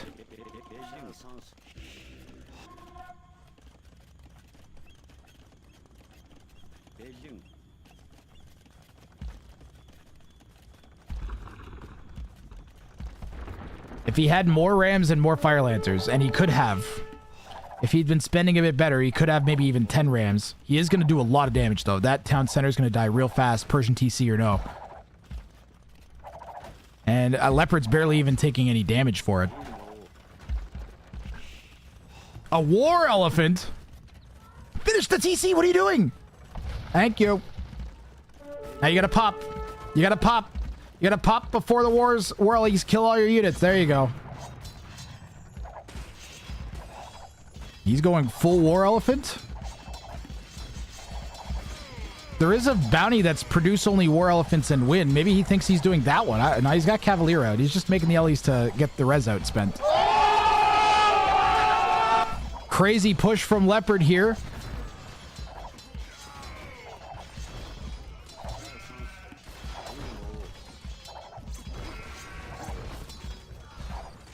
Superhero still 60 Vils up though. And he has cleared all of the Fire Lancers and the Rams.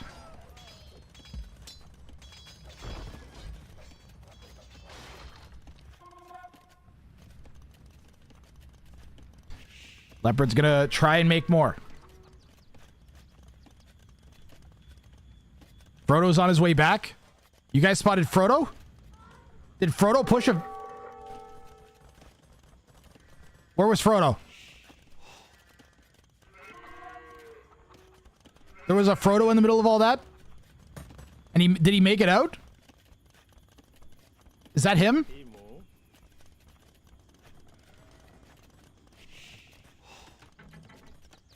He touched the TC before it fell and walked back. Okay, well, we'll check in capture age after. We should probably check now. We'll check now. Hold on.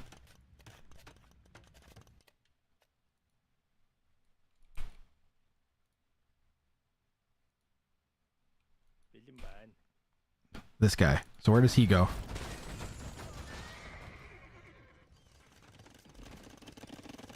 Which Ville is he? Okay. So he's at the back of the base. That's Frodo. I've got him control grouped.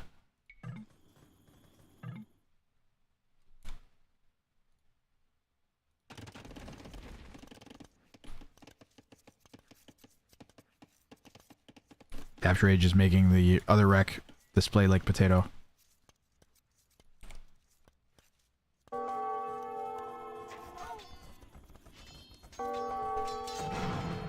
Cavalier coming in now.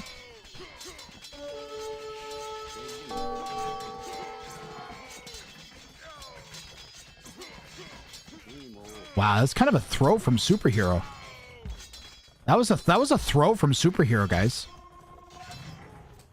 There was no way he was expecting Leopard to have remade his army already. Military count is 20 to 16. So Leopard has bought himself a bunch of time here.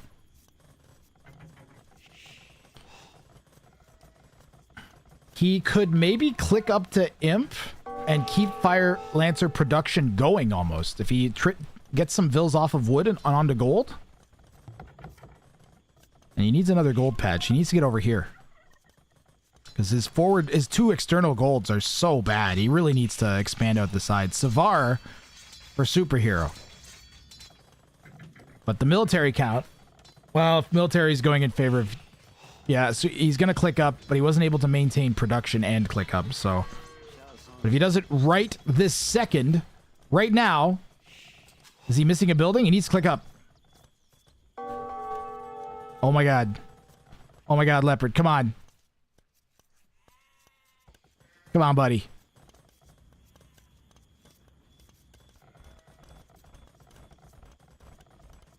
Yeah, he didn't have buildings. He didn't have buildings. He didn't have buildings.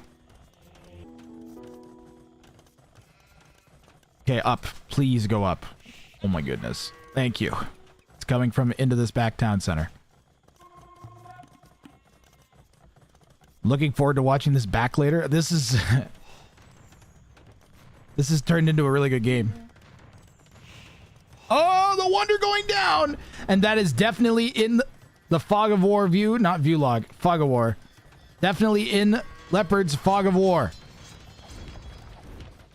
And the problem if you're Leopard is, if you resign right now, you don't actually know that this person was going for the level 3 version of the Wonder Bounty. He could just have the one where he has to put the Wonder down.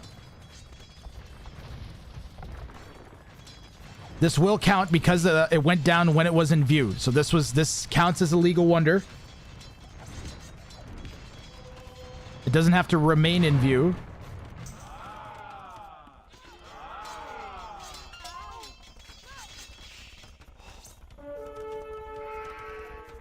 We'll keep an eye on that Wonder. It's just under a quarter of the way there. He's got 30 Vills building it.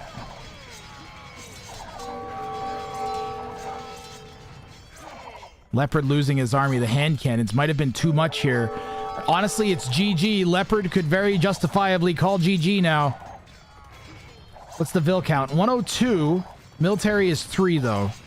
And he's up against Savar hand cannon. Fire Lancers not gonna do great against Savar hand cannon.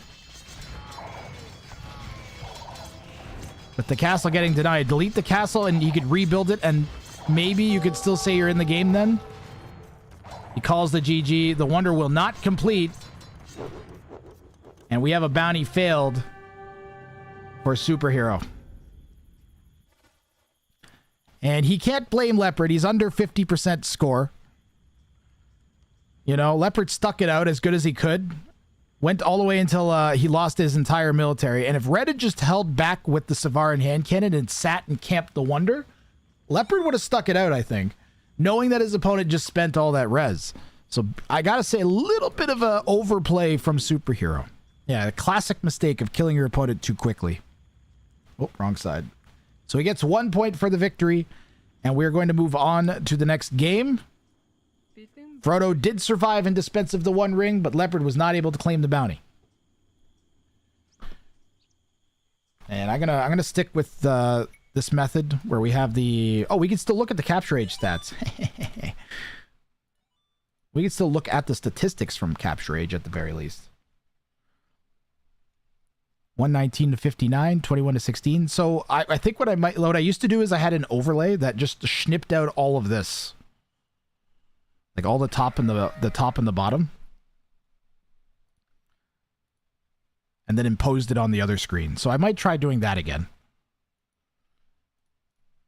Because I can do that with current tech without having to spend money. So I might try and do that. Big APM difference there. But Leopard, almost a respectable 30 APM. And it was a very close game. On to game number 2. And let's see what the next bounties will be here. Archers suck for Superhero. Gonna have to win with 60-foot archers alive, either Bulgarian or Spanish, at time of victory. Leopard has to kill a TC in Feudal Age using only Eagles. And I will get game 2 running right now.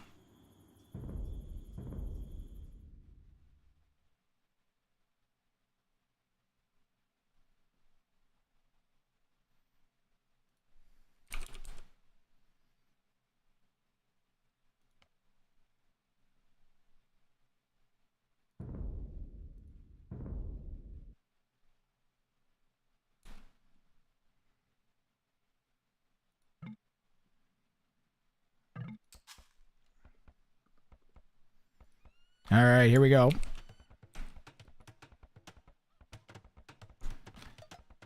Leopard here in the Southwest in yellow, playing as the Aztecs. And he is going for kill a TC in Feudal using only Eagles. Superhero going for making 60 archers as the Spanish in this case.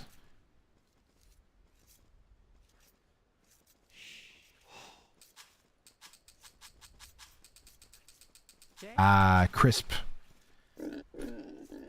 animations. We can see like where they're like putting their units even. Look at that.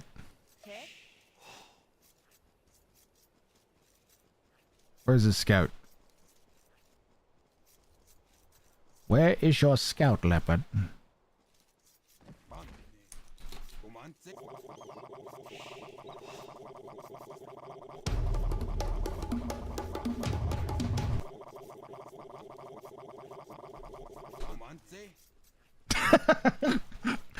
I remember the old days. So whatever we gotta, because if you do it to a regular scout, so here's what I would do so that I could take a break, chat. At the beginning of Dark Age, back before Capture Age was a thing, is I would set this to this, and then I would put a heavy thing on the spacebar, and I would go for a walk, and I would go to the bathroom and come back. Back when I'd cast tournaments all the time.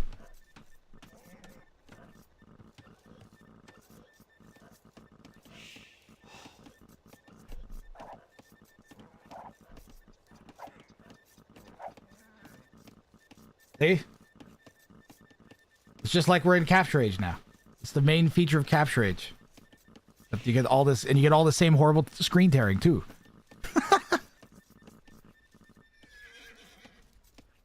But again, it doesn't work great with this guy. When you go to this guy...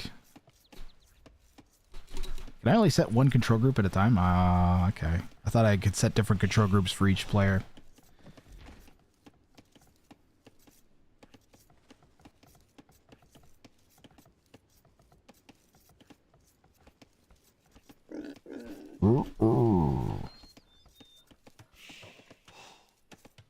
Red's gonna go forwards.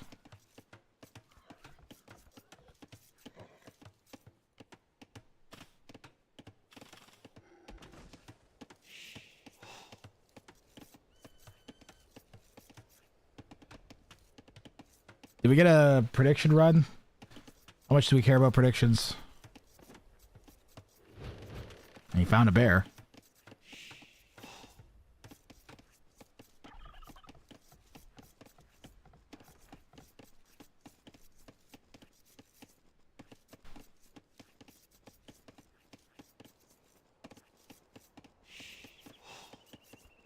Now we chillin'.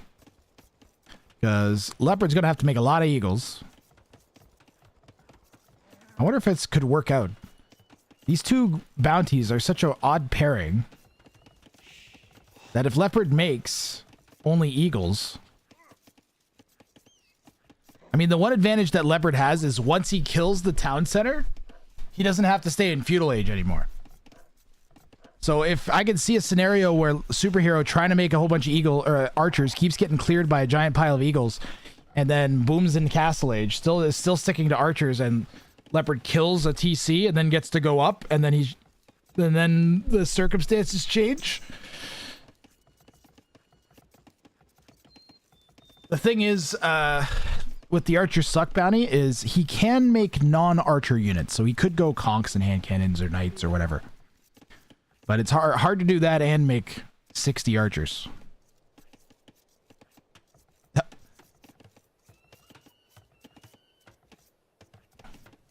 All right, I ran a new prediction. If anybody wants to predict, you can get your point predictions in now. See? Is this better than dealing with the capture age glitches? I find it to be a lot more watchable. I do miss the overlays.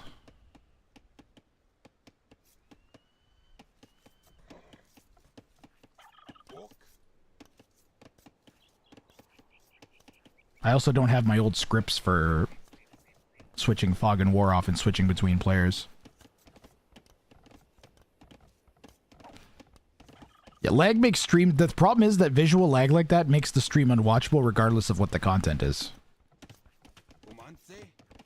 Like...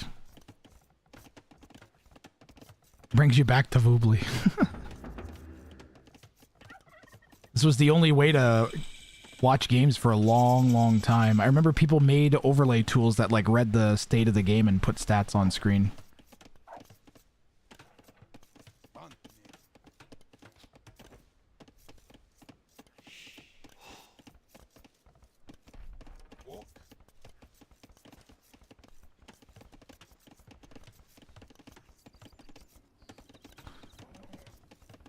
I just really enjoy not having frame drops and screen tears.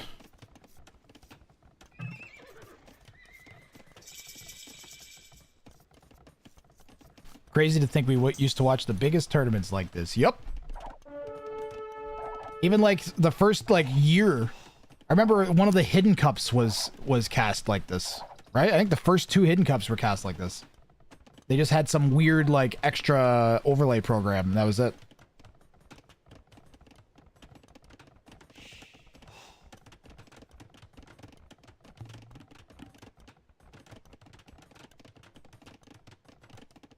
All of Ring of Fire 2 is cast like this.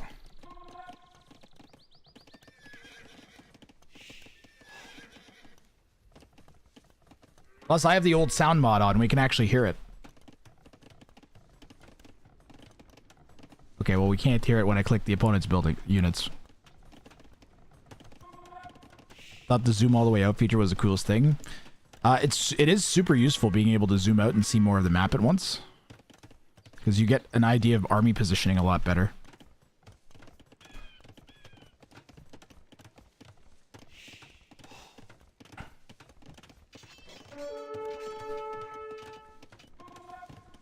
You don't get this, though. You don't get to see the micro of the players.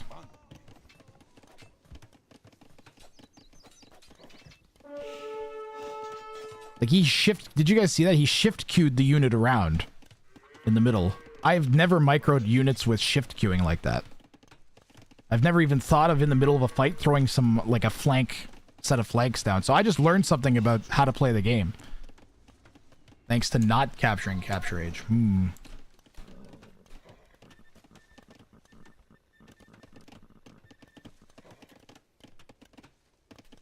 There is something in the back of Superhero's base. One eagle.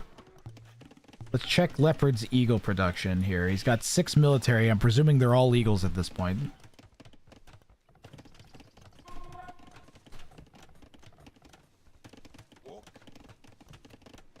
He's got some spears mixed in there as well.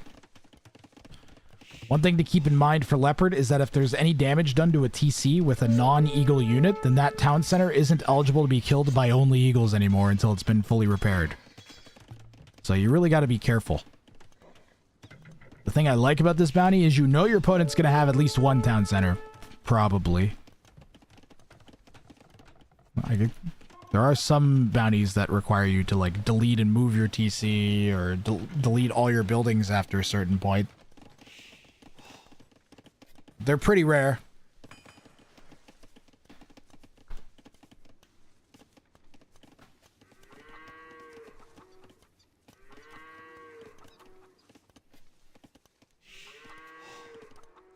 Red's playing more passive this game. Maybe after last game realizing that part of the game is not killing your opponent too quick. There they are.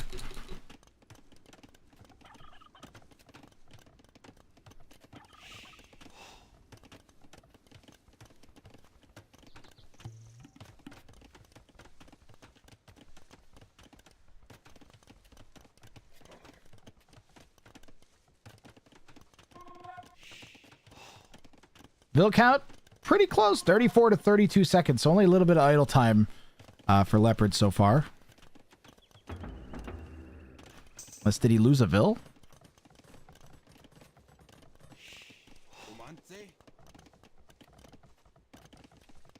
Superhero is going to have a closed base in a minute. Might be paranoid about some feudal army from Leopard. And maybe for good cause, because here it comes.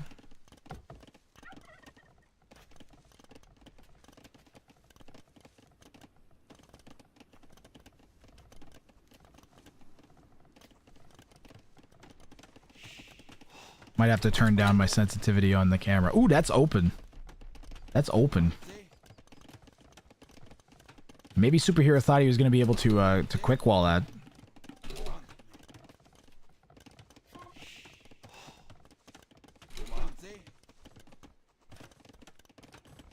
There's some gold over here. He sniped a farm. All right, Leopard. All right, Leopard. Leopard's got some momentum here.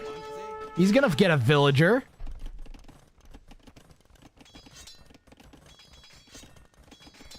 Be really frustrating for Superhero if Leopard gets in the back. He's already idled a whole bunch of vills inside of the town center.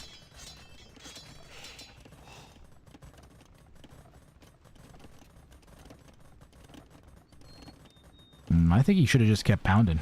Or even dive.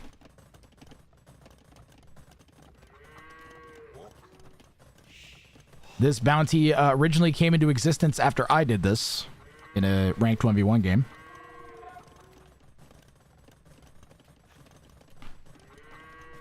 I had been playing Empire Wars, and I switched to regular RM.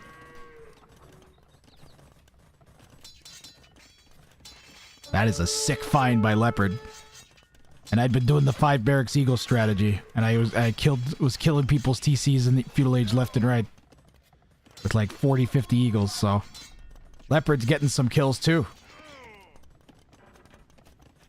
Leopard has the KD lead 7-4. He just killed 4 vills right there. And the Vil count is actually in favor of Leopard. I don't know if Superhero is up or not. Let's see if he's clicked up. Yeah, he's 60% of the way to Castle Age.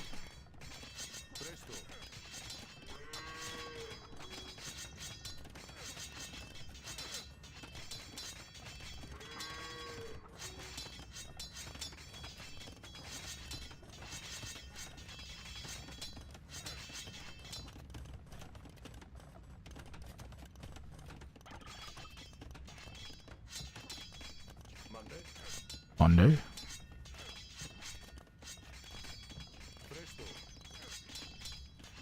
Yeah, Superhero is going to make his base just a little bit smaller. Keep the Eagles out of it. Both players... Is that both players in Castle Age? No. I'm going to say Leopard's going to throw the bounty if he goes up now. Game 2 of this set. 4 points at stake here for Superhero, 55, 3 for Leopard. Military count's looking really good for Leopard. He's up to 25, mostly Eagles. The scouts are going to go try to poke around Leopard's base, find a way in and see if they can do some damage. But Leopard looks like he's walled up. Maybe the one sketchy part right there. But they're not even going to overchop on that tree. And he's just adding more and more and more Eagles. Leopard's game plan is dead simple for him now. Make Eagles. Many. Oh my god, that was open. I just said it was closed. I just said that his base was closed. Even Superhero can't believe it. Neither player has noticed. Superhero maybe changing his mind about going back, figuring he might need to deal with it later. He brings the scouts back. The Eagles are in.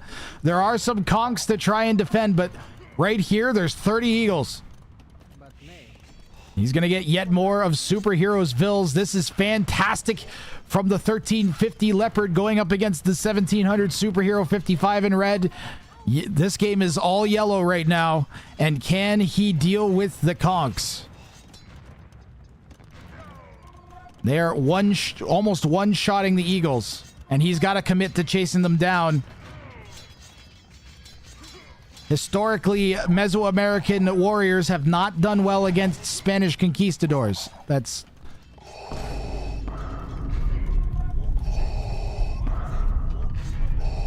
I find your lack of wallet disturbing. Oh, he got a trap! He just about got a full wrap on the conks there. And Leopard could use another few barracks. Leopard may have to go up to 70, 80 Eagles to make this happen now. With the amount of conquistadors that Red has.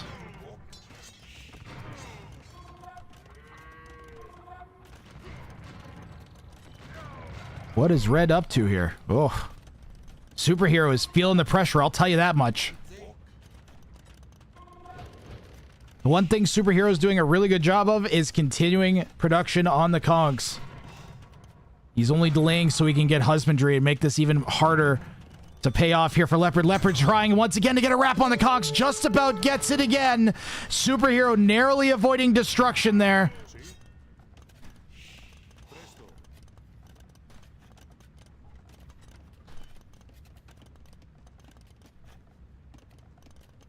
Yeah, and he just can't get his military numbers up.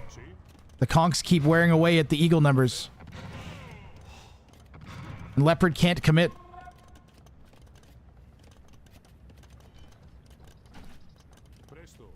Crazy hold here from Superhero.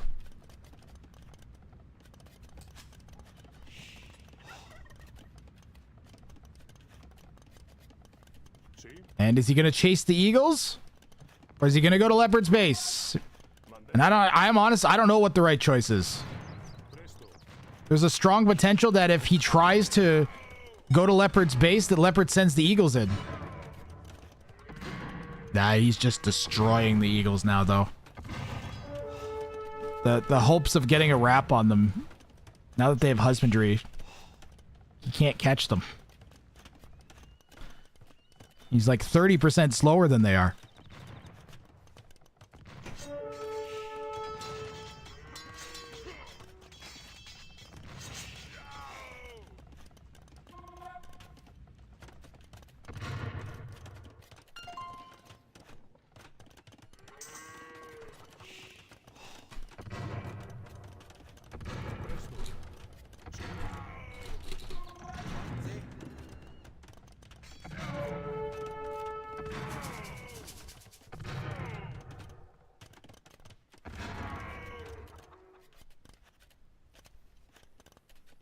Lots of Eagles have gone down now. You can't get the military number up high enough. Heads up, non-subs. There's no snoozes left, and there's unstoppable ads in 60 seconds. Just a heads up. Vil count 60 to 50 for Leopard still, though. And he has not clicked up to feudal age, or to castle age yet, pardon me. No, he did. So he's abandoning the Eagle dream here. Leopard being forced to play standard now. But you know what, guys? He's doing it with a 6 Vil lead. So it's difficult to argue that this hasn't at least partially paid off for Leopard. There are no... Well, there's only just now additional TCs from Superhero, so... Does he go for skirms? Or crossbows? Needs a gate there, so he needs to get this. This all needs to be evacuated right now. All this. And there needs to be walls going down here. Too late. It's too late now. You can't wait for consequences to react to them. You have to think proactively. He's going to go and he's going to snipe all of these Vils here. Oh, maybe not. Making a run for it. Conk's going to come on the other side. No, he's going back with the Conquistadors? Oh, you know what? Red's going for the bounty, guys. He realizes I could kill Leopard here, but if I do, I don't get the bounty, and this is a bounty tournament. So he really needs to start making the archers. If he dives in, there's potential for disaster. For both players. The Superhero did catch up to Leopard. Now 10 Vils lead himself. Oh, God. About to be 20. Monday?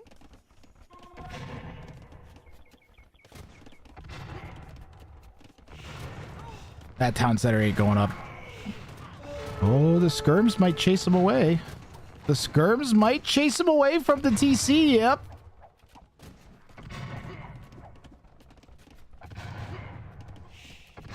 He does end up with a 20 Vil lead and climbing as the Vils continue to go down. And Red is now producing archers out of as many ranges as he can.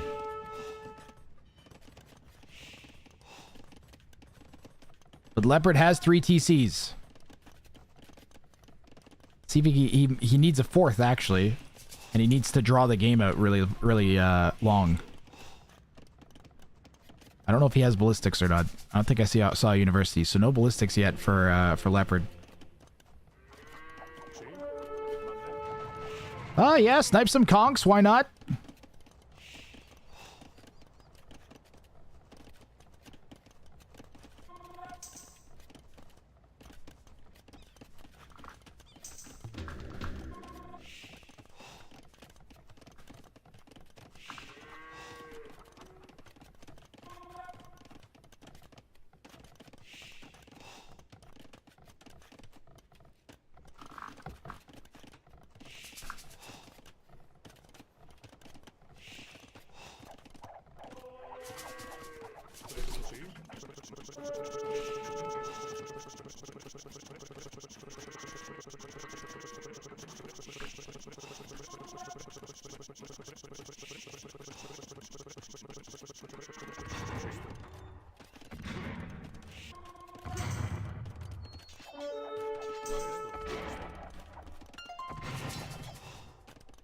He loses the rest of the Eagles, but he's into the perfect counter unit.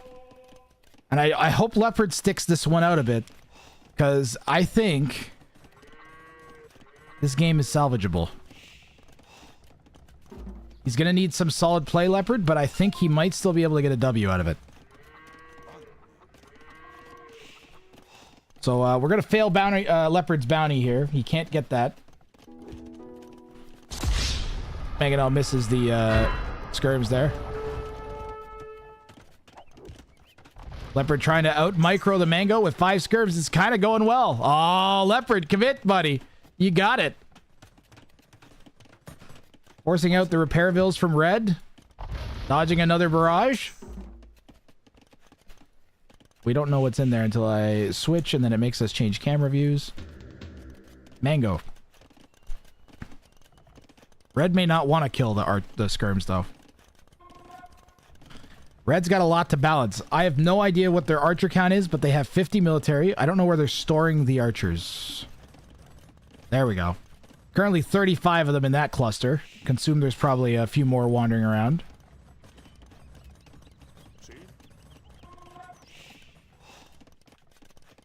Now this could get interesting. Red's got almost enough stone for a castle. Almost enough to go up to Imp. And they're on this stone. Oh no, Leopard. Leopard wandering in range of 4 mangonels. The Eagles swoop in from behind and snipe the mangonels. That is a sick play from Leopard. Holy moly. He might clear all 4 mangoes. He got 3 of them there. That was some sick play from Leopard. Surprising micro from the 1350 up against the 1700. And there's a panic, arguably a panic castle going down from Superheroes. I'm sure he would have preferred to put it on the hill. Leopard's been showcasing the Scourge micro so far, and he's trying to deny the castle, ignoring the mangonel. So far, mango damage has been minimal on the skirmishers. Leopard's got another group of eagles ready to swoop in from the wings and take out the now 2 mangonels that Red has from that siege workshop. A third one on the way. Conk's trying to move in to protect the mangoes. Castle is going up really fast. Of course, that Spanish bonus. 2 more barrages sail over the heads of the skirms. Finally, one connects near the end, but it's not going to be in time to allow Red to get the castle up. And some sick play here from Miscellaneous Leopard. Behind this, villager count is evened up. Superhero is up to Imp, and Leopard continuing to play games around the mangonel, and he's starting to pay for it. Gotten tremendous value out of the skirms so far, and Red will ultimately get the castle up with some more vills. Military count 53 to 35, most of that being 37 red red archers.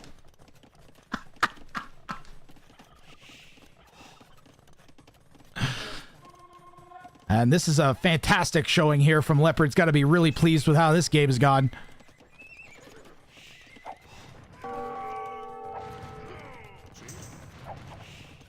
Leopard now camping the hill, dancing back and forth, bravely, like, just ignoring mangonel pressure. I like how he hasn't even been trying to kill the mangoes, but just focusing the vills down instead. Oh, no, that's a good shot. Finally, a full body shot there lands on the skirms, and another one there, and now that is a lot less skirmishers than a moment ago.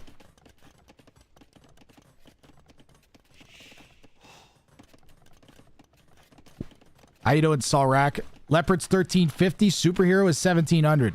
Appreciate Leopard going for the bounty and then the win rather than just making conks and win it. Yeah. So Superhero in red is 42 out of the 60 archers he needs.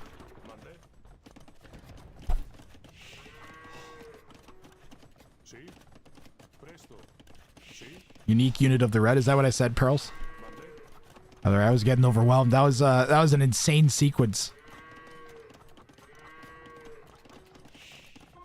There's a lot of military over red, but a lot of it's useless. He's still, if we're going by the total archers that we can see here, he's got 50, so still another 10 to go. He's slowly been trying to get all the relics. I don't know how many he's got. 3 in that one.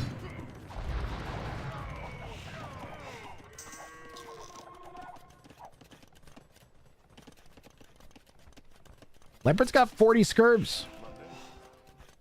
And still some eagles kicking around. Cavalier now on the way from the Spanish player. Oh, the downhill shot. The mango will die, though. And Leopard could potentially get a castle up on this hill. I'd like to see Leopard somehow get up to Imp if he isn't already. He is up to Imp. Nice. Beautiful.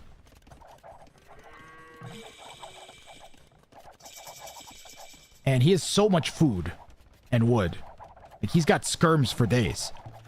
Plus, the Aztecs actually have bonus on their skirm. All the conks might find this, though. They might find it. They might ignore it if they do see it anyways. Gonna try to go to the back. This, I think, is still open. This never got closed. There's still a 1-tile gap between that smith and that house, although it doesn't look like it now that the next age up architecture came in. It looks even less like it's not connected than before. Before you could kind of notice it. Now it just looks like it's actually touching. Does he have a university? I'm assuming he's got ballistics. It looks like he has ballistics. Yeah, he's got ballistics. Vil count is a dead heat at 110 each.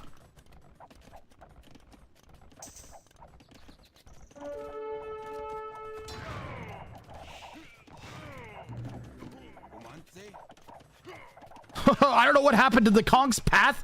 What the hell was that?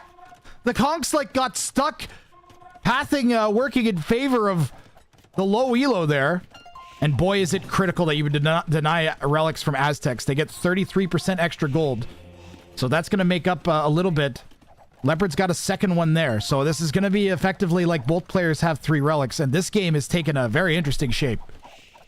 Leopard free to do almost anything he wants to try to get the win. Superhero locked in on his bounty attempt with 60 useless units at the back of his base. So if he's got 60 archers, that means he's got roughly 28 non-archer units. It looks like those are all Cavalier at this point. I don't know if he still has any conks left at all.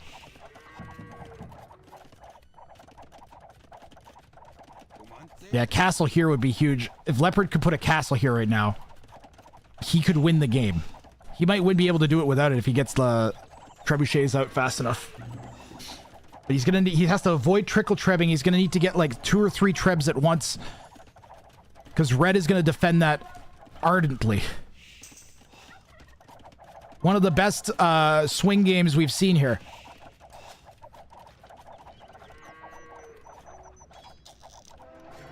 There's the potential to take this. Uh-oh. There's no response for the Cavalier. The Cavalier are just going to come out and smash the skirms. And Leopard, he also sent some Vils forward, losing some Vils there. Does he have... I gotta check the castle tech, see if he has Atlatl. Oh god. He has Atlatl. Doesn't have Garland Wars. Garland Wars is going to be critical for his pikes to stand up against the Cavalier, as that'll give them extra damage output in attack. Right now they have 4 base attack, and I think it's like 14 bonus. 22 bonus with the pikemen, but not as good as having halbs. Now back in the day, there didn't even used to be a halberdier unit.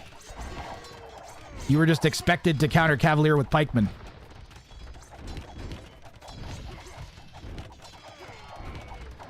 Trying to defend this castle with the 3 trebs. They're not landing many shots. Red has repair vills there now. Leopard is full production on the pikemen. Cavalier were struggling with the pathing to get much damage done on the clumped up skirms. The castle will go down to the trebuchets. And Leopard's next castle likely going to have to be defensive rather than on that hill that we were fighting over earlier. Red doing their best to maintain production, and you know what? He may need to get the archers involved with the amount of pikemen that are coming out. Leopard did remember Garland Wars and manages to snipe one of the 2 trebs. He's lost a lot of skirms, though. And with the pikemen coming back out, Red's going to need to either think about bringing in... Well, he's gone Paladin, so he's hoping the Paladin are going to get it done and just pumping Paladin. I am not entirely sure it'll work. But it's going to be a strong play here if he can keep the momentum up. And perhaps the real reason he chose Spanish is to be able to go Supremacy Vils and avoid using the archers and army as army at all. As Vils come in and punch down the trebs. Some critical RNG here as Leopard is praying for a treb shot on that before it gets repaired. Oh, it voids the treb shot. Leopard getting no help from the RNG gods here.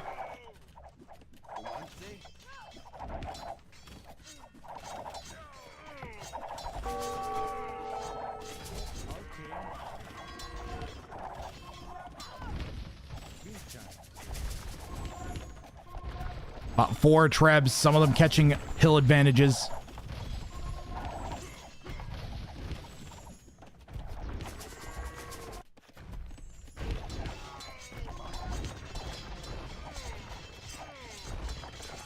Heck of a game here, man. Leopard is just with a phenomenal hold. He has Garland War lead Eagles, but against the Paladin, is really his only hope is mass pikes and monks. Monks would be the way. If he could somehow get 10 monks. Aztecs get, for every tech that their monks get, they get extra HP, so they're chonkier than they seem, and you can snowball with them. But I don't know that Leopard has the forethought to go monks or the ability to micro that number of monks. He is going to go eagles and pikes, though. I want to quickly check on Red's archers when we get a second, but it's really just been non-stop pressure back and forth. Yeah, we're going to take a second while he tries to clear the skirms. I see way less archers than before. Oh, he's sending a bunch of them in. There's 33 there, and there's 12 there. And I don't know. He needs them to take out the pikemen. The pikemen were just hurting too much. And I think he's changed his mind after that last engagement. Could champions do it? Could Garland Wars champs do it? If he's not going to go monks, could champions? He's making militia. It's got to be a misclick.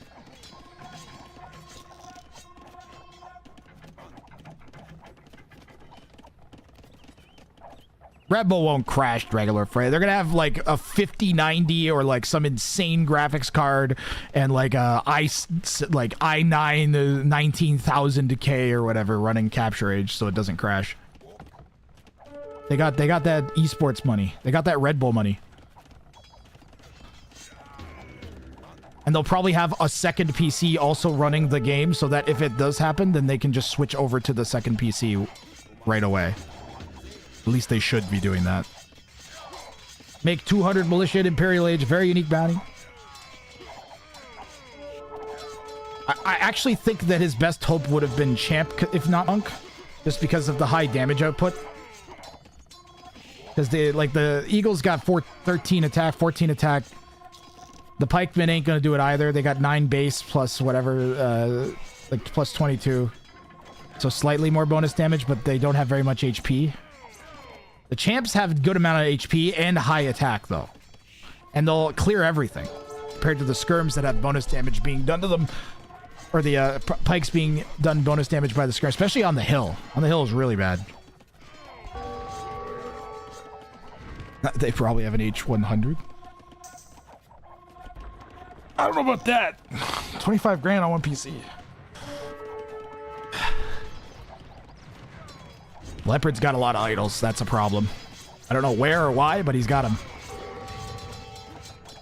Why does he have 47 idle villagers, Twitch? Oh, there's 20 of them. There's a few. Needs to get his eco in order so he can get his numbers up faster. Oh, he's clearing the pipe. He's clearing the paladin. Dude, he cleared the paladin. What is this game?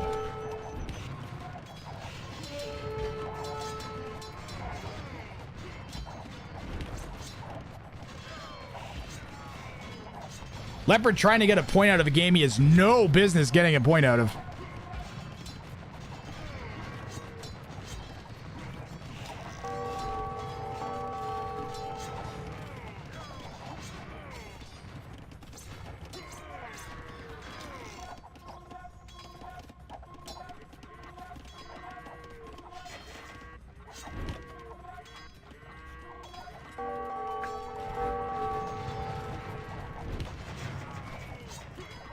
My friends are struggling to get into the Arc server I set up. It's not good. Cav pressuring back on Leopard's base now. Hand cannons are out for the Spanish player and will counter everything except the skirms. Leopard has fixed his idle vills. For now. He's 28 idle again. And he's got Ram. Siege Ram? Could Siege Ram make this work if he like...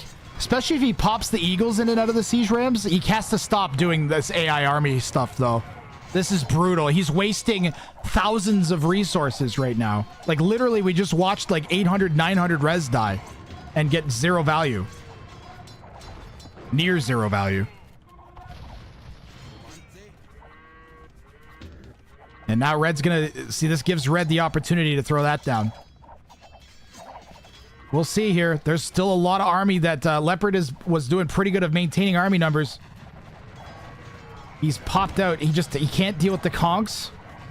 He needs siege ram. Siege ram's on the way. He needs to stop feeding the rams also. I kind of like he's sniping the 2 siege units on the right here though. Hussar is in for the Spanish player. This game's got legs.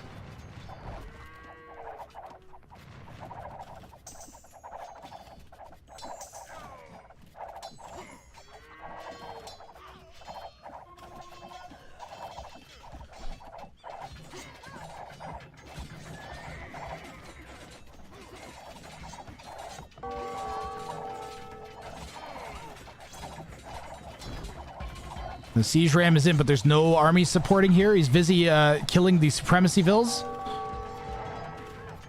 Leopard has no gold other than his relic gold. He's trying to get anything he can out. Pikemen and skirm. Red's got some scouting on just how open the western half of Leopard's base is. And some raids here could be really bad in a minute. Hopefully Leopard figures out something he can do. Maybe migrates the eco. Castle's taking shots from the siege ram. No melee units are able to get to it. Finally, a couple hussar close in. Ram is at Castle's at 50% health. Skirm's made a dive on Red's hand cannons. Red's got vills coming out to repair. I see a couple more siege rams in the bank. And the hussar raid, the 1 hussar raid, is going to do a lot of damage. But Leopard is overpopped, so he could probably afford to lose like 15 units before really he'll start noticing. And even then, still only be down to like 120. The bigger concern is if a big group of hussars comes in and clears a whole bunch at once. Now, again, he's still, I think, going to have enough vills left after that raid that his eco will still be in decent shape. He's got 60 on wood, 70 on farms, so even losing all of those, he's still got 130 vills at this point. And the siege rams are once again pushing the castle, and this time they've got army supporting them. And there are a lot of them. That castle will go down, and the question's going to become in a minute is, can Leopard maintain the momentum? Because this castle's dead in about 20 seconds here, maybe less. And Superhero struggling to get this done without using that giant bank of 60 archers at the back of his base. And he might be better off going up to 80 archers and actually attacking and using them. He's trying to get it done with basically a 140 pop to 200 pop, like handicap. Supremacy Vills doing their best to fight off the rams between the villager ram bonus damage and the supremacy bonuses for the vills. That does still not enough. The castle clinging, no. Vills don't get there to repair. Leopard has all the momentum here. Is Red gonna delete the archers or use them? That's really, is he gonna let Leopard get this W? Because this game is all Leopards now. He has all the momentum as the siege ram's coming down the hill to start poking at the eco of Superhero. He doesn't have very far to run. And Superhero still has his Q points set forwards. He's feeding a bunch of hussars right now. Just feeding them. Just feeding them. Crucial units that he needs.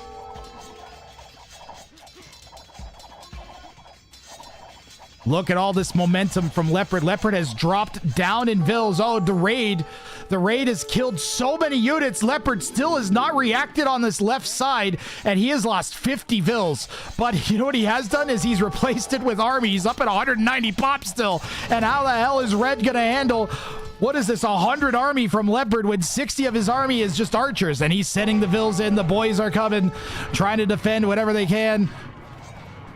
There are no siege rams left here. Oh, there are. There's still 4 siege rams. Leopard needs to get those working.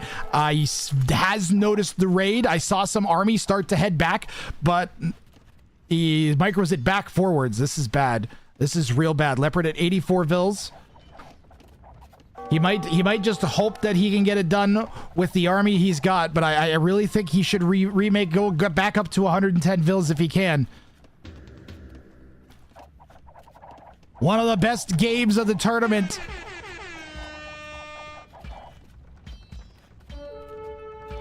Despite one of the players not having their bounty complete, we got somebody just with no business beating someone else in a position to do so. Absolutely insane. And I think Red, again, he's got to get those archers doing something. This time Leopard's going to pop the units inside the siege ram. He's going for the town center. The Scurbs have a bead on the hand cannons. And he's microing the Scurbs in 2 control groups to get 2 volleys off at the same time. There's a lot happening here for Red, who has to get the hand cannons back to safely while also trying to defend the castle that has 4 packed siege rams on it. HP is maintaining as one of the siege rams gets the castle. Crazy. Another castle goes down. Leopard is all over Superhero right now, and Superhero's raid has stopped doing damage. Could still find some more, and Leopard has added villagers back up, going back up to 100 vills now, and he's got another 16 or so in queue. Continuing the momentum in Red's base, it's starting to look over. Red making a desperation switch to infantry now. Going into Champ. Does Leopard still have castles? He could make Jaguar warriors now. And does Leopard... No, he's got the relics he could go and snatch too. There's a monk that's coming in. Leopard wants that gold. The Aztecs gold bonus could be huge here. Red raiding in a different part now. Some hussars coming in the front of the base. Not sure how effective that's gonna be. Vill count for Red, 88. Vill count... 84, pardon me. Vill count for Leopard, 104. Red with a really critical defensive castle going down to protect some of the little remaining space he's got to build farms with. But he is repelling the Scurbs as the hand cannon's starting to go to work behind the 2 hens.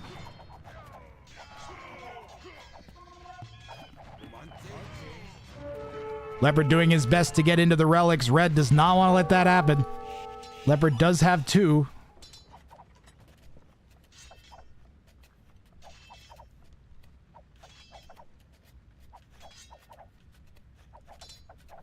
My fucking friends are potatoes. Guys, wait until I'm done. I don't know if they're watching this, but you guys need to fucking wait until I'm done the game. And then maybe I'll think about poking the server.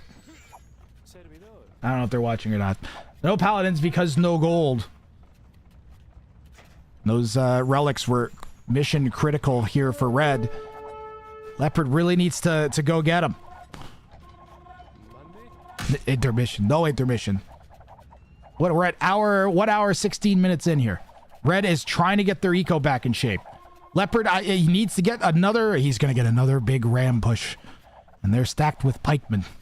He doesn't have the gold for anything other than the siege rams, the skirms, and the pikes. That's the main issue here for Leopard, is he just does not have a good rating. Oh, there's a bunch of stone right there! You can at least gather the stone. You can sell it if you really want. I'd probably sell it and go into Jaguars or something. More eagles? I don't know. Siege ram? You gotta pop. You gotta pop. You gotta pop. Oh, man. That fight went so bad for Red. The Skirms taking out... Dude, the Skirms are kind of like discount arbs with Atlatl. This is all Leopard now again. Up to 120 vills and full production being maintained on the military. Red with the desperation repairs on that castle. There's still 2 siege rams working on it. And now there's very little army here to defend from Red. This is looking GG. Where are the archers? They are running into the back of the edge of the map. Is Red gonna finally break them out to try and use them here? 4 siege rams are going to be hitting that in a second. Nope. 3 as Red's fighting them off with the villa. Oh, man, he's out of stone. He's out of stone and can't repair. Champ is in for the Spanish player. Relic still untouched by either. Red fighting off the Scurbs with Supremacy Vills, hand cannons, and whatever champs he can muster.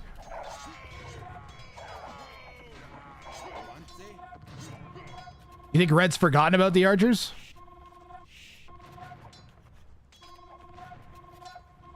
Absolutely insane game. Another load of units coming in now from Miscellaneous Leopard, but there are a bunch of champs from Red. Red has so many champions here. We'll switch to Red's res for a bit and see what his everything's looking like for Red. He's not popped out. He has 80 vills. He's trying to remake them, and he has 0 gold income. Every champ is precious.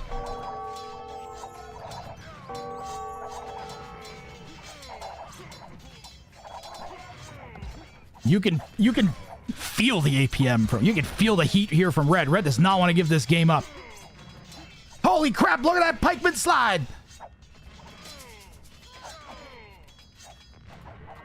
He got one of the relics. Leopard snagged one of the relics. It's going to bring him up to 3, and his gold income is going to start looking a lot better.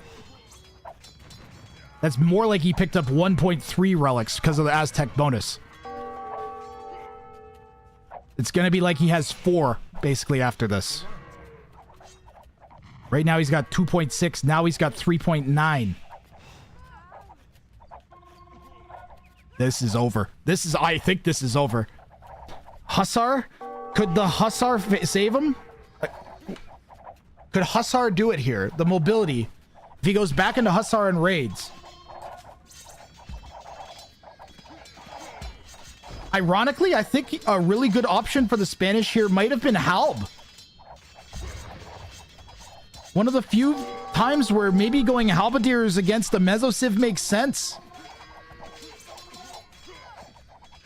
You won't get countered by the pikes, and I'm pretty sure Halbs, like regular Halbs, beat pikemen with Garland Wars. The skirms...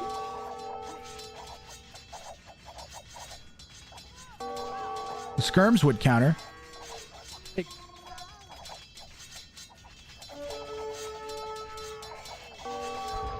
And Red's running now.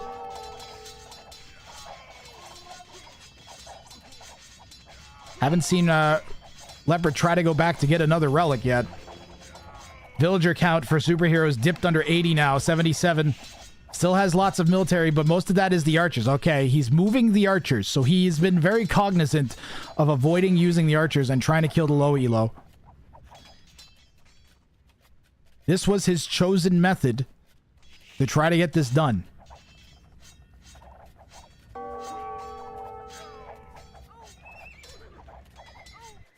At this point, Red could consider switching to just playing the game regularly, but it might be too late for that. I wonder if he's going to go for a game-winning flank. Nah, he's just sending them off to the corner to try to save them. I was thinking maybe he'd try to run around and he could get like actual serious value if he were to just send them southwest into Yellow's base. He could kill 30 vills.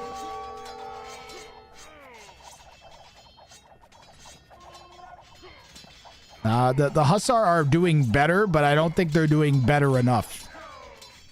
The issue right now is that Leopard doesn't know where or how or what to push. And you can tell he seems a bit lost, and he's just got to keep going. Like, he's just got to keep going.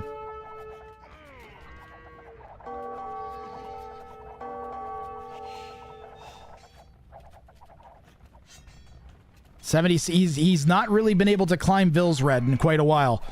And here we go again. Leopard is out of position with his army relative to his siege, and it's going to cost him the Rams.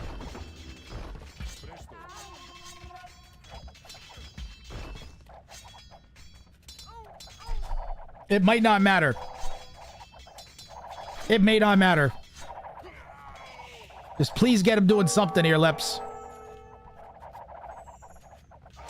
He's going to make another attempt at the TC. Red still has 1 castle left.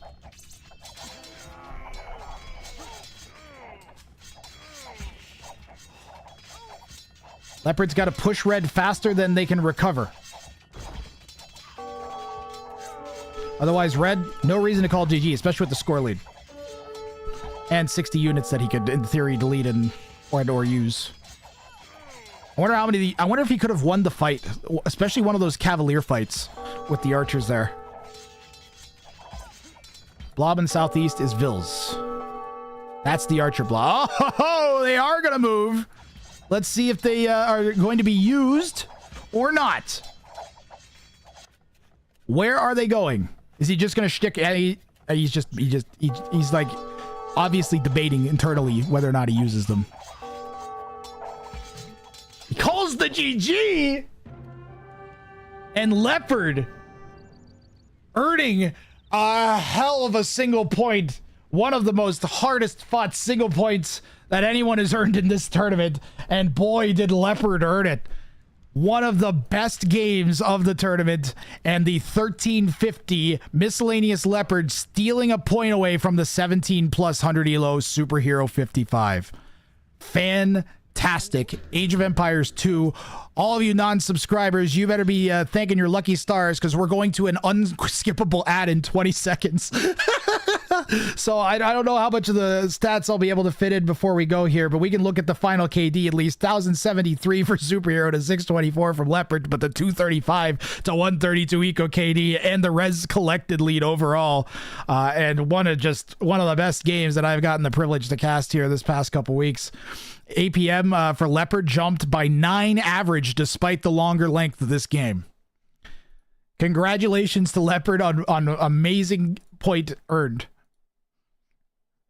And we are going to have a solid game 3 from this set coming up after the ad break. I need to run to the bathroom, and I got to try and help my friends get the ARC server running that they want to hop onto. So we'll be back in just a minute.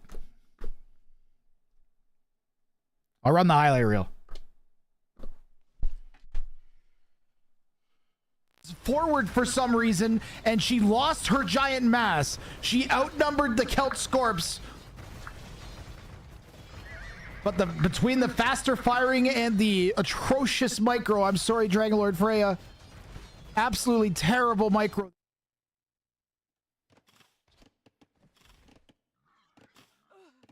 And Frodo did not make it.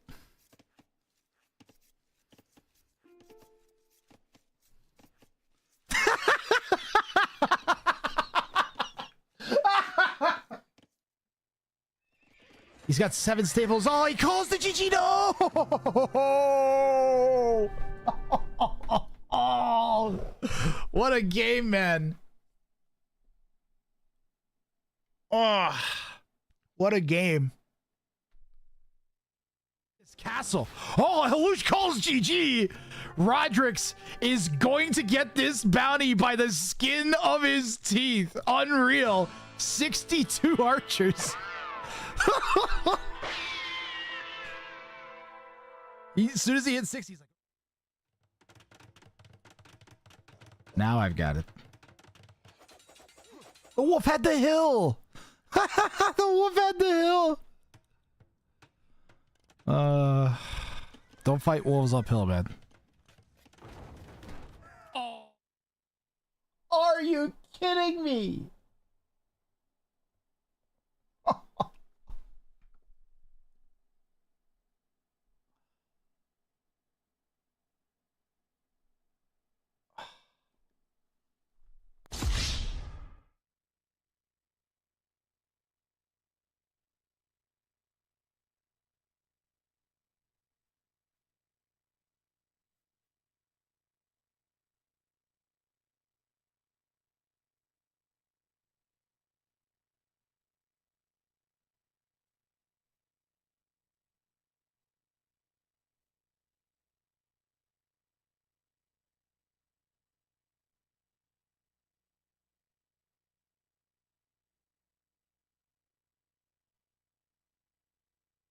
All right, let's get game 3 rolling here.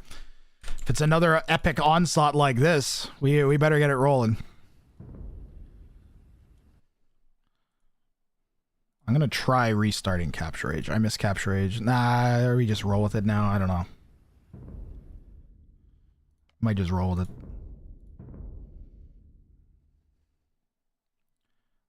Let's see what they are doing in game 3. We've got Wooden Economy for Superhero, turning into a popular choice late in the group stage.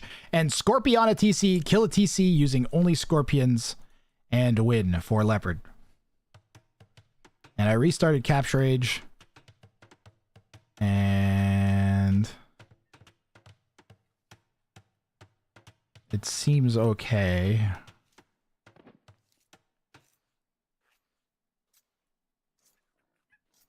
So I think we'll go back to this for now. If it starts lagging, we'll switch back. Let me just reposition everything here real fast.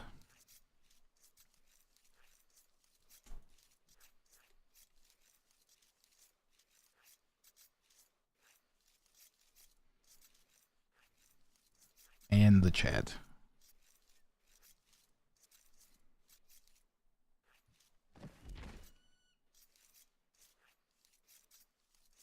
Yeah, there we go. Let's hope it holds itself together here for the rest of this one. Predictions are running. Yeah, poor Dragon Lord Freya. Until we get a new batch of 6 clips, I'll have to like see if I can maybe make the clip be a randomizer clip and draw from all the folder of all of the recs for the thing. The good news is I'll be able to slap together a replay like a highlight reel fast. That'll be good. Yeah, I'm surprised he never actually used the archers last game. Oh, and it... Pardon me? Why did that just jump?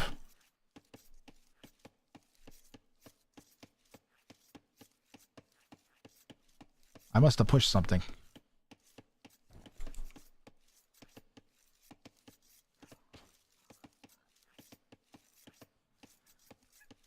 I must have hit a button.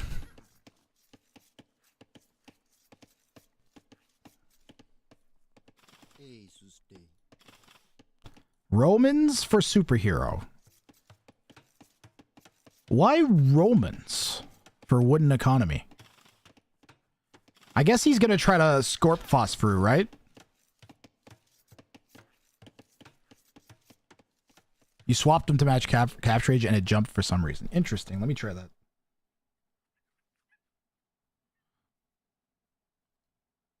Well, I think I probably fixed it when I did the control undo.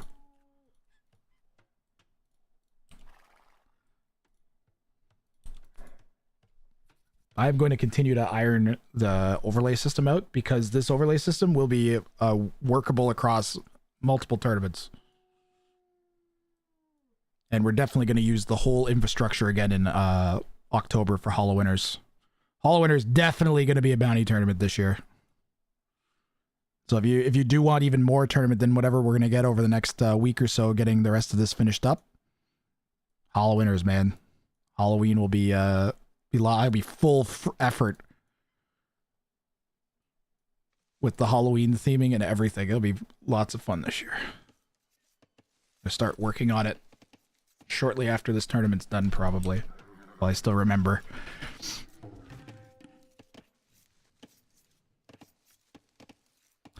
Any way to use the bounty pick thing to practice? What, you mean the bounty drafting website? Yeah, you just go on and make a fake opponent for yourself, and you can just pick a bounty and then try it. I could build like a built-in like random bounty selector. But like right now, if you have a person you want to play against, you could go and do a set using the bounties, and you can use the website. I don't know if the website will stay up for very long after the thing down. That'll probably stay up. I've already paid for the subscription. It's like $5 a month to pay for the bandwidth it needs.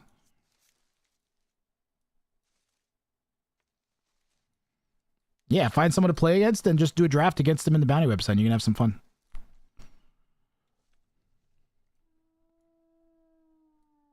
Might be able to set up like an organization thing on it too, where you can find an opponent through the website. I'll have to look into that. I'm going to write that down as a matter of fact.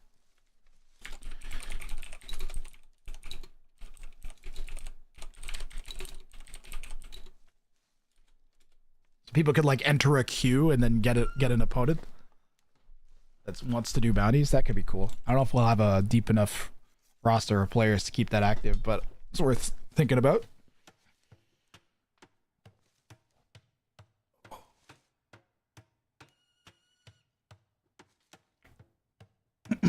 This game's got some high bar to hit after that last one, man. Let me tell you, that was just such a good game.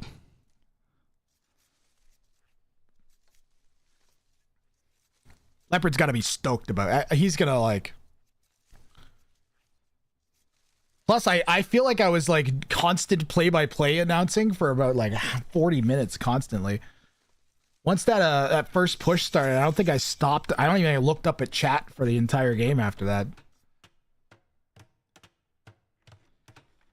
So, if you read Leopard's TC, you might think that he's only allowed to make scorpions, but he actually is allowed to make whatever he wants. It's just that he has to kill a town center using only scorps, much like his last one where he just had to kill a TC using eagles. He's free to make other units. It's a level 1 bounty for Leopard up against the level 3 bounty from Superhero. So Superhero with the much more difficult challenge. And also the pressing need to get points after 2 games in a row of not pulling his bounty off. He needs to try and get the full 4 points so he can get 5 points out of the set and maintain his chances of getting into the semifinals. If I'm Leopard, I'm happy if I was Leopard, I'd be happy I already got 1 point. This game's like a free game almost. Anything you can do, if you can get a point out of it, you're laughing.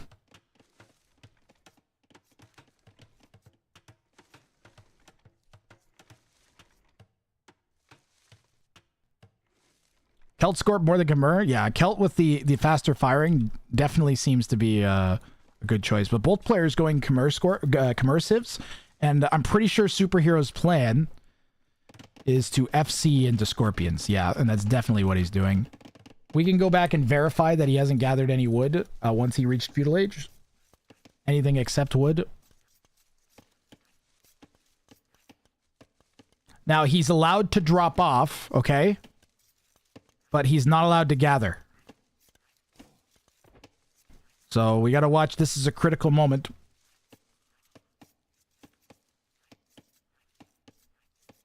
Got to be careful.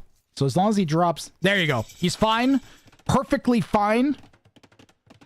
He's got it. We've got a clean... it's looking clean here from Superhero in terms of the bounty attempt.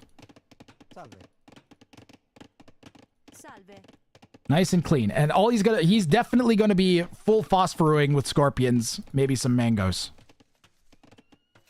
Definitely his plan. Probably one of the very few ways you can pull off the only gathering wood bounty.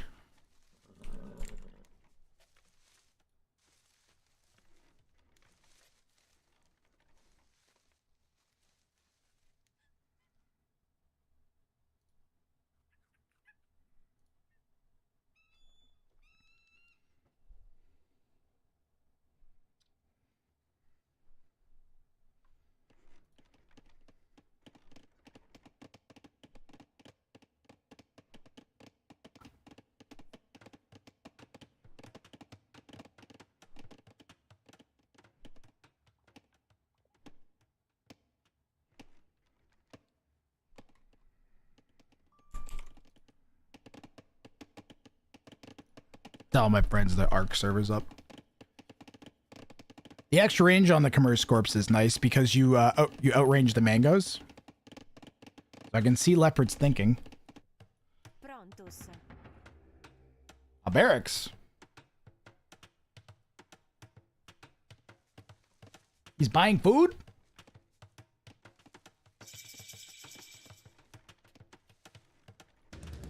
Spears? Spears to put in the ram? Yeah, spears. Spears to defend from scouts, for sure. Now, chat, if he's thinking really, if he puts his thinking cap on, somebody did figure out that there's a loophole. He doesn't know about those docks though, or those pawns for the potential for docks. Does not know about that. Tower rush would kill red. Yep. And you're like, but it says he can only gather wood. No, it says villagers can only gather wood. You're allowed to get relics. You're allowed to dock. You're allowed to make fishing ships. You have to get lucky that you get a spawn with water, but...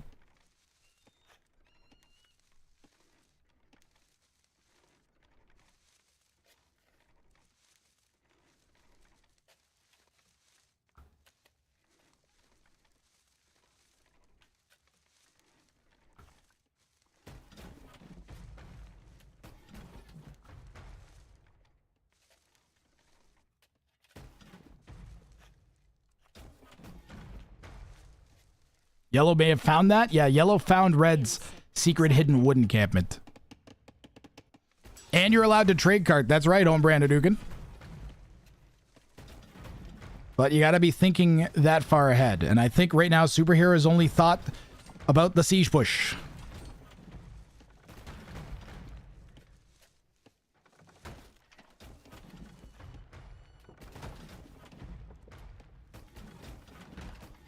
I'm muting this. My friends are out of luck.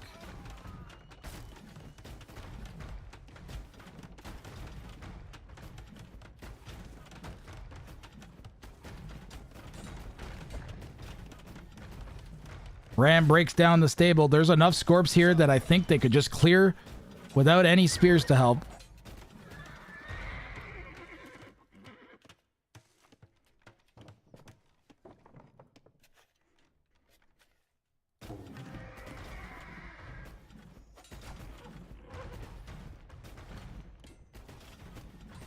The Ram's coming in.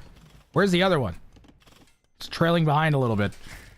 And Leopard is up to Castle Age on this TC, 60% of the way there. Needs to get that other Ram in there.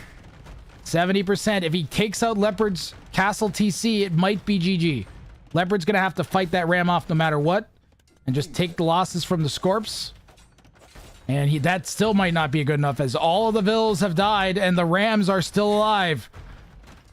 Will the Castle Age come in? 90% in climbing. The Rams hitting 95. HP is low. One more hit and Castle Age denied at 98%. Insane. The Scorps coming in to wipe up what's left of Miscellaneous Leopard. This game is all but over. Right down to the wire. Don't laugh at Leopard. The Scorps find the villagers in the north.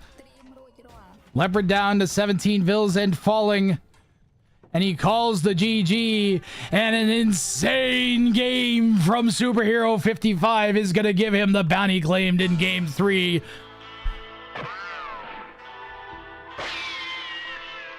Fantastic.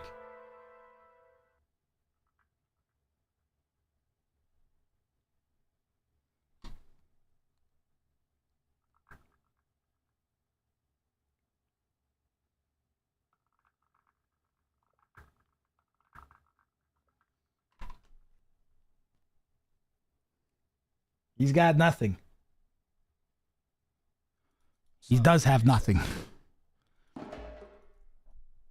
So Superhero gets 4 points for that one. Where is my... I have to open this up in a different... My iPad died, so give me a second. Maybe the mods can do it. Mods, you do it. Thank you. Mods on the ball. Much appreciated to Superhero and Miscellaneous Leopard for putting an absolute fantastic show on for us. And let me try the... Can I do a manual replay of that ending? Can I do a manual replay of the ending?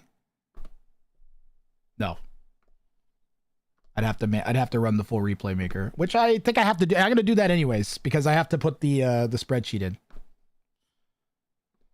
So give me a minute. And I'll put those scores in and we can see the results. You guys watch the replays.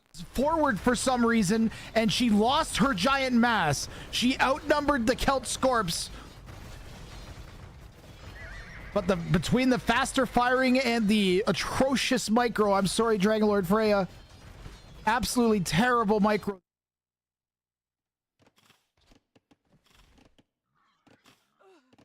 And Frodo did not make it.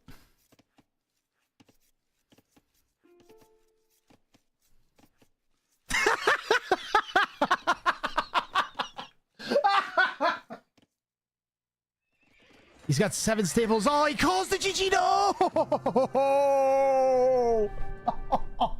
Oh, what a game, man. Oh, what a game. This castle. Oh, Halush calls GG. Rodrix is going to get this bounty by the skin of his teeth. Unreal. 62 archers. As soon as he hits 60, he's like, now I've got it. The wolf had the hill. The wolf had the hill. Don't fight wolves uphill, man. Oh. Are you kidding me?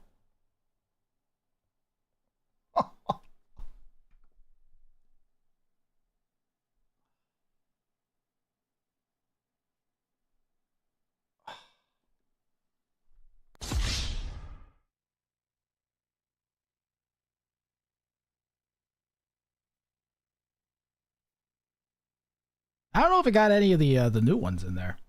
I'm pretty sure we had 2 clips from that game it should have saved. Oh, the replay buffer wasn't running. Fuck my life. That's why the clip maker didn't add any. Wrecked. At least there's a Twitch. I didn't even make a Twitch clip of it. Brutal, brah. Someone's got to go back and clip that. Someone's got. There were some big moments from the last 2 games that didn't get clipped, I don't think. At least from the last game, yeah. Someone's got to go back and clip that end push with the TC going down and post that in the clipping contest. That has potential to go viral beyond the tournament. That was insane. Alan! So 1 bounty claimed only for Superhero 55. But 2 wins will let him a total of 5 points. And let's see, now that I've got this filled out, how that affects our standings.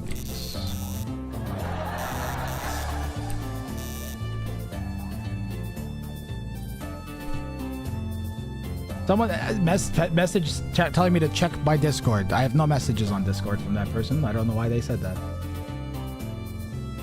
This is a really weird thing to say.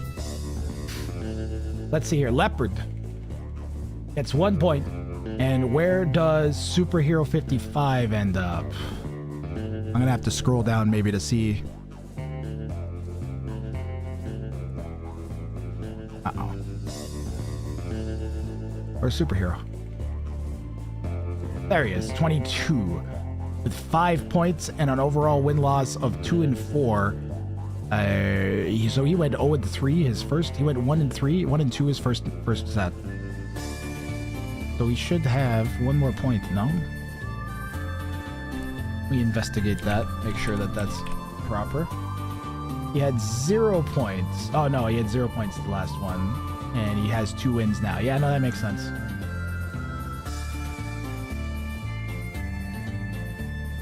So 5 points going into his 3rd set would mean that he's not mathematically eliminated yet, but he's borderline. There's 2 players sitting at 17 already, and it would come down to like a 3-way tie, and assuming nobody else would get any points as well on top of that.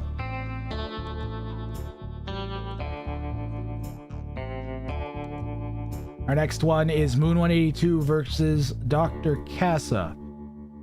And after that, we're supposed to do Mouse Puddles and Lefty Sexton. We are an hour behind schedule. I don't know if we'll get to Murderface and Danifer today. But let's get going on Moon 182 and Dr. Casa.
I'm just getting my my overlay stream deck on here. There we go.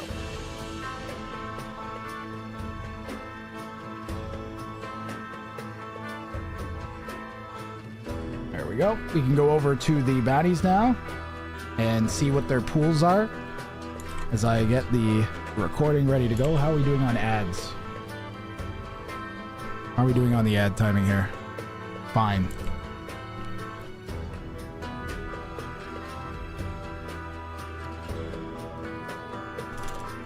Moon.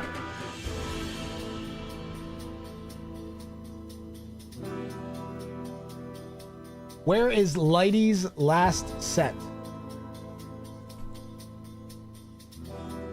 So, okay. Your question is, where is, when you say where, do you mean, is it not on the schedule? You're worried about it not being on the schedule? I can check that. Give me a moment.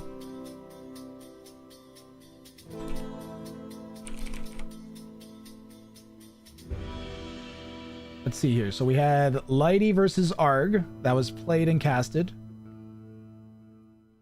We've had, and we just did Lighty versus Super Monkey Car.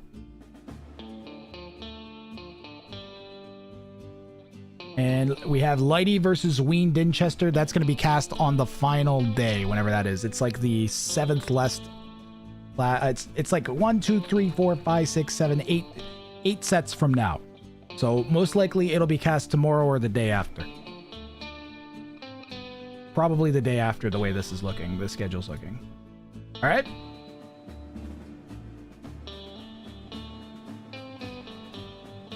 And sorry if I missed your message in Discord. I tried to see it. I did not see anything. That's why I was like, this is weird. All right. Moon versus Dr. Casa. I have the game. We have the bounties. Let's see what they chose for game 1 as we load in. We've got Poor City Planning for Moon 182. All buildings have to connect to his TC or a building connected to his TC and win. Now you can make that multiple deep. And Dr. Casa picking the most popular bounty by far this tournament, Teutonic Scouting. And I think we've seen more of that than anything else. I'm just going to get the colors set here.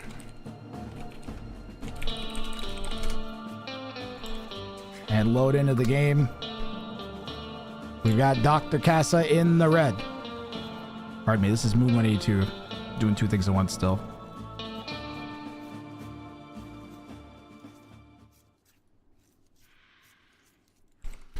Moon 182 in the west, in yellow, playing as the Armenians, going for all buildings must connect to the starting town center directly or through another completed building or other completed buildings and win.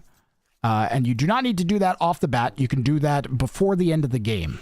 So it does. You should have a little bit of thinking about how you're going to end up connecting them, but you don't have to do it right off the bat. Dr. Casa in red has to make 60 Teuton Scouts. He's allowed to do other things, but at some point he has to make 60 Teuton Scouts and have them alive at time of victory. But he can do anything else he wants aside from that. We just saw someone attempt a similar bounty, Archers Suck, where they have to have 60 archers alive, Spanish or Bulgarians, and win. So a similar in spirit to that one.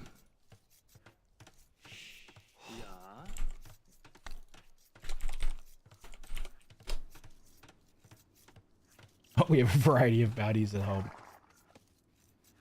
Oh, we do have a variety of bounties. It's just that the players only seem to pick 4 of them. They just refresh until they see one of the Teutonic Scouting ones and they go with that one. And we already figured out that like it's you have like a 1 in I think it's a higher than 1 in 3 chance if you do the Monty Hall problem math of getting one, because there are 3 of them, right? Either way, people seem to like the ones where they have to make a whole bunch of units, and we do have a Elo split. So we have Dr. Casa from the mid Elos, Moon 182 from the low Elos. So Dr. Casa only got tier 3 bounties to attempt. So chances of getting the Teutonic Scouting bounty goes way up when that happens. I don't know what that is. I'm closing it. You probably heard that. I'm sorry.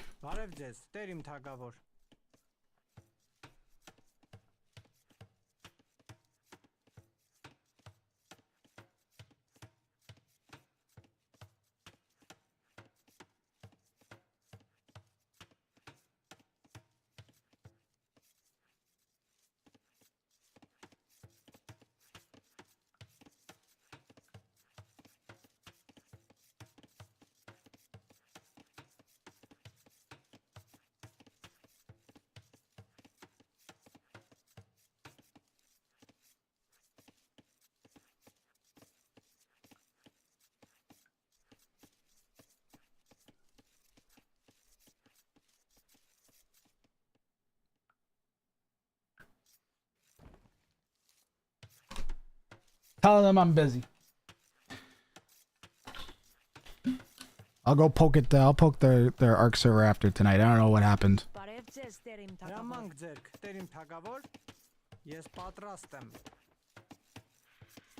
I wonder if you could do like a persistent state Age of Empires 2 game. I wonder if there's something there. Imagine like an Age of Empires 2 game. Like imagine Age of Empires 2, but rather than it being like this big, you get to the edge of the map and it goes to like a new map. And then now you're in some new area. And the game lasts like 8 months. You can only join it once. Winner gets $10,000. How do we do that? That sounds great. That sounds insane. You just tune in whenever you want and cast whatever's happening. Like, oh, looks like these guys are gonna fight.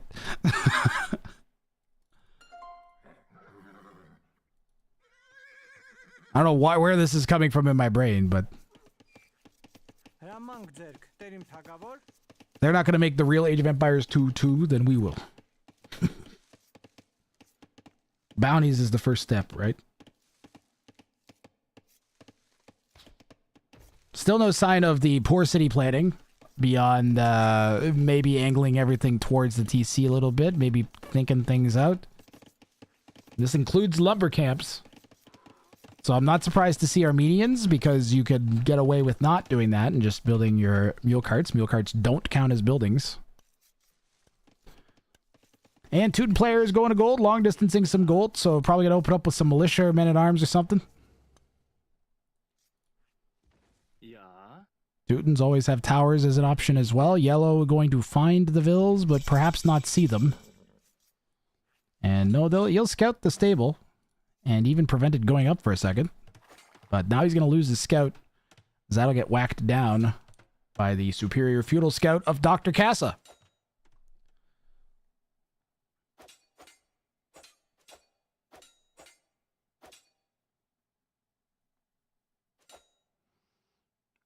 I keep feeling my focus slip, then I may call it after this set, because I'm starting to struggle. We're stuttering like crazy and we're starting to struggle.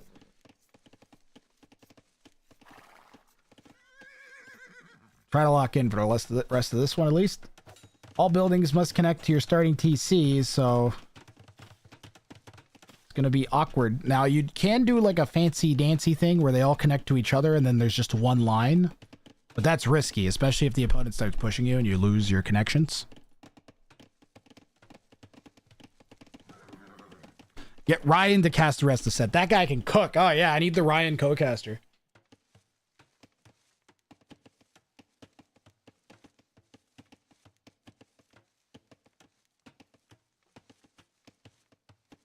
Doing a better job of scheduling the tournament would make it way easier to get the co-casters on. But I can't do anything if my CPU dies and costs me 4 days of casting time. There's zero I can do.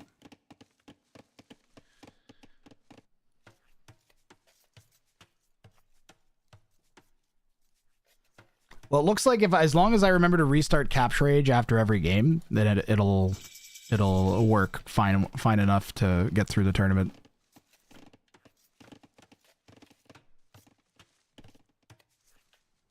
I really don't think I should have to do that, but whatever. I can deal.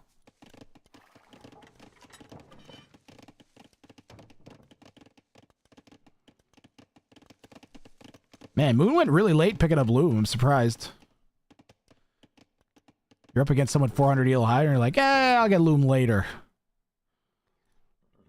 Might have been a forgetting to get Loom moment, though. Yeah, those guys will wrap around that spear. Oh, he got the hill, and he got a bunch of good hits there. Moon got decent value out of that spear. I was just about to talk about how he could get a lot of more value out of the spear than he got, but he did it the opposite way and just kind of went for the already damaged unit and got the hill. But what he could have done is kited, and you can kite and get a lot of extra pokes with your spear, more than you would think. So you just kind of take your spear and you let it poke, and then the second it pokes, you walk back until its attack animation is recharged, and then you do it again. You get used to that timing. You can learn and practice that timing, and That way the scouts are chasing the unit the entire time. They're not just standing there hitting it.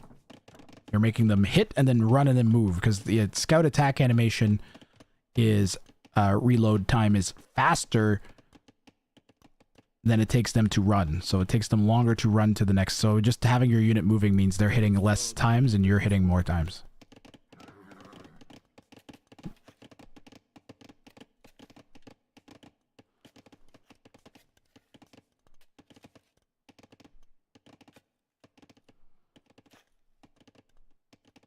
Scout sniffing around the northwest part of Dr. Cass's, Moon's base.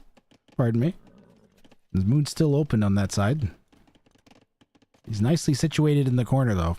Needs his spears back in. Really needs to bring the spears in. Save these guys over here. Loses one Ville for it.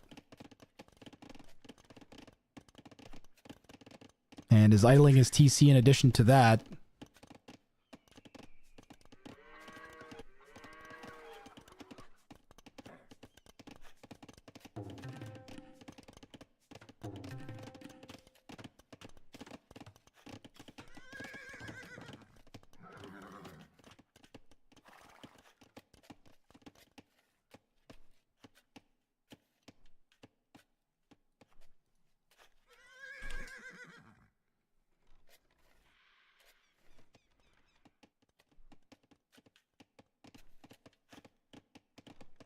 Hey, we got ourselves a game.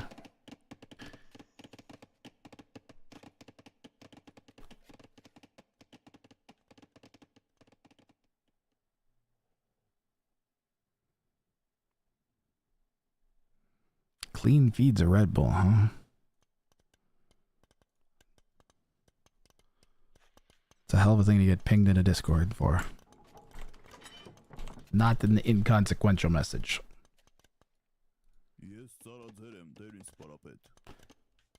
Rah!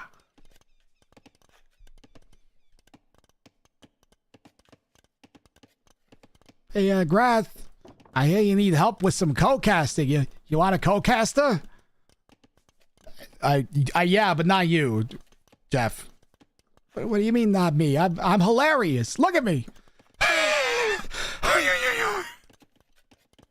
You're just laughing. It's not anything. It's better than what you're doing. You're just sitting there doing nothing, being a mangonel. Big fucking deal. Oh, look at me. I'm a mangonel. Oh, look, I'm gonna shoot stuff. Well, what's wrong with that? I don't know, man. There's nothing happening, so I thought I'd chime in for a minute. That's great. Thanks, Jeff. Your chiming in has been stellar. You're being sarcastic, aren't you? Yes, yeah. That was just mean, Gary. Can Steve the Evil Robot co-cast? Sure. Ask Steve. Tell us about the Armenians versus Teutons in Age of Empires 2. Be long and elaborate, unlike normal. Graffin says tell us about the Armenians vs Teutons in Age of Empires 2. Be long and elaborate unlike normal. Alright, let's hear it, Steve. Oh sure, let me just whip out a history book. But really, it's Age of Empires 2. Just build, gather, and send some knights. No need for a novel. Just make knights. What are you doing? What are you doing, Twitch chat? Just make knights. Wonder if those houses are going to be connected at the end? Where? Wonder if this is all going to get connected at the end. It's not looking like he's thinking about it, but maybe. Looks like he's completely ignoring the bounty, as a matter of fact.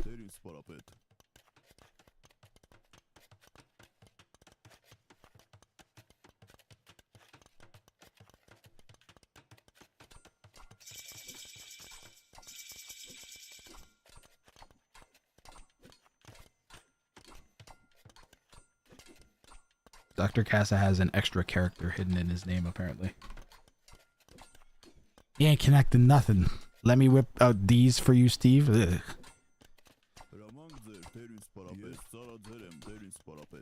Hey, we got some scouts. So far, we got 27 of them. That's pretty good. Moon 182 is just gonna boom. And the question is, can he make the scouts exist fast enough that it doesn't hurt his eco pop into whatever attack he actually wants to do? And me, I'm a fan of him making 60 scouts, sticking them back here, and then making some Teutonic Knights. Uh-oh. Well, he's gonna have to use them in a second. There's no way he's not gonna fight this off. That's way too good of a castle to allow it to go up. He instantly deletes like 5 different buildings, deletes his barracks, as a matter of fact.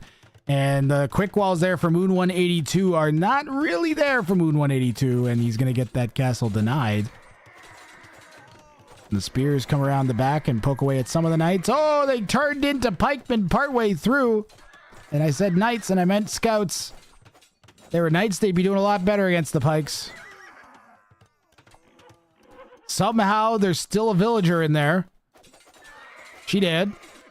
The other one dead. And the pikes are clear. And yellow is lost.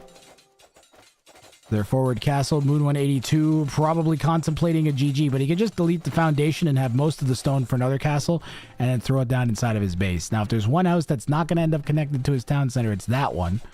There is a secret technique for this one, though.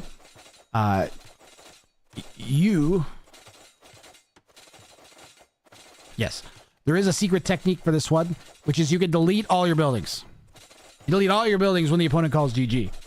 You probably ain't gonna have very much time. Last game in particular, what's his name called GG and it was resigned within probably a second.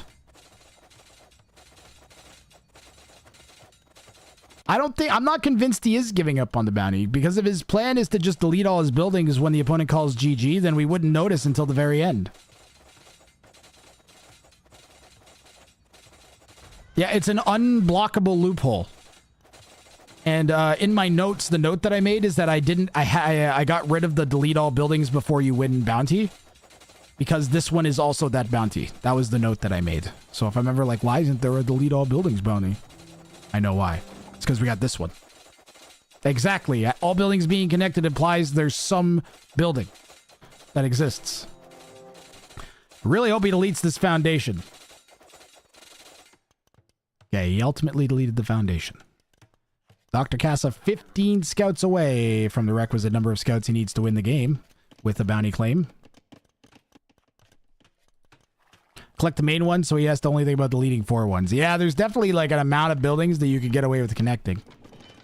I really hope he doesn't think that the farms count. But I'd be worried about buildings like my TCs in particular, probably the strangest ones to have to make sure they connect. Armenian player picked up Halberdier upon seeing the 7 bajillion Teuton scouts. And if there's one thing that a Teuton scout isn't going to want to attack, it's a Halberdier. You can see just how little damage they're doing, and the Halb's going to get a lot of bonus damage. Still didn't kill them, for instance. 32 bonus damage. And the scouts only have 45 HP, as I recall. Maybe 60. Yeah, 65 with bloodlines.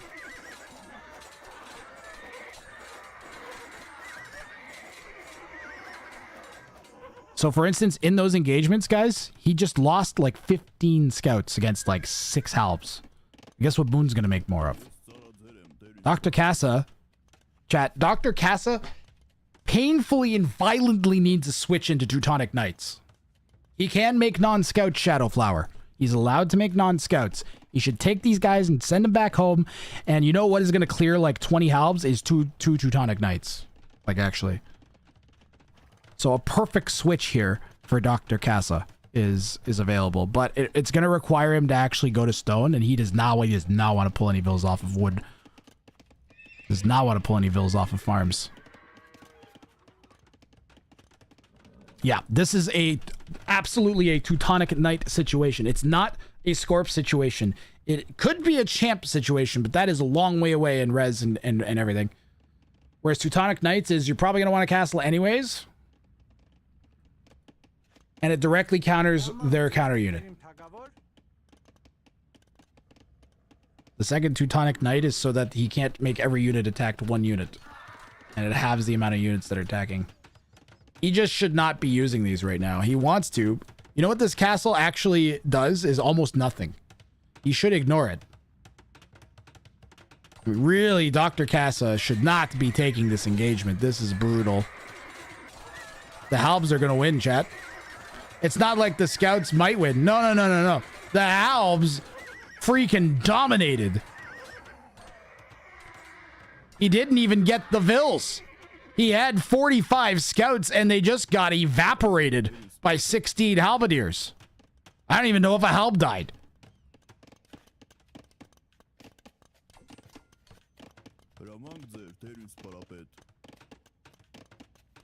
Guy needs a Teutonic Knight like a fish needs water.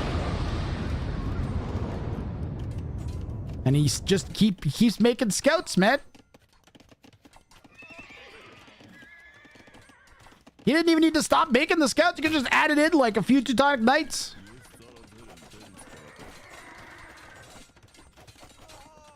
He may think he's only allowed to make Scouts.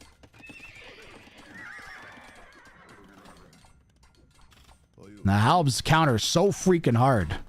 Any sort of, yeah, he's gonna go. Does not want to go to stone. That is evident. And he's gonna try to switch into long swords, I think. The problem is, against the Armenians, they just got two-handed swords in Castle Age. This is just not a good decision.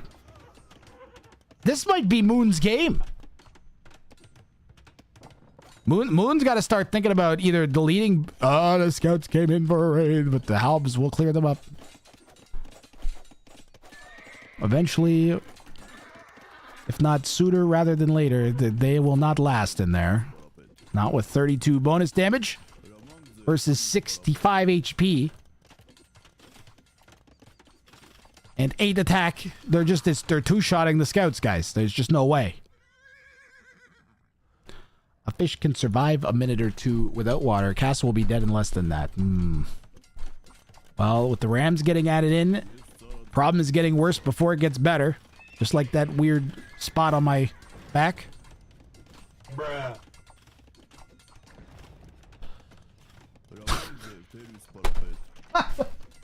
Sorry. Did Casa misinterpret the bounty? He may not have realized that he's allowed to go non-Scouts. That's what I'm thinking, Fringnut. Or he just doesn't think it's possible to do without only making Scouts. But as soon as I saw the as soon as I saw the pikemen turn into Halberdiers, I would have been trying to go to Castle and make Teutonic Knights. Longsword swap is not gonna work again. Maybe it'll clear the Halbs, but the Halbs are gonna be pretty chonky even in comparison to these guys. Halb has 8 attack, longsword has 11. Halb has the same amount of armor as the longsword. Unless he gets +2. But really the only thing working in favor of the longsword is a slightly better attack. The Halbs, they're not going to get countered. Do they have a bonus against pikemen? No.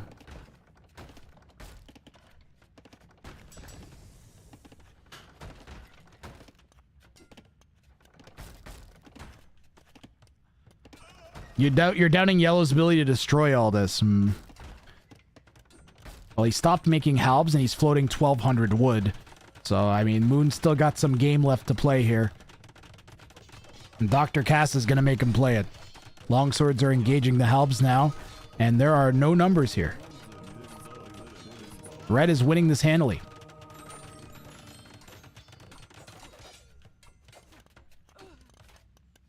Now, does he actually try to push back out against all of this? Does he defend with it? Or does he send it to the base? Scouts are chilling up there. He's still got 8 of them. So if he wanted to go back on the bounty, he would only need 52 at the very least. Slightly used baseball baits. Oh, he's got redemption and converts a house.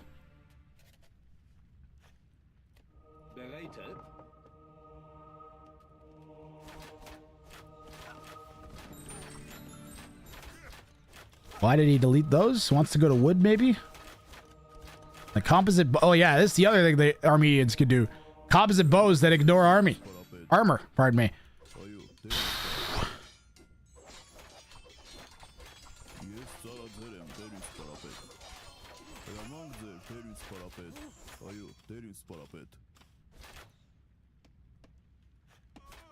Maybe that's why Dr. Casa didn't want to go Teutonic Knight, because he knew the composite bows would come.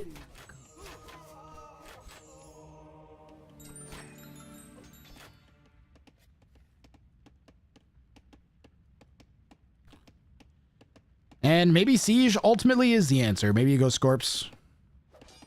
It's going to kill the Halbs, going to kill the composite bows, going to kill the monks. Long swords are going to go to Moon's base? I don't know where they're going. Hard to tell.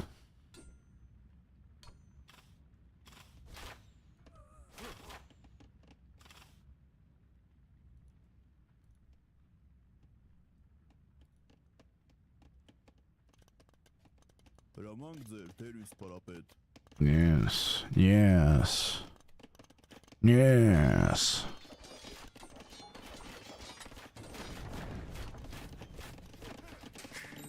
Everybody went longsword fighting because they were fast as lightning. Kill the TC.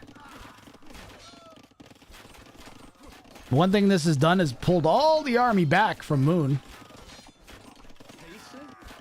Z manages to defend adequately. Moon just has 3 rams forwards right now, and if there was some sort of siege counter push from Dr. Casa, he could swing that into gear. And would probably clear all of this.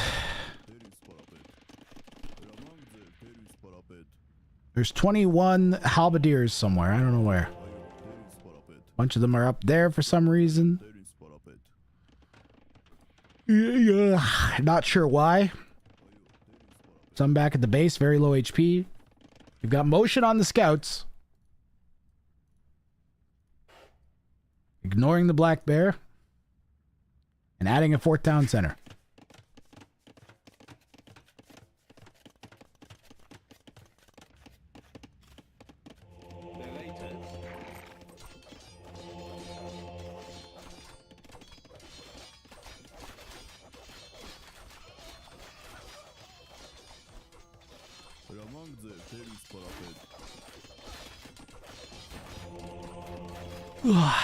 Oh, the yawns are hitting me. More scouts? Is more scouts the answer? Siege. We need siege. Give me the siege. Make with the siege. What are you doing with the siege? We need the siege. He's got a 20-ville lead now. Make scorpions. Please? We shall resume producing scouts. Defensive castle going down. Could have maybe tried to yeet it up, but I guess the 3 rams there, it's pretty scary. And instead he's going to get on the wood line and the sword of gold.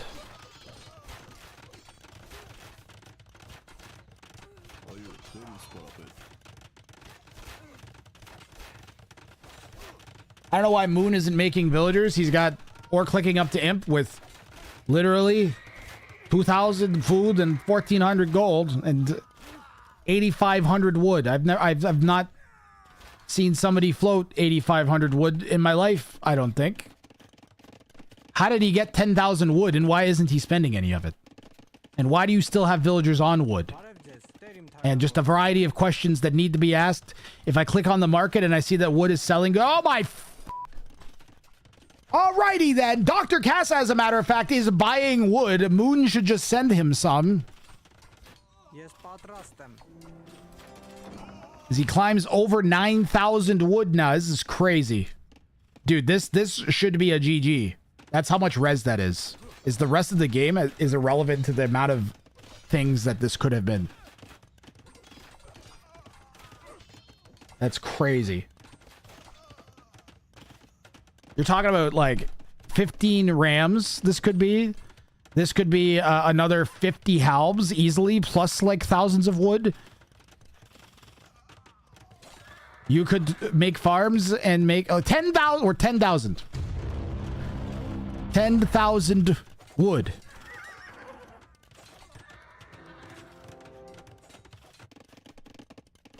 And continuing to harvest more.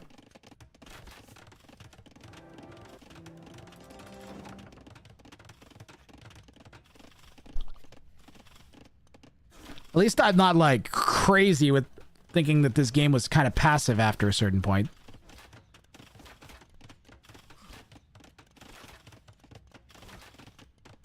He's doing collect 10,000 wood and win is officially a bounty now. I have 10,000 wood in the res bank at any point and win.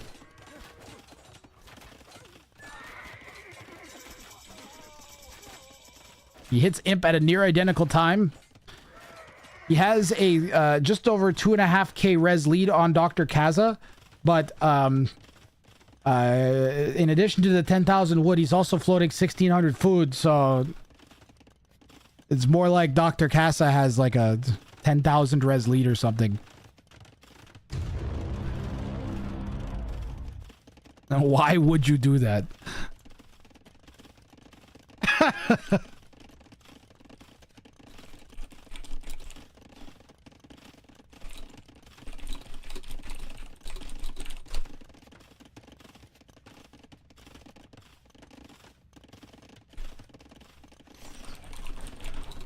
Oh yeah, I forgot about that, Dragon Lord Freya. Well, now we definitely have to make it a bounty. Multiple people have pulled it off this tournament.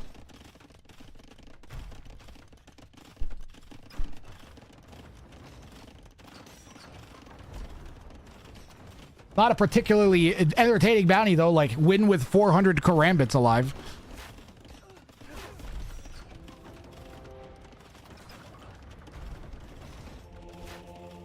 The 400 karambit bounty, one of the very few that ever went unclaimed, by the way. I should bring that one back. Have I believe the bounty was have 400 karambits alive at any point and win. Look at this Treb war. All right, the scouts are back up in numbers and they're back in action as well. Dr. Kaza is... Why? Why? No, Dr. Kaza, please, God, no. Make a Teutonic Knight, man. Oh my God. Just make one. Just make fucking one. Just make one. Just make one. Just make one.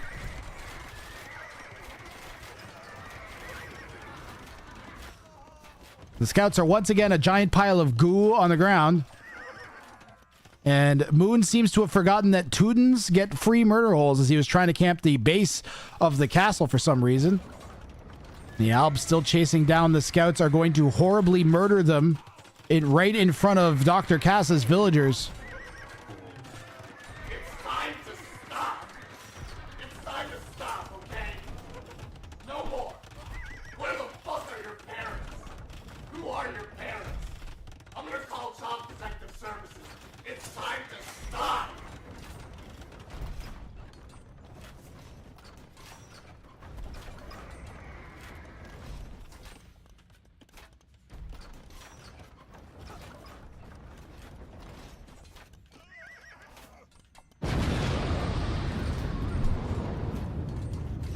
I mean, he just should not have used the scouts. It's easy to say. Dr. Kaza knows he needs points to get into the semis. Fix it, fix it, fix it! It's starting to feel over. He's gonna garrison the TC. He gets 25 garrison points, but the TC is getting taken out by the Trebs. 61 army to 1. Just one monk.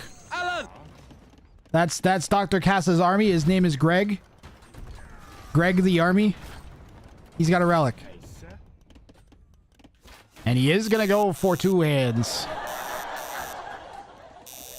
2 hands on the way for Dr. Kaza. Ain't gonna do it. And this was not a bounty complete. We have a bounty failed. And that is a bit unfortunate, but he has got to be happy regardless of picking up a point against a higher bracketed player. No GG? I believe he said GG, did he not? Oh. Oh. Oh my. We did not get a GG. I don't think that did Dr. Casa have a warning about this already in the tournament? I don't think he did. I don't think he had a warning. They get one warning. Dr. Casa, you are warned.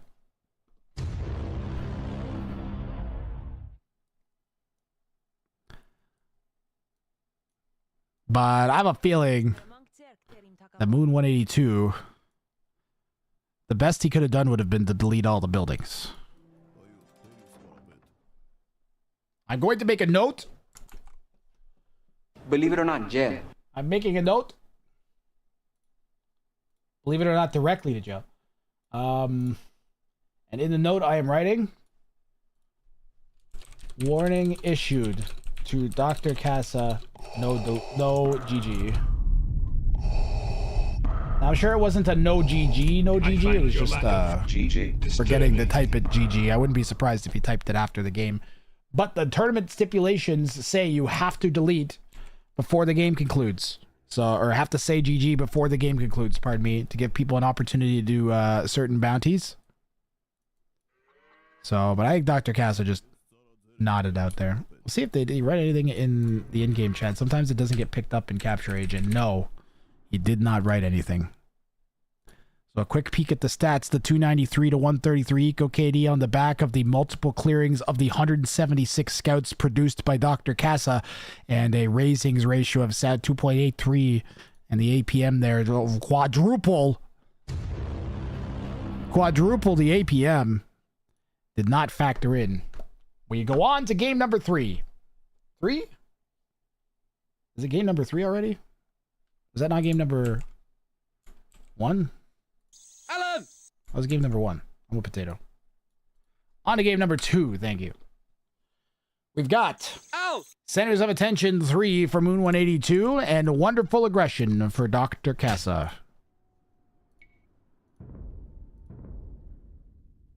Alan!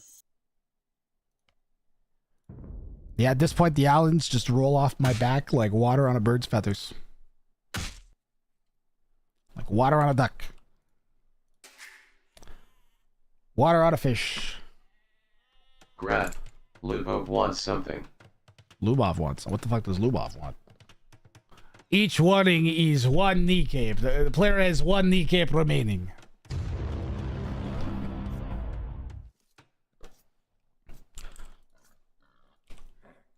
I wouldn't want to be giving up my kneecaps to Lubov, I'll tell you that much.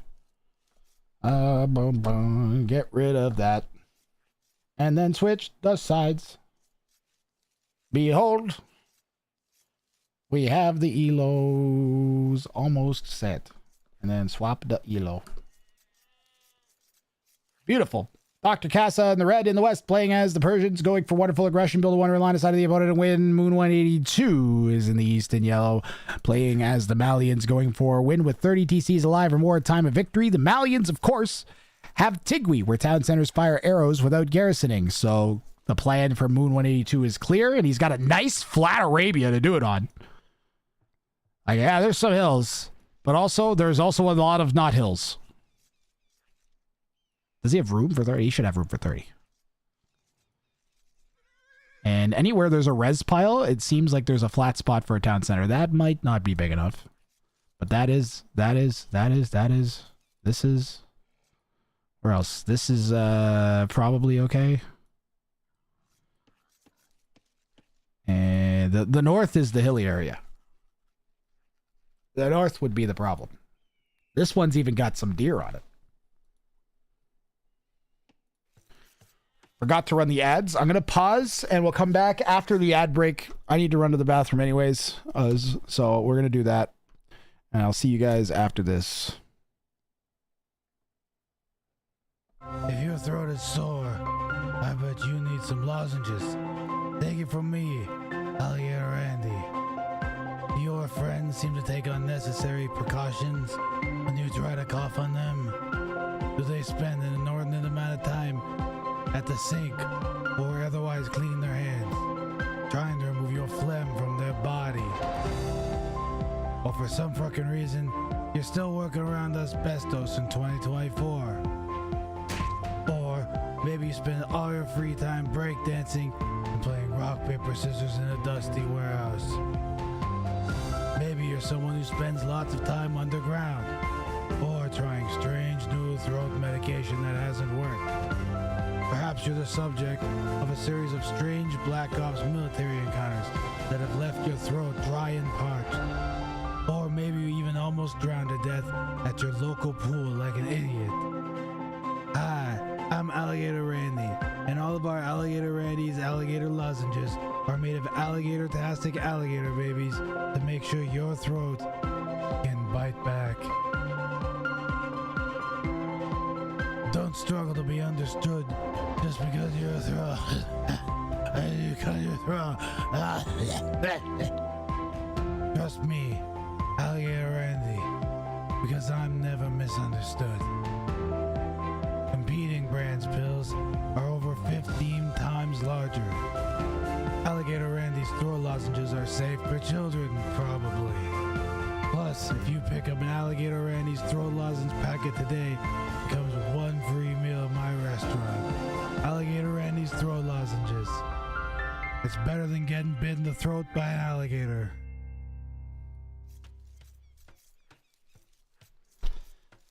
Welcome back. We are back from the ad now. We can resume the set. Dr. Casa and Moon put out a pretty good show. We had another low elo beat a high elo in game one, with Moon stealing a point away from Dr. Casa, who was adamantly going for his tier 3 bounty. He knows it's important to get the ones against the low elos, so he was really leaning into it. This time he's going to have I think he's going to have a bit easier time. The Persian's faster working eco should be really conducive to pulling this one off, I think. Plus, we saw that he's capable of booming pretty well, even in the face of aggression that Moon 182 is capable of. I mean, he lost 176 scouts last game, and still it was close, so should be a good one.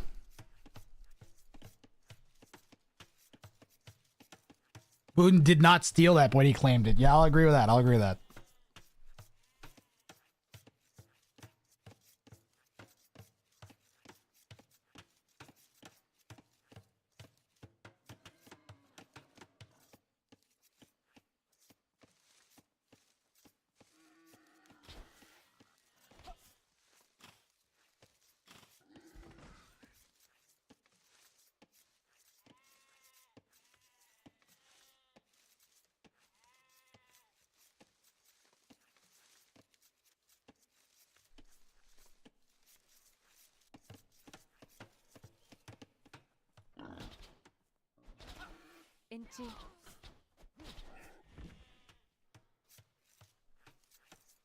Fortunately, Moon loses a Vil on the board lure, and we are all here to watch it.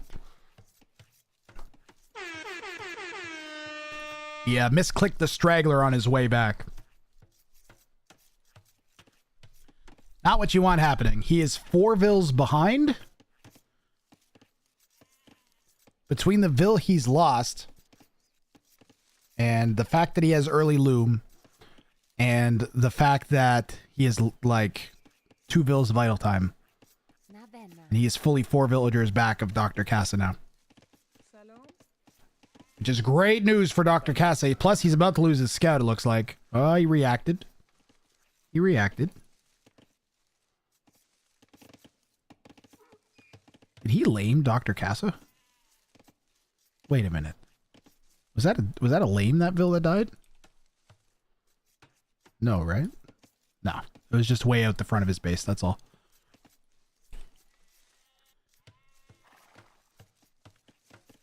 And against Persians. Char. Char, how'd you do in Age of Queens? I can't remember, someone was casting a game the other day of yours. I think I watched half a game while I was poking bounty stuff. Might have been someone we raided, even.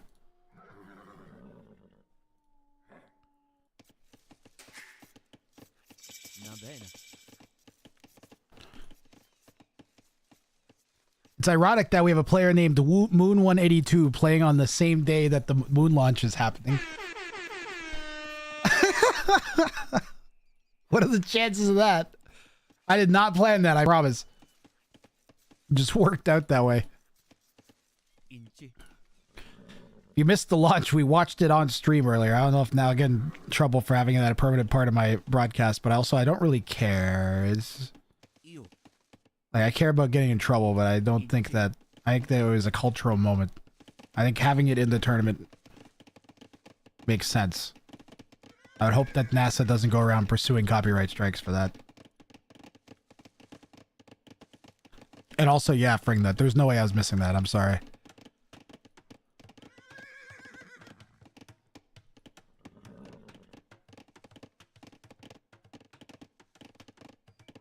Back in the early parts of that mission, I was following it so closely, and I was like, okay, like I'm getting too worked up about it. I'm just gonna wait till it happens. NASA is a government agency. Yeah. NASA's the absolute best part of the Americans, so. If you want them to return to sanity, you have to support the sane parts. Uh-oh.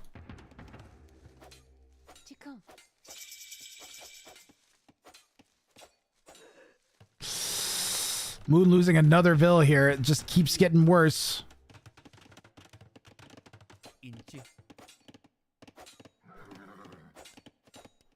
And like for me, there's the Canadian Space Agency and there's a Canadian astronaut on board. I'm direct vested interest. And there's also the first woman to fly beyond the moon. And what else? There's something else. The first person of color. And like, yeah, pretty fantastic mission that's happening.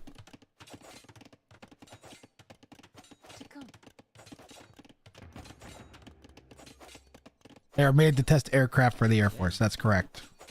That's what they are. It's very tightly. They're definitely a government organization. Nobody's denying that. The only thing that really ticks me off is when people get mad about the funding for NASA and the NASA projects, and then they forget that all the companies that NASA hires, I think, are legally required to be American companies. So, like, it's literally just, you're just employing America. You're paying to employ Americans to develop cutting-edge technology. But no one ever seems to sell it that way. But that's how it should be sold to everyone, because just, like, all the accidental inventions from trying to make stuff for NASA have helped. Like Velcro. Imagine a world without Velcro. Should delete that barracks and doesn't. Moon 182 lets it go down to the scouts. And after last game, Moon 182 is just like, oh my you not more scouts. Come on, what the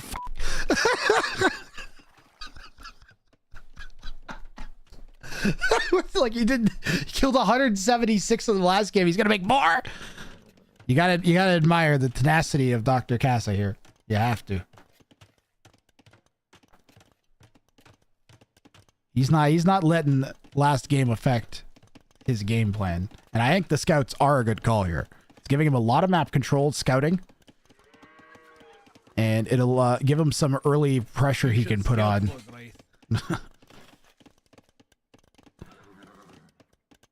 How many times do I have to teach you this lesson?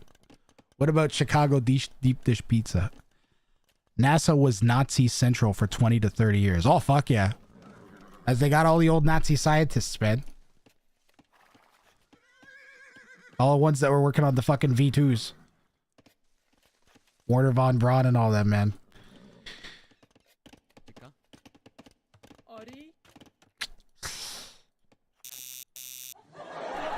Look, I like the CSA, okay? The Canadian Space Agency, we made the Canadarm, which made it possible to launch satellites and retrieves. The only reason we were able to fix Hubble was because the Canadarm existed, for instance. So I'm very proud of the Canadian Space Agency's contributions. And I'm supportive of the astronaut that's on board. Oh man, that's open. Even I always thought that was closed until he was like, I wonder if it's open. And I was like, I kind of looked closely and I was like, there's a gap there. That stupid bush.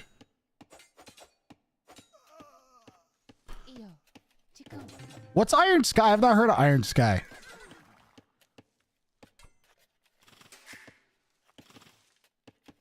I could use a Galaxy Quest rewatch though. That's definitely on my list of stuff I want to see again.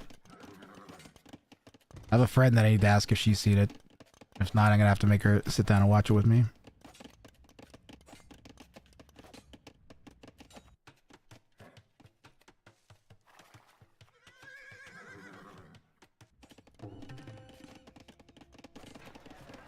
I gotta get back on my list of movies that I need to watch. Like, I've never seen Alien. I've never seen Godfather.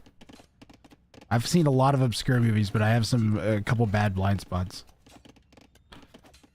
A Finnish comedy movie where the Nazis fled to the dark side of the moon after 1945. It's a comedy?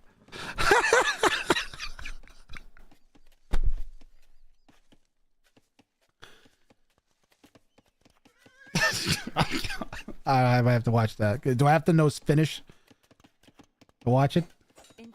Might be a dub. Dr. Casa is killing a lot of ills. He's got to be careful. Moon 182 consistently floats gold in Feudal Age. I don't know what his deal is, but you should stop. Please. Moon 182, it has floated so much resources this set already. Moon, you gotta watch these numbers in the top left corner of your screen. You gotta get a mod that moves them somewhere else so you actually look at them. Like, there's mods that'll move the resources to the center or the bottom middle of the screen. If you are like this consistently, I recommend trying one. Not because I think that the position actually is going to matter and affect anything for you and improve anything or make you magically good, but it will make you focus on it and notice it more. Just for that reason, I would do it. And it would 100% be working. You should not have situations like this. Because you know what? Moon is strong. He had a bunch of idle time last game, and then look how he ended up winning. Like, he definitely has strengths as a player. I'd like to see him work towards capitalizing on them more, right? All right, I'm gonna sticky note the name of the movie then, Manaspa. If it's in English, I'm gonna watch it. I could use another good weird fucking movie like that. That sounds good. Sometimes I see how much I'm floating and I'm just like, how do I spend? I mean, if I'm casting a game and you're sitting in chat, you can ask that question. Be like, Grath, could you pause and just tell me how to spend resources right here? Like, what should I have been spending resources on? Especially if you, like, remember that moment specifically. Moon should have, for instance, pulled all vills off of gold, gone to wood, just send them anywhere to wood, and build a market ASAP. And he sort of did that. I heard of Vululu. I heard of Vululu.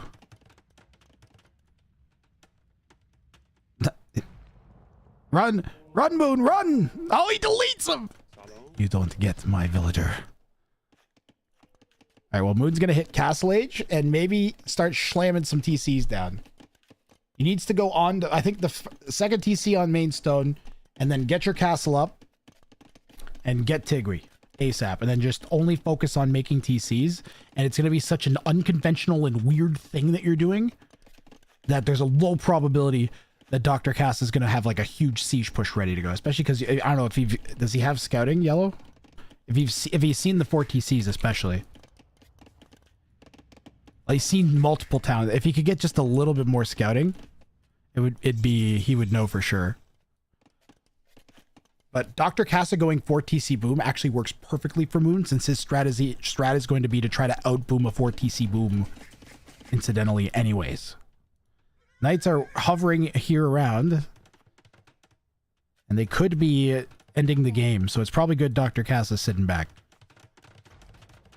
This could be a weird one, because Dr. Casa being inclined to sit back for his wonder is going to play directly into Moon having 30 town centers. And I'm going to make a very, very, very bold prediction. And I think we're going to see both players meet their bounty conditions. And then it's going to be a duke it out.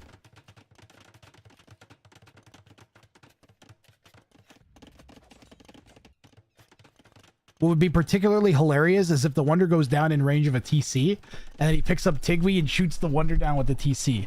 If a Wonder gets shot down by a TC this game, I will gift 5 subs.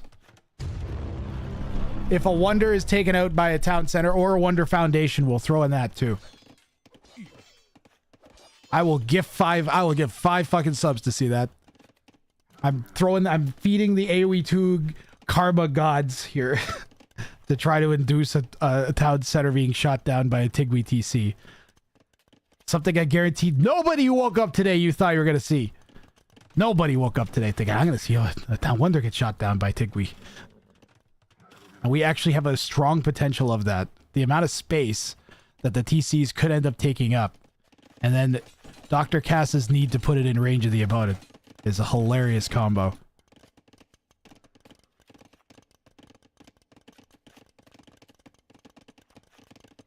The mistake will be as if he tries to keep all of his TCs running the whole time.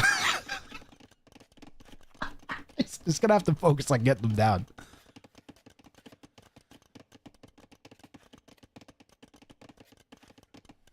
Luckily for Casa, you just need to build it, not keep it alive. We have a different group of people in the chat than earlier when I asked this, but I'm considering expanding the second stage of the tournament to 8. The top 8 qualify. Is there anybody that thinks that is a bad idea? That way, more folks will get paid out more of the prize pool, because the prize pool is not $500. I do a dirty squirrel. And originally it was gonna be like $150 for first place, so we're way past that. It's gone past the point where my original percentages make sense as well. So does anybody think that's a bad idea, or I should not do that? Because I've only heard positive things. Yellow still has line of sight in the back of the base. More games, more games. Because I'm very much not burning out on the tournament or bounties at all. Even seeing repeat bounties is good because the players are like developing meta around them. It's fascinating. I ain't gonna finish on Sunday. I'm not gonna be able to get all the semis and finals in anyways, is what I'm thinking. So I might as well just add another round and then give them like, I don't know, like a week or so to play the games and then try and cast them as they come in or something.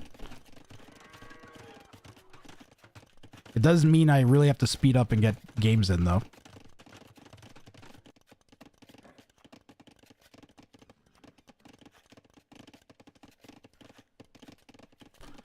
I am hitting like a physically tired limit, so I may have to program. That would also give me the opportunity to program in a couple days off. I have a hockey game on Saturday, and then my second round, my team's third round of playoffs starts on Saturday. I'm not gonna be I don't really want to do casting the same day as the playoff games. My nerves I'm gonna be incredibly distracted and my nerves will be shot. Even just thinking about it right now, I just like got all tense. My heart's like fluttering, like, oh. Especially we're playing a team that we might have 500 people that travel on like 6 buses with them. So the place will be fucking jammed and loud.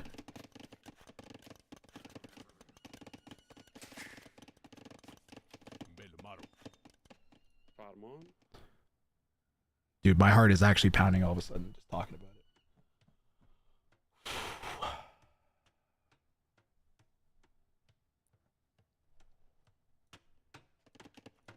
I'm gonna have to lock in.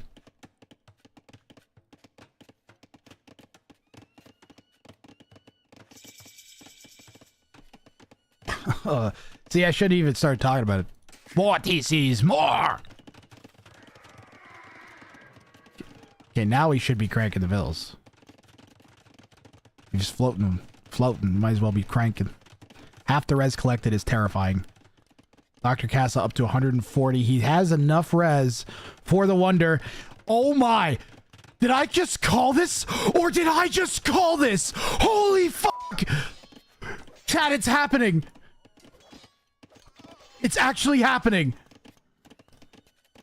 Whatever you're doing, you turn and look at this. All you folks that are watching on your second screens, get ready for this. Because that wonder is going to get shot down. It might get shot down by the Tigui TC. Oh, Red had to, he saw the Tigui TC and changed his mind. Did you see that? That's not in range. Oh no! It's one tile out of range. He put it out of range. That's gonna fail the bounty. No!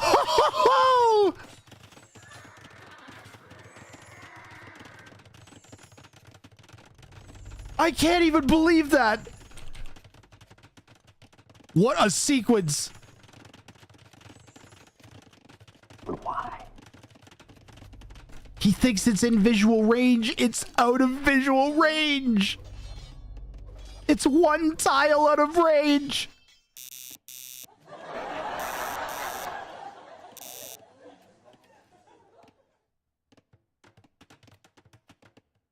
And it's gone.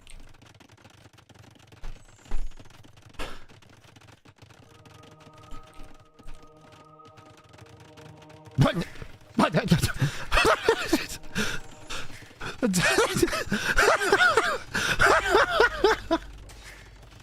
Oh, he has vodka. He needs ballistics. What the fuck is happening? I don't know, chat. I might have to count it. I might have to count it because the TCs are being built in visual range of the Wonder. I think that I have to end up counting this, actually. Because Moon made it in his visual range. I think I might have to count this one. Does the Wonder make it up, though? It's got a long way to go.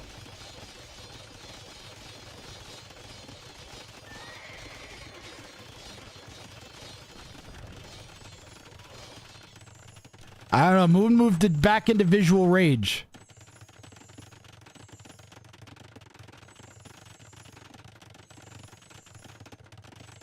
This is Yellow's site.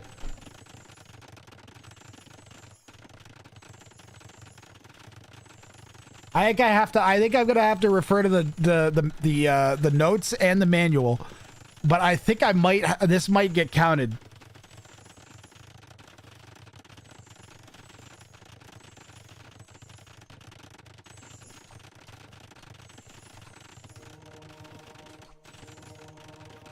No, it's in range. It's in range. It's definitely in range. We're gonna review the definition so I make sure, but I believe that's gonna count.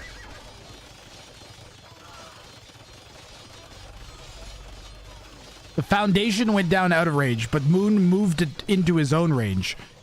You know, it wasn't a unit that did it. It was literally Moon building buildings in range of it. So it's a little bit different.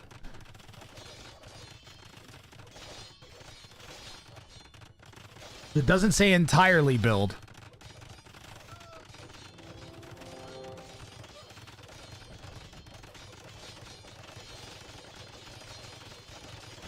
I'm gonna tell all of the players in the Discord, you should review your 3 sets, and if there's any challenges you want to make, then I'm gonna maybe make a challenge channel. It's like I think I'm gonna count this, guys. Specifically because Moon built buildings in range of the Wonder at like. That is not a situation that is covered, and for now I'm gonna call that a bounty claimed for Dr. Casa. That was insane. How was that different from Motzi? That was the one I was thinking of, Manaspa. Do you know which set that was? Do you know who he was against in that set? Because we can review that right now, and I'm gonna see. I'm going to review everything about this. We have to review definitions because I think pretty sure that Manaspa's right, and I might have ruled differently in a similar situation, but I don't know if they were the same. So the definition of built, anything that starts as a foundation and is hit by units with hammers until it is built. Build a Wonder in line of sight of the opponent. Now we can lock in and say that there is a definition where building there's a bounty that says entirely build. So there's obviously a distinction between build and entirely build.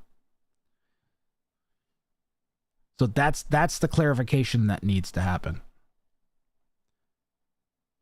Motzi's was never in line of sight of buildings. Was there a building built afterwards that put it in line of sight? Because I know for a fact my notes say that it's based on you can trap a unit. Basically, it can't be an individual unit. Like a single unit's line of sight doesn't count. It has to be unless the unit is trapped and not deleted. Or pardon me, the unit can be trapped, but if the unit's deleted, then it would still count as going down in line of sight. So if you trap, for instance, the unit against like a scout, you build the Wonder like, I don't know, down here, and the opponent has a scout, and you trap the scout against the Wonder and then build the Wonder and the opponent deletes the scout, then that counts as being built in line of sight of the opponent because they saw the foundation go down. In this case, they didn't see the foundation go down, but they did see it being built and then chose to move their line of sight into range of the Wonder.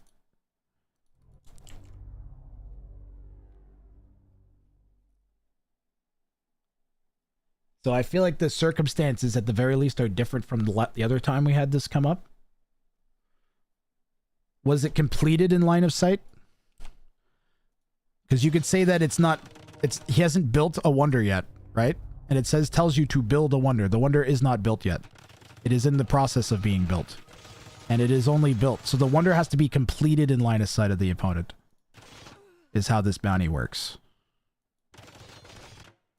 So as long as the Wonder is completed in line of sight of the opponent, then it counts. Correct?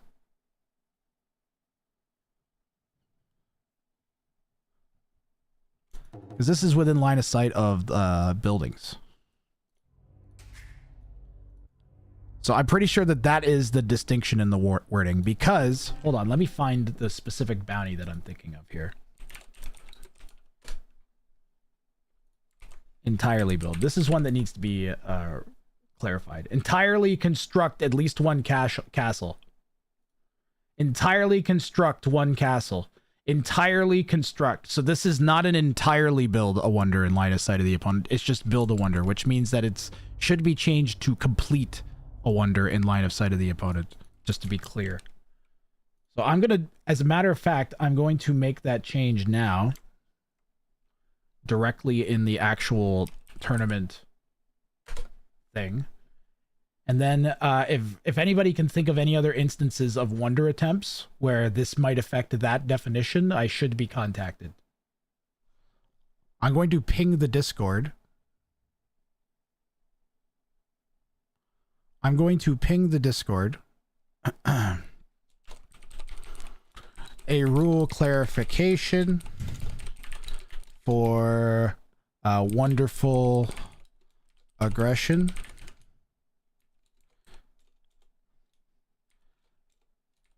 Build a Wonder in line of sight of the opponent and win has been reworded to complete a Wonder in line of sight of the opponent and win.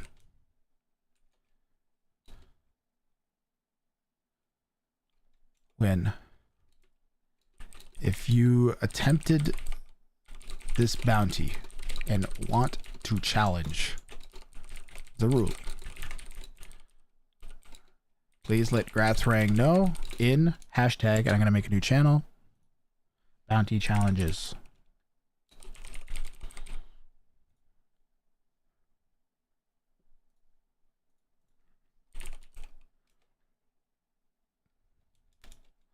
Also, I'm making it official at everyone. I am expanding the pool for the second stage of, also because of the tremendous support.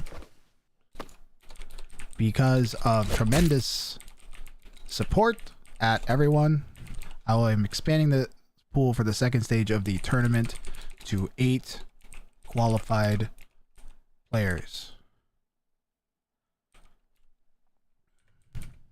And growth in prize pools. This will allow me to pay more folks for their time and give a more satisfying end to the tournament. to the tournament, which is going fantastically.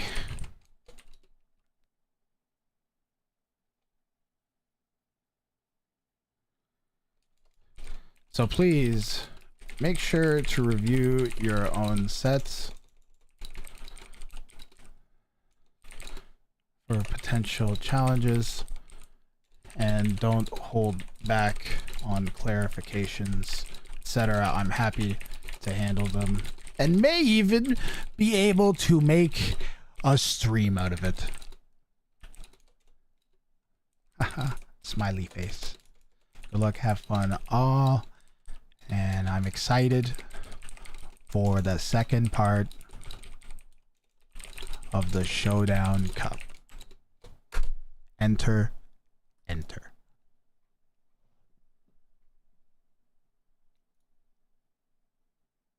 More enjoyment for the viewers. That, you know, you guys, that's kind of implied because of all the support you guys have been giving. Completed in lines of sight mean if you see the wonder going down, you can delete all buildings or run away from the wonder to deny the bounty. Placing wonder in line of sight is possibly better. Deleted buildings don't factor in, maybe.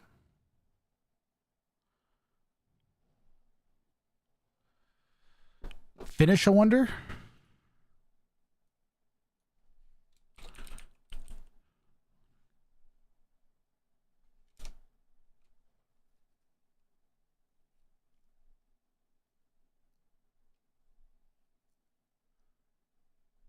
You could make it begin or finish.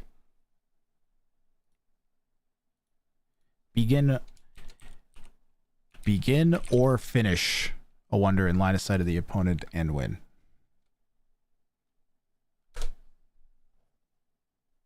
Let me see what all the other bounty ones are.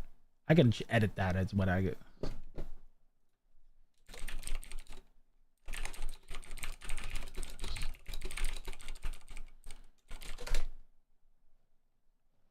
going to include wonder bounty being reviewed. So, I got to think about this here. This is worth thought. Let's go. First of all, so we can't actually rule on this yet. Oh my God. No, I'm going to stay on this page then. So we can't actually rule on this yet until we figure this out. Let me look at the other wonder bounties and make sure I'm not breaking those by naming this badly. We have Wonderful Aggression, build a wonder in line of sight of the opponent. We have Wonder Wall, win with a completed wall around your starting TC that includes a wonder. We have begin construction on a wonder. You may not delete it and win. Those are the wonder bounties. So the level 1 is begin construction on a wonder. The level 2 is win with a completed wall around your starting TC, including a wonder. And then level 3 wonder is build a wonder in line of sight of the opponent and win. So how can we, we can stick with, so then begin or finish a wonder in line of sight of the opponent works. That way they see the foundation from line of sight of an opponent's building.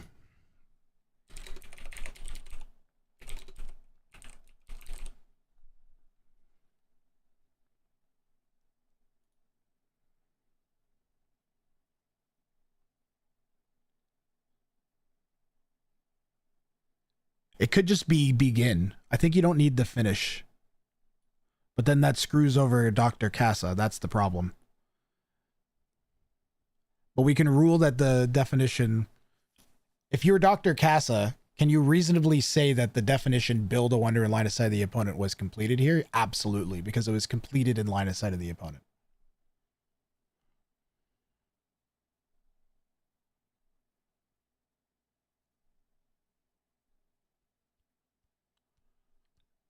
You could just make it that it forces the opponent to delete their buildings, right? If the opponent deletes their buildings and you don't finish the wonder, then that's counted as a bounty denial. Because in this case, it would have forced the delete of like 3 TCs, a house, like 2 houses, a blacksmith, maybe the barracks too, and other houses as well. Okay, well, we got to stick, first of all, with this one, it's going to count no matter what. And it's going to be retroactively applied to any other ones. That anybody who at any point finished, if they completed the wonder and it was in line of sight of the opponent, then that's going to count as a completion. Alan! So I'm thinking I just throw on the begin. So if you do it begin or finish a wonder in line of sight of the opponent.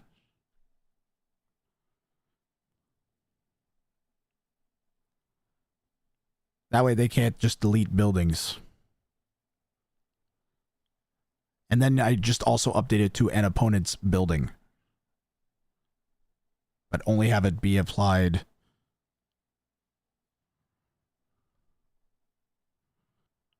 post this game. That's how this will be handled from now on. Begin or finish a wonder in line of sight of an opponent's building and win.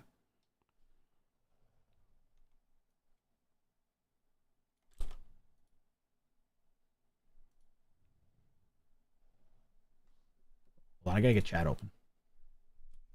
Build a wonder. It must be started or finished in line of sight of the opponent.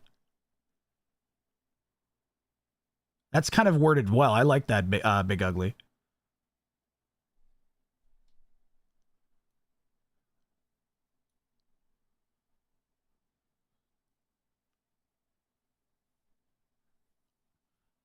And then do we just let units count too?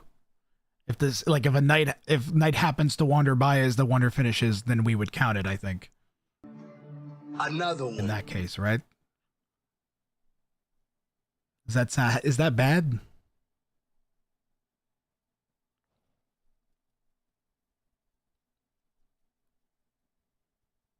You see a unit walking by, you throw a wonder down next to it?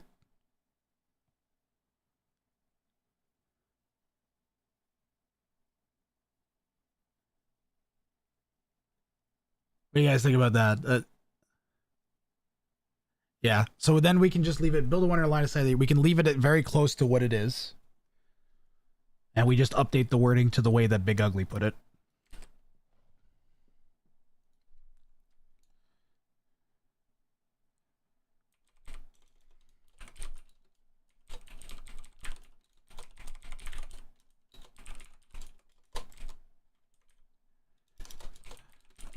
Sets prior to for all sets in the, we're gonna have to make it apply to the previous ruling is going to have to, but I think, does this ruling just work with that one? Build a wonder must be started in line of sight as the opponent. Yeah, this ruling. Harry the Beaver wants to talk to you about something, Graf. Definition that is applied both retroactively and from this and from now on.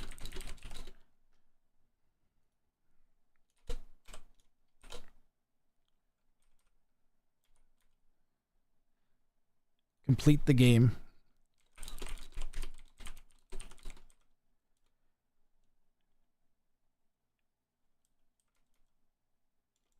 Win the game. I'm going to change it slightly. Win the game with a completed wonder, just so I don't have to put and win at the end. Win the game with a completed wonder.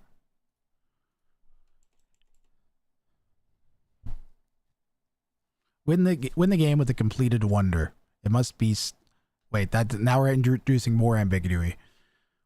Build or finish. This is, see, I did this for hours one night. Build or finish a wonder in line of sight of the opponent and win.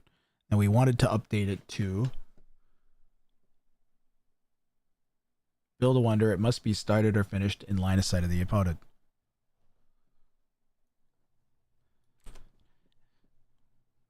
No, we're going to do it that way. Build a wonder. It must be started or finished in line of sight of the opponent and win.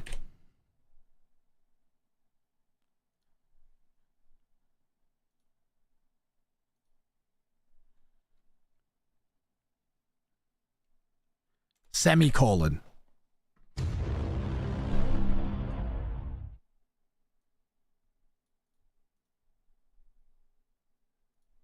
Build a wonder, semicolon, it must be started or finished in line of sight of the opponent. Semicolon, and win. The scores are tied and the bounty score is the same. Head to head, than most number of... Wait, is it most number of bounties claimed? Do I have this written down in the handbook? It should be in the handbook. It might be in my notes.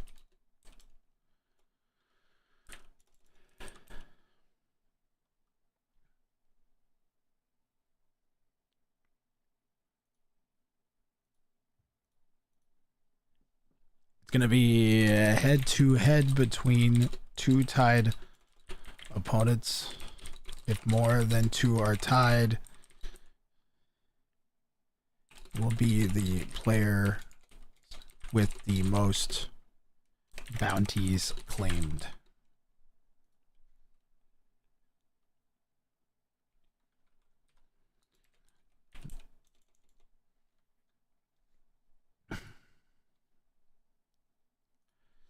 Tied or the players did not play.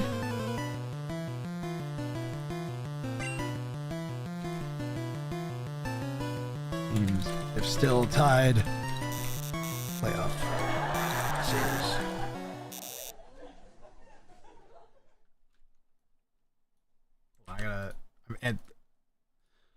I feel bad, and then I'm gonna apologize.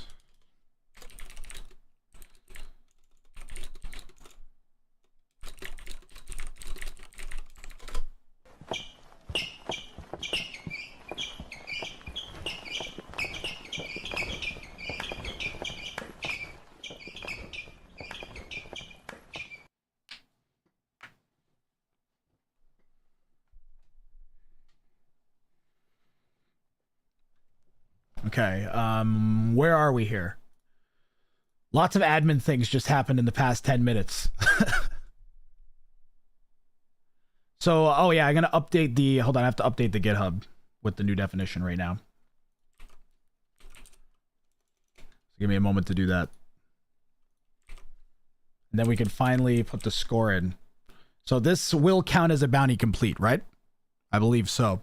Because it was built, the wonder was built, started or finished in line of sight of the opponent. Yep.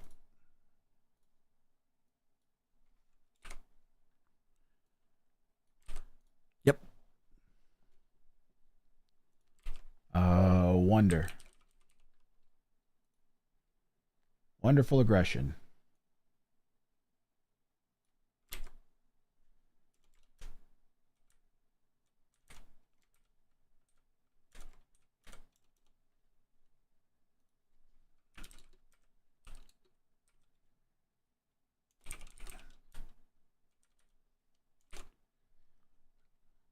Commit changes.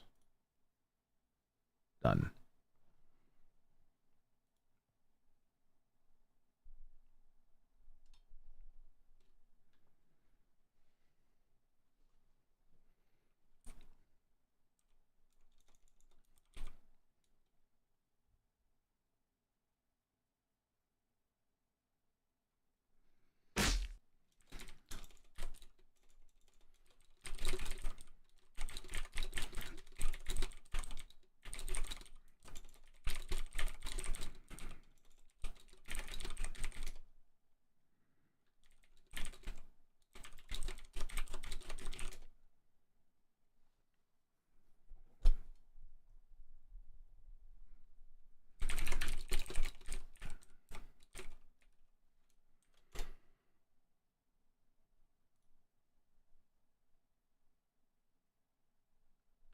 All right.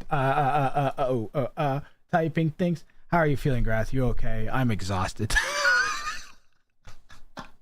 Did we still have a game 3 of this set? Oh my god.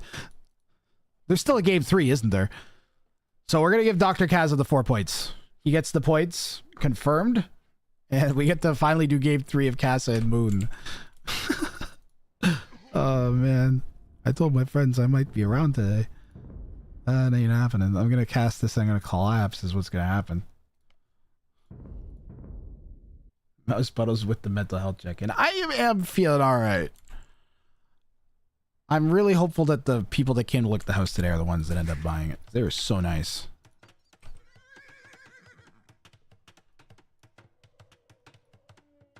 The kiddo was very cute. Moon 182, Lem 51. basically the Huns and stop hitting yourself here for game 3. And it's been a really good set. We've had it's back and forth. Dr. Casa eking out a win and helping us break down the definition of the rules some more. So the fact that Moon built all those TCs actually worked out for his bounty claim. So I think possibly it may have been Motzi's wonder attempt, but there was, I think, another wonder attempt that may have actually counted. Hey, sir. I'm pretty sure. So there might be another person that ends up with points in a set from before. I may need to go through all of the sets and double check the scoring on them. Yeah. I have to double check the scoring on all the sets. Man, that's like, why does it do that? It's doing that on my screen too. It's doing that for you guys. Ugh.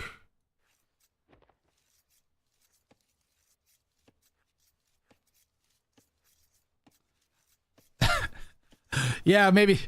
Yeah, I'm an Aspa. Yeah, maybe not a good. I know that we probably didn't do that intentionally. It's not good. It was definitely an unintentional thing, though. I know, but it's still. Hey, yeah. Do.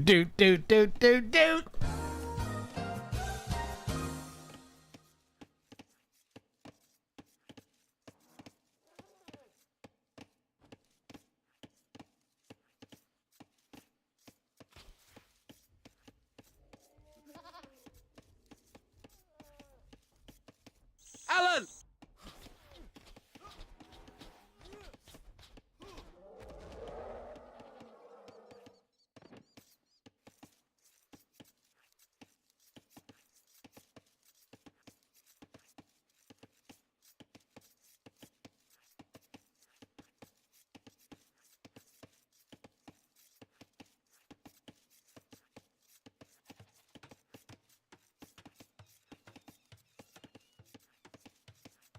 Grath, you are muted.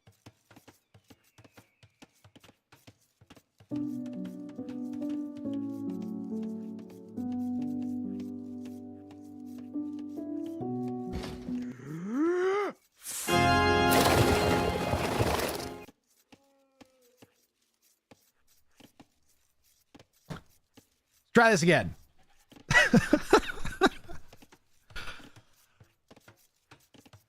What the hell was I going to say? Goths. The Goths have 2 ways of completing this bounty. The Goths have 2. I paused to cough and then I forgot to unmute. Drinking water. I find your lack of sound disturbing.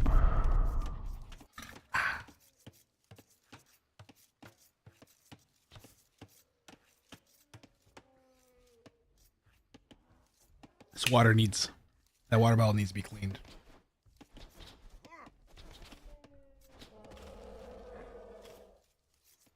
That water did not taste good.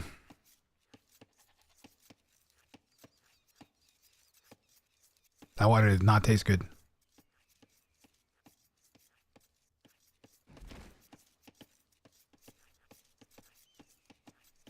Water bottle needs cleaning.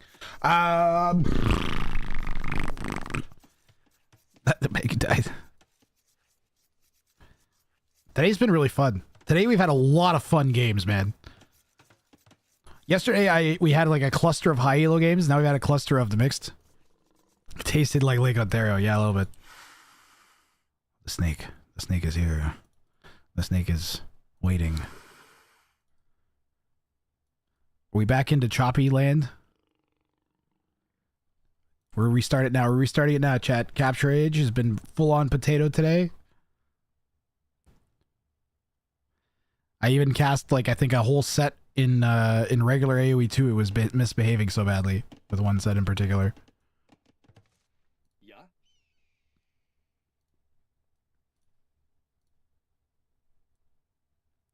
That's marginally better.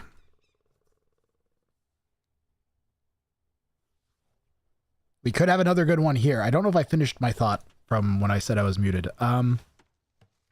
We've seen the Goths attempt. We've seen two different ways of attempting basically the Huns. This level 3 bounty that Moon 182 has chosen here against the higher elo opponent. The two ways of doing it are you go Incas and you play normal with an extended feudal age, kind of maybe a little bit extra pressure than normal, and go up to like 40 vills maybe. And you can surprisingly easy to pull off with the Incas and then play normal from there.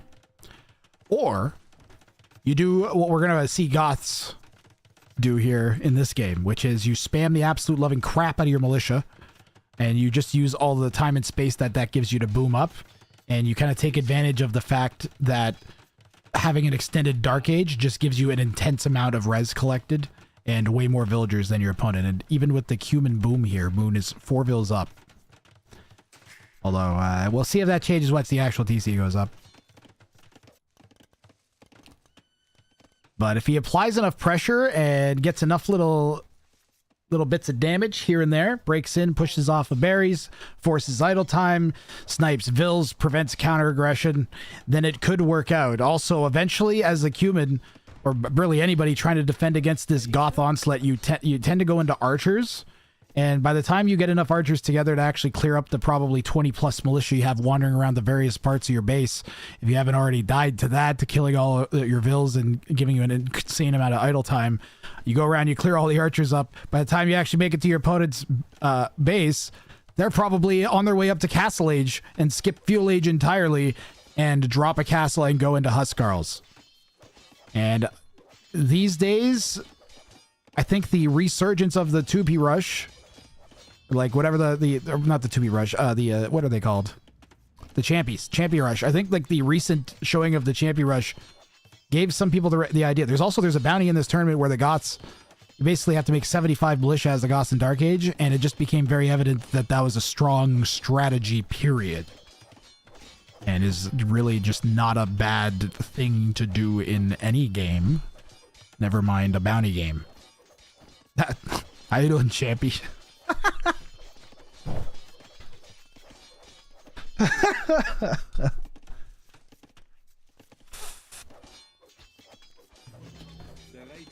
So I'm gonna try to be live after Red Bull tomorrow again.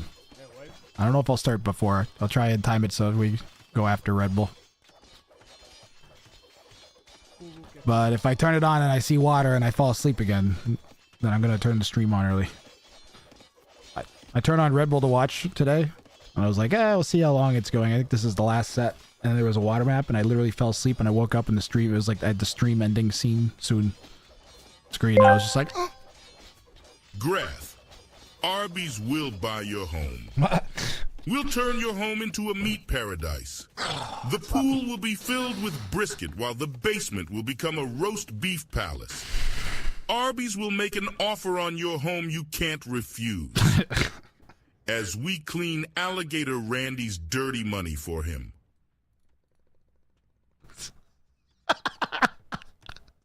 Hey, sir? The actual fuck.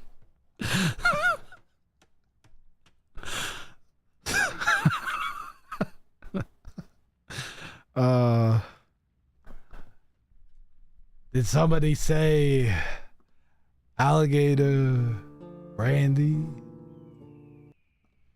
Yes, they did Alligator Randy. Isn't Wololo Cup mostly water maps? What's Wololo Cup? Is it mostly water maps? Don't tell me that. Water is pain.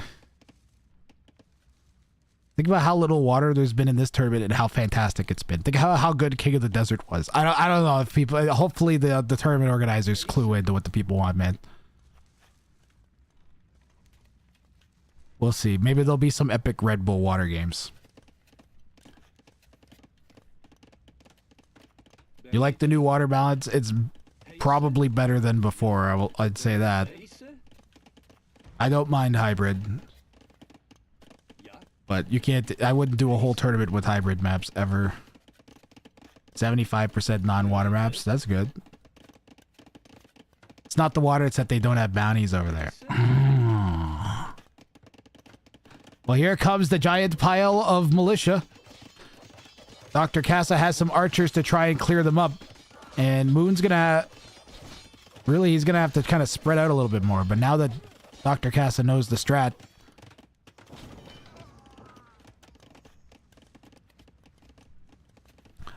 You're not a big Arabia fan despite really liking this tourney. The bounties here make it really interesting. Yeah, standard Arabia meta is definitely gets to be a little stale. It helps there's so many different civs though, actually. Ironically. I think it makes way more sense to have all of the civs we have if there was one map that we all agreed. I also think that there should be like different variants of Arabia, and then if they put more effort into making that, doing that better, it would be much better. Like runestones, and then you have like a more open runestones and a more closed hilly version and a more open hilly version, and then you give them 4 different names. But they don't seem to want to do that. Mega random when it doesn't spawn water every game is the best. When you get like actual random weird hills or mountains and stuff, that's when mega random's at its best. You start with a Victoria or whatever. Both players start with like 2 markets. Something weird. It's a lot of militia. It's a lot of militia. I don't know what he's gonna do with it.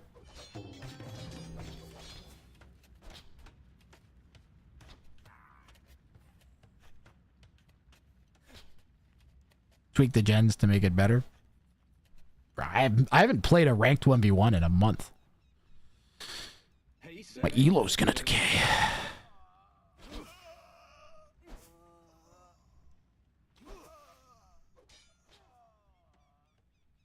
Well, how's he doing on the housing situation? He's at 170, so he's almost there. The strat's kind of worked out for Moon. He just needs to keep it up. Even like the little bit of pressure that he's got so far. So here's the play for Moon, right? The crossbows are going to come forwards and try to poke at his base. And the thing he has to do is not try to engage the crossbows at his base, but go back to Red's base. And then Red's gonna, Red will have to make a decision between, oh, do I go back and I try to defend the stupid militia at my base, or do I actually try to push? And really, you don't have many options. You kind of got to go back and defend your base. So the militia will start killing stuff that you don't want them to kill, like all your ranges and your smiths and your houses.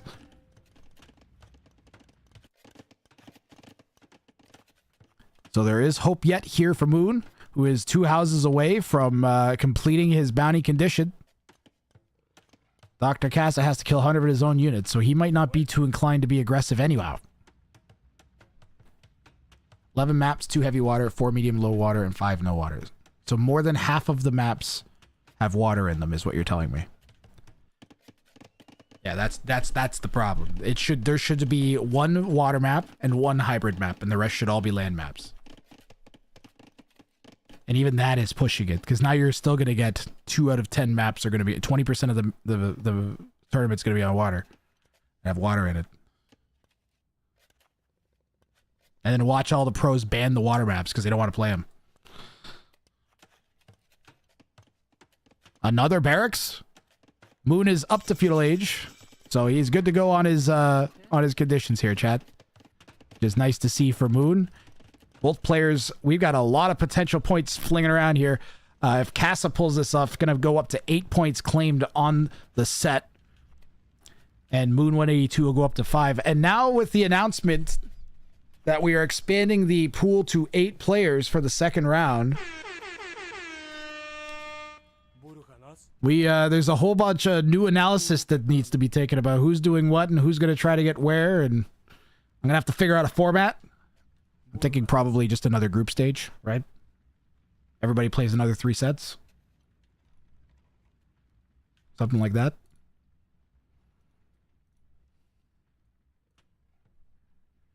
And then go right to the finals out of the group stage.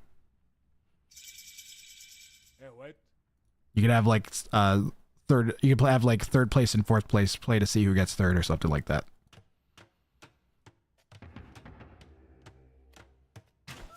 Or heck, I'd still do semifinals and finals from there. Who knows? When I have time to think about it, not in the middle of a game, I will. But we're going to qualify 8 players. That'll be fun. Whatever format I work out. Moon. calls the GG. And Dr. Cass is not going to delete 100 of his own units or kill any 100 of his own units. And he's going to get just 1 point here in game 3. That'll give him a total of 5 on the set.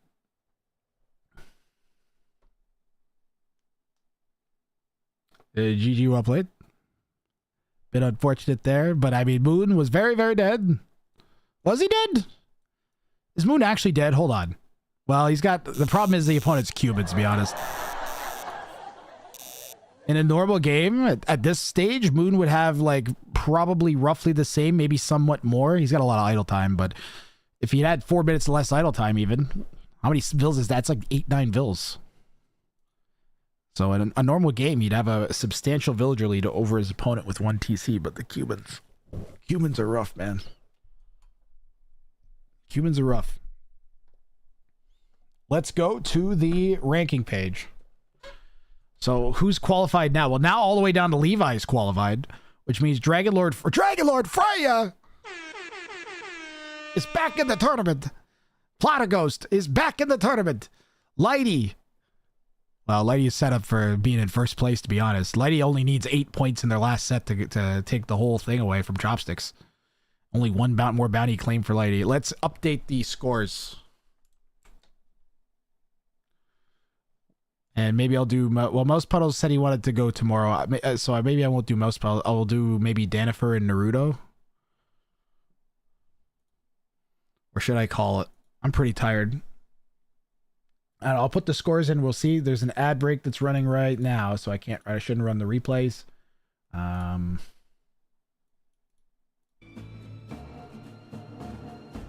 just gonna put the score in.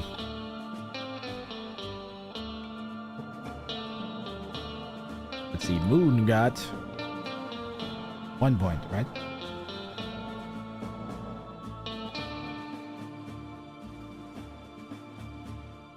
Dr. Casa got 5.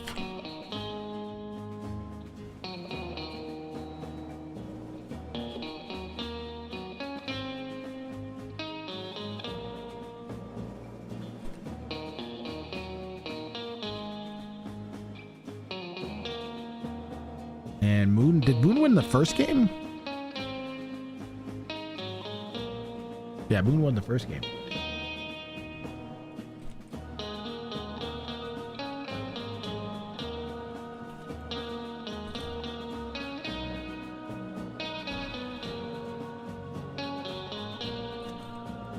Off to bed, watching Bounty's work and Holy Week. It's a busy week. Yeah, Manespa.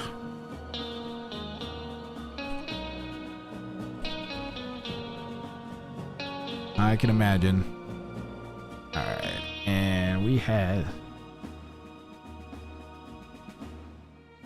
for Dr. Casa.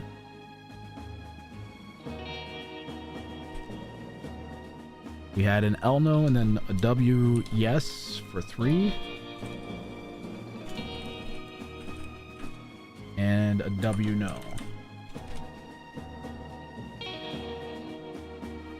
And his bounty claimed was the wonderful victory. Wonderful aggression.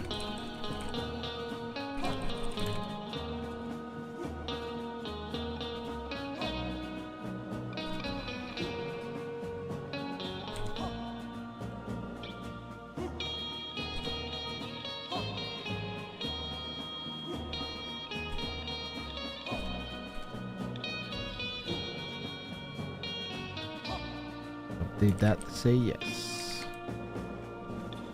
And put in Dr. Cass's name in the victory packs.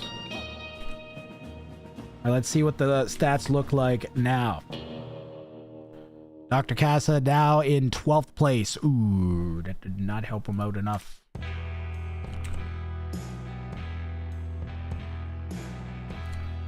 Was that his actual third set? He had 2 points there. He had 2 points there. Then 5 here. Oh man, losing that one bounty, it really stung him. But I still don't think he would have squeezed in. Even if he had another 3 points, he still would have been out of contention for the tournament. But very well played from Dr. Cass. I enjoyed casting his games quite a bit.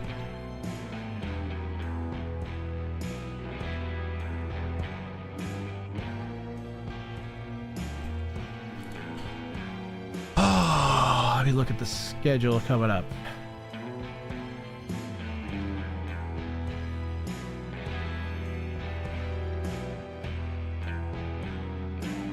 So we have 14 sets left. 1, 2, 3, 4, 5, 6, 7. 1, 2, 3, 4, 5, 6, 7. No, we have 13 sets left. Yeah, so I could actually call it here then. I'm starting to be tired and my casting quality hasn't been good for a couple sets, so I think I gotta call it here and come back tomorrow nice and fresh. That is definitely what we're gonna do. All right, thank you guys for coming out and watching. Today was another amazing day of the Showdown Cup. We had a bunch of drama. So next time I come back, I'm going to have this updated to show the top 8 players. I'll go through and make sure everything's nice and clean with that. So today they finished Red Bull roughly whatever the uptime is, 7 hours ago, 7.5 hours ago-ish. So you can expect me to be live whatever time it is in your current location. Just take 7 hours away, and that's probably when I'm going to be live tomorrow, roughly. And that is the plan. Thank you guys so much for coming out and watching. Thanks a lot, Grath and Ryan. And I will see you guys on the next one. You guys have a good night. Thanks to my mods for all their help, too, today. I think the deck had a good first run. See you, Fancy Cat Picks. Yeah, Mega died. Lots of great content on YouTube if you've missed them.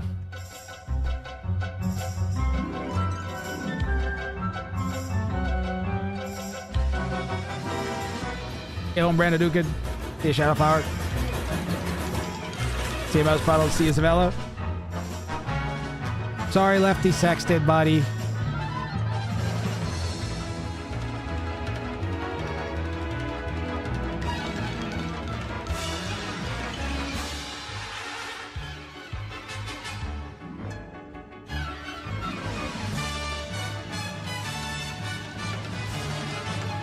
Lefty, I believe you're the first one tomorrow.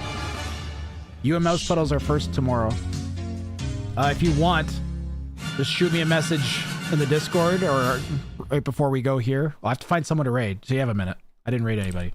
You have a minute. If you want me to, I can bump yours back or later in the day if you want. If you'd like that. Let's raid Gamers DC.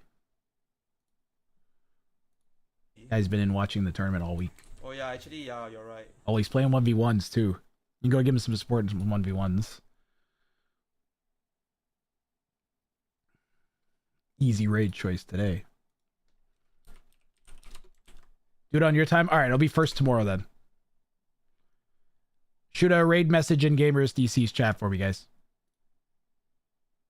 Good night.